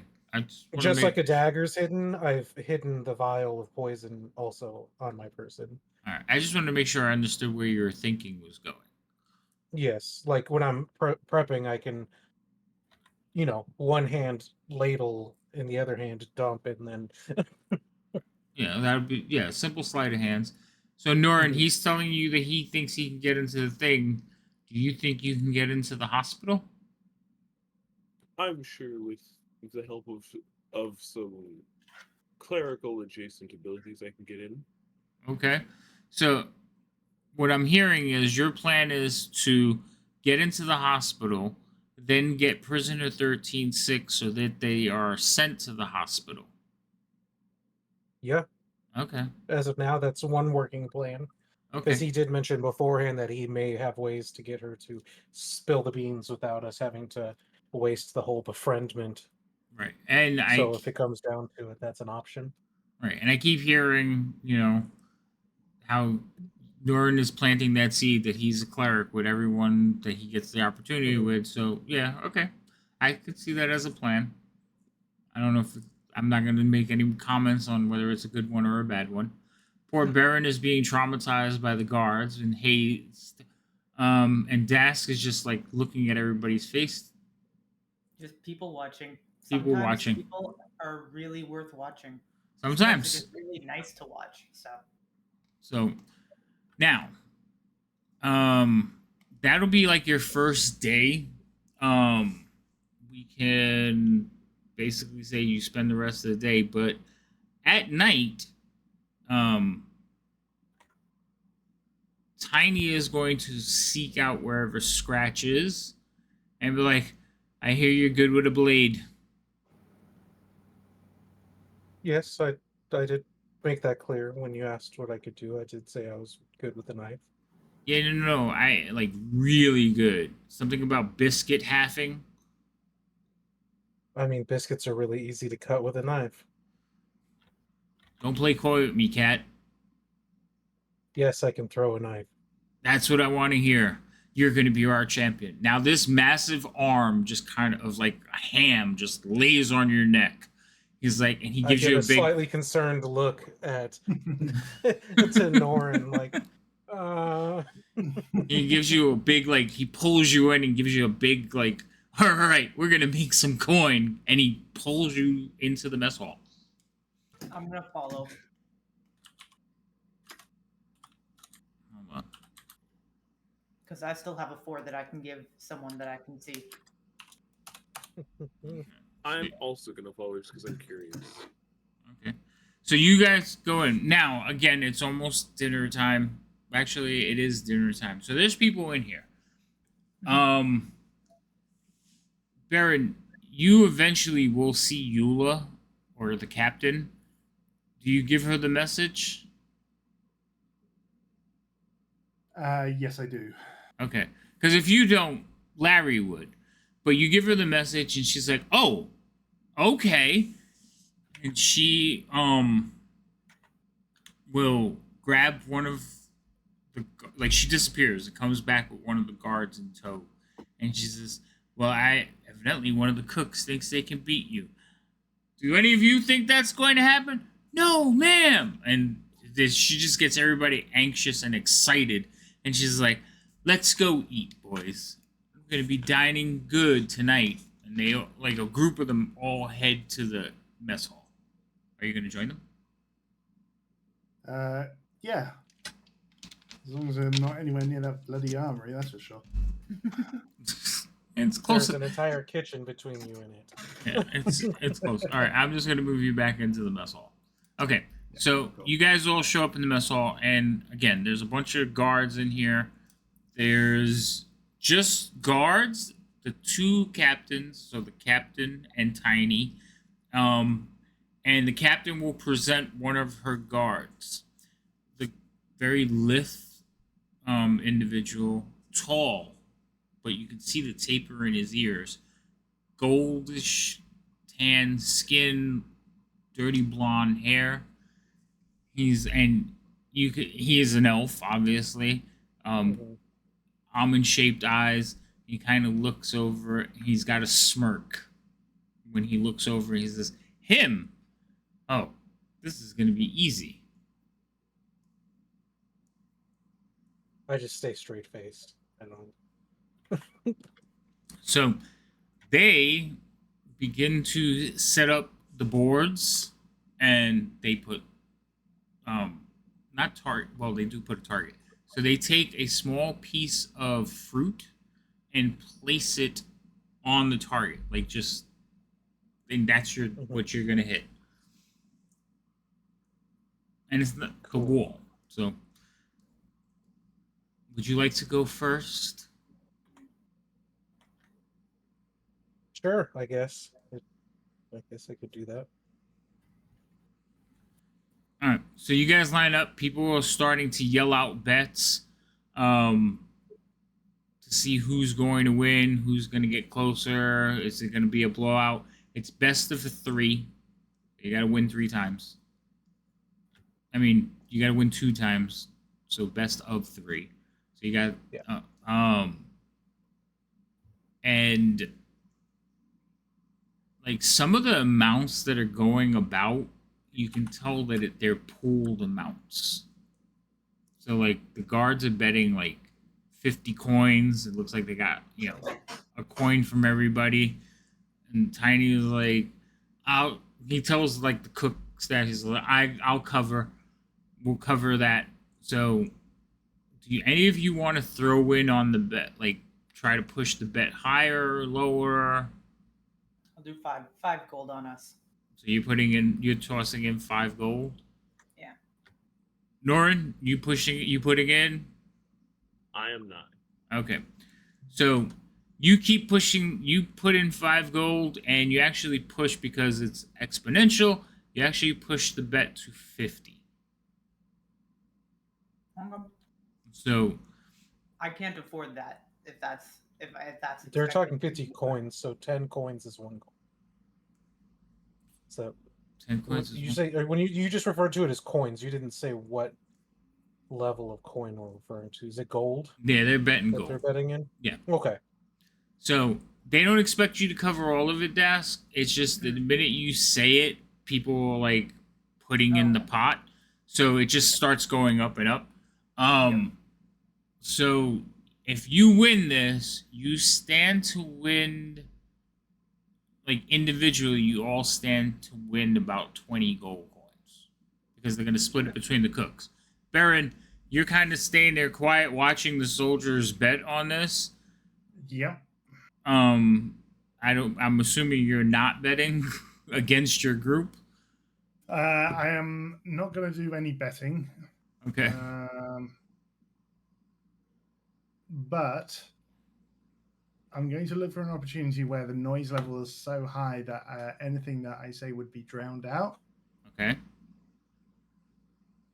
And if it looks like, Scratch is losing, the next on the dagger throw on the guard side, I'm going to surreptitiously cast heat metal on the dagger, and then as soon as he drops it, switch it off. Okay. All right. So you're planning on if Scratch is losing, you're gonna next throw. You're gonna heat metal. Got it. Yeah, I'm going to heat metal on the dagger and kind of switch it off so that it just turns cold again. Okay. Larry is again standing next to you, and he is like cheering. He has thrown in like it. You think he's thrown in like a week's worth of salary? My God. They don't get paid a ton, but I mean, he's like, that's a ton given that's your salary, a week's worth of paid on a bet. My God. I know. So everybody's very like excited. The guards think they have this on lock. Tiny is at first started out very confident. Now he looks a little bit nervous, and he's looking at you like, "You're gonna win, right? You're gonna win, right? You right, right, right." I will do my best to win, and I can probably cover. If not, I can probably cover some of the losses. Oh. Okay. Better safe than sorry, but I don't plan on losing. All right. So there's a lot of cheering, and Tiny is yelling to talk to you because everybody is like making noise and excited. This is entertainment for them. So while you guys are getting ready, you two line up, you have your targets, and he said, "Would you like to go first?" Sure, I can go first. All right. Roll an attack. Okay. Now, are you using your daggers or are you using one of the kitchen daggers? I am not going to show that I have I feel like they would be realized if I was using, but I would try to find a knife that is the closest to one of my daggers is weight and stuff. So if you're still like, if you pick up one of the kitchen knives, they're like, no, no, no, and they put 2 knives out, so Like one for actual each of daggers. you, and yeah, they're actual daggers. So Okay, yeah. they make sure I that don't you want to guys are throwing. reveal that I have. That's fine. I just no, they will make sure that you're using similar weapons as opposed to a dagger versus a kitchen knife. Okay, so that there can't be any anything claimed of being unfair. Correct. Okay. All right. Let's see. So roll your attack.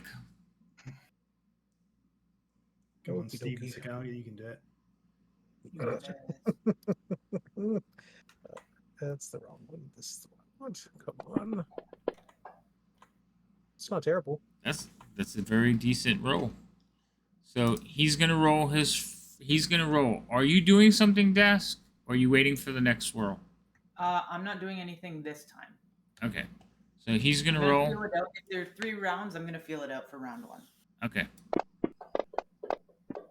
So he basically takes his and tosses it and splits the fruit. Like you hit the fruit, but he's like right dead center. Ugh.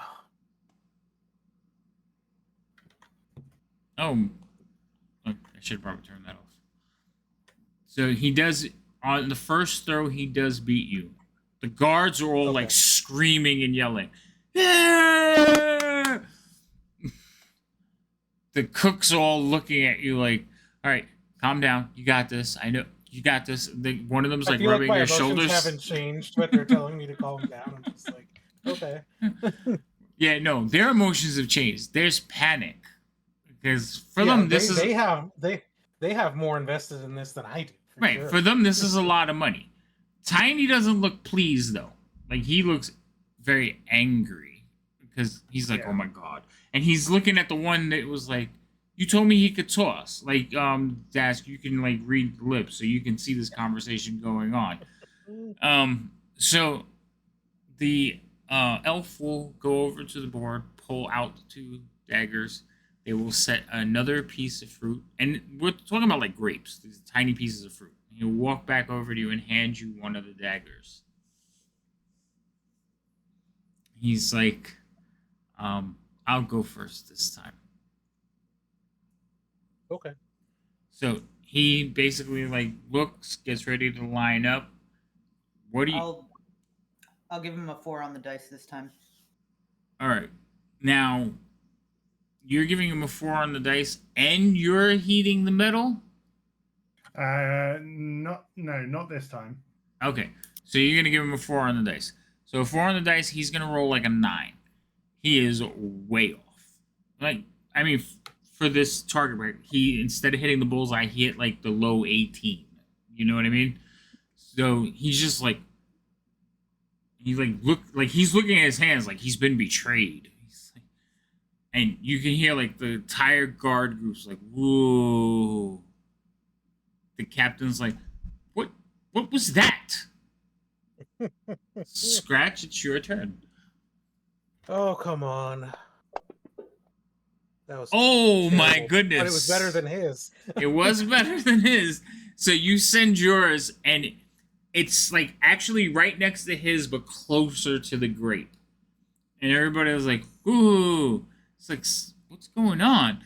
But the cooks are all like, yeah, we won one. All right, one more, baby.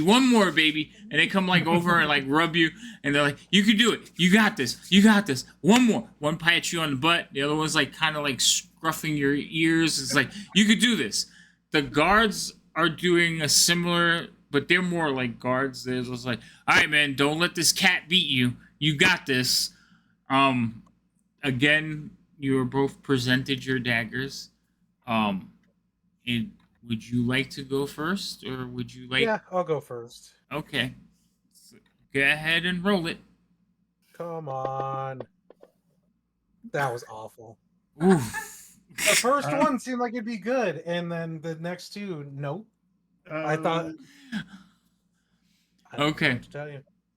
Can I if I use can I use my bits to do halfling luck? Oh no, it's not. It's a 1, so no, you can't do. Yeah, it has to be a 1 for halfling luck. Okay. Can I give my inspiration to him, or does it have to be for my own rolls? You can give your inspiration to him for a reason, but he's already made the roll. So inspiration, remember, it has to be It before. has to be for advantage, yeah. Mm-hmm. So you rolled an 8. Now the elf gets ready, and when you roll, you guys have moved further away. So he's like smiling. He's just everybody's like, yeah, you got this. The cook's all like, oh jeez, I'm gonna have to work a double. Like, I can't believe this, and they're all stressing out. Tiny is like just wringing his apron, just gritting his teeth, and you can see that the one who first like discovered your knife throwing skills is just standing next to him, like, I'm sorry, boss. The captain is smiling ear to ear. She is thrilled because it's going to be another victory, and the elf gets ready to bake his toss. Is anybody doing anything? Metal. You're gonna heat metal on it. So Heat metal. all right. So heat metal basically instantly heats the metal to an uncomfortable level, right? Yeah. Just as he's about to throw it, heat metal. Okay. So he is going to reel back. Now I want you to roll because heat metals there's no save. It just happens. But I want to see how well you plant it, like your timing of it. So because you're also trying to be discreet, right? Yeah. Okay. So I want you to roll a deception check. Or an arcane. Let's do arcane. I'll do deception because can I do deception? That's fine. Because I'm better at deception than I am arcana. Here goes. I'm going to use my inspiration for this. Give yourself advantage. Yeah.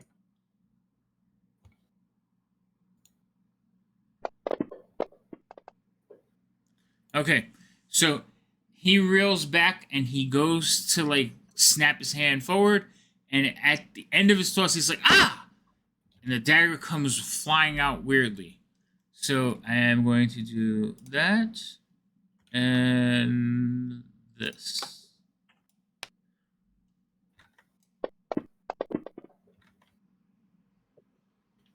Okay.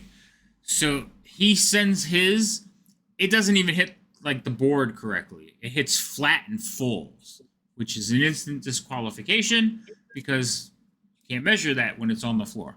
So you see, all the guards are like, oh! All the cooks have jumped up into the air, like, yeah! You have And as soon as it lands on the floor, I turn off heat. I stop my concentration. Yes.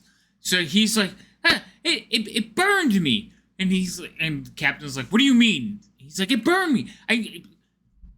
And he's like complaining, and you could see that he's telling her, like, it was hot. I swear, it like bit me.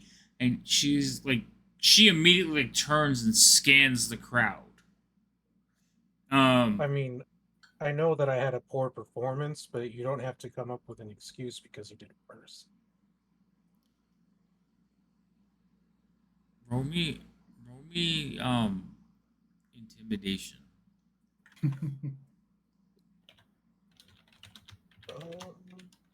I'm all right at it. Oh, he just looks at you. He's like, I could beat you any day of the week. I'm telling you, my That's dagger. not today. He gives you like a like really narrowed look, and he's like, whatever. Anytime you want to go again, we'll go. And he like turns and walks away. The captain is still scanning the crowd as Tiny walks over and goes, all right, Eula, pay up. And she's like, very well. Every dog must have its day. And she like basically tosses a pouch at him. And he's happily, all the cooks are like running up to scratch, like, patting him on the back, shaking him. You did it! You did it! You weren't great, but you did it! I just kind of say, well, I mean, if I really just wipe the floor with him, would there ever be a chance of a rematch? Oh, I see where you're going with that. That's brilliant. Let me save face here with how bad I did. Tiny walks up, like he's basically like, heaving this bag of coins up in the air. He says, "All right, let's split it up." And he heads towards the kitchen. All of you guys follow him. The guards are like looking. They're kind of like, oh, they're very like deflated. They're like, oh, this is gonna be hell. Double shift. She's gonna be in such a bad mood. But you notice the captain, after she's paid, she's still looking at everyone. I do a grimacing face, trying to hide Your joy. hide my inner joy. Okay, roll me a deception check. I'm gonna roll her insight check. Uh-oh. Okay, she like looks around. She pauses on you for a second, and then like continues to look. And you notice that Larry is laughing, and she's like looking at him. And then she like narrows her look a little bit, kind of squints at him, and then you see her like think about it and shake her head, and then continues to look around some more, and then kind of like a half ogre could never do this. And yeah, and then like she turns and storms out. A lot of the guards are just like, "Oh man, this is gonna be a rough week."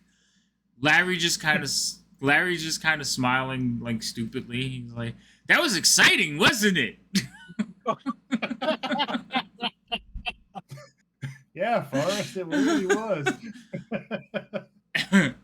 All right, and then eventually like everybody will start clearing out, and you guys will basically head to your quarters to get some shut eye. That is where we're going to end tonight because we're not going to go on a high note. See, it's a team game because Yes. it took the entire team for me to win that. But also, yes, because one toss you would have lost that toss. Yeah, but I did promise that I was not going to go past 6 o'clock, so we're going to stop. But we will figure out in Discord when we're going to be able to play again. Hopefully not too long, like maybe next week. Next week we have a game on Saturday. We'll discuss it on Discord. 2 weeks, yeah, we'll figure it out. Probably in 2 weeks. Hopefully in 2 weeks we'll be able to play. Can we get our winnings before we finish? Oh yeah, I can give you winnings. Well, you guys, I didn't get. you could just I didn't get any winnings. yeah, but you didn't lose anything. So that would be 20 apiece, so 60 gold. Okay. I'll put it in the thing and split it for you. Hold on. Yes. It's also not you do make a lot more money when you're on the smaller end of a winning pool. Yeah. So I actually gave Baron like 15 gold because I'm sure you're gonna hold his cut for him. What? Yeah, because I think I would give him part of my winnings, I guess, because I'm very well aware of what happened to him because I think I've seen him do it. Yeah.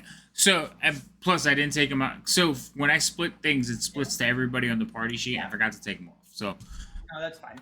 But yes, you got your winnings. It's free 15 gold.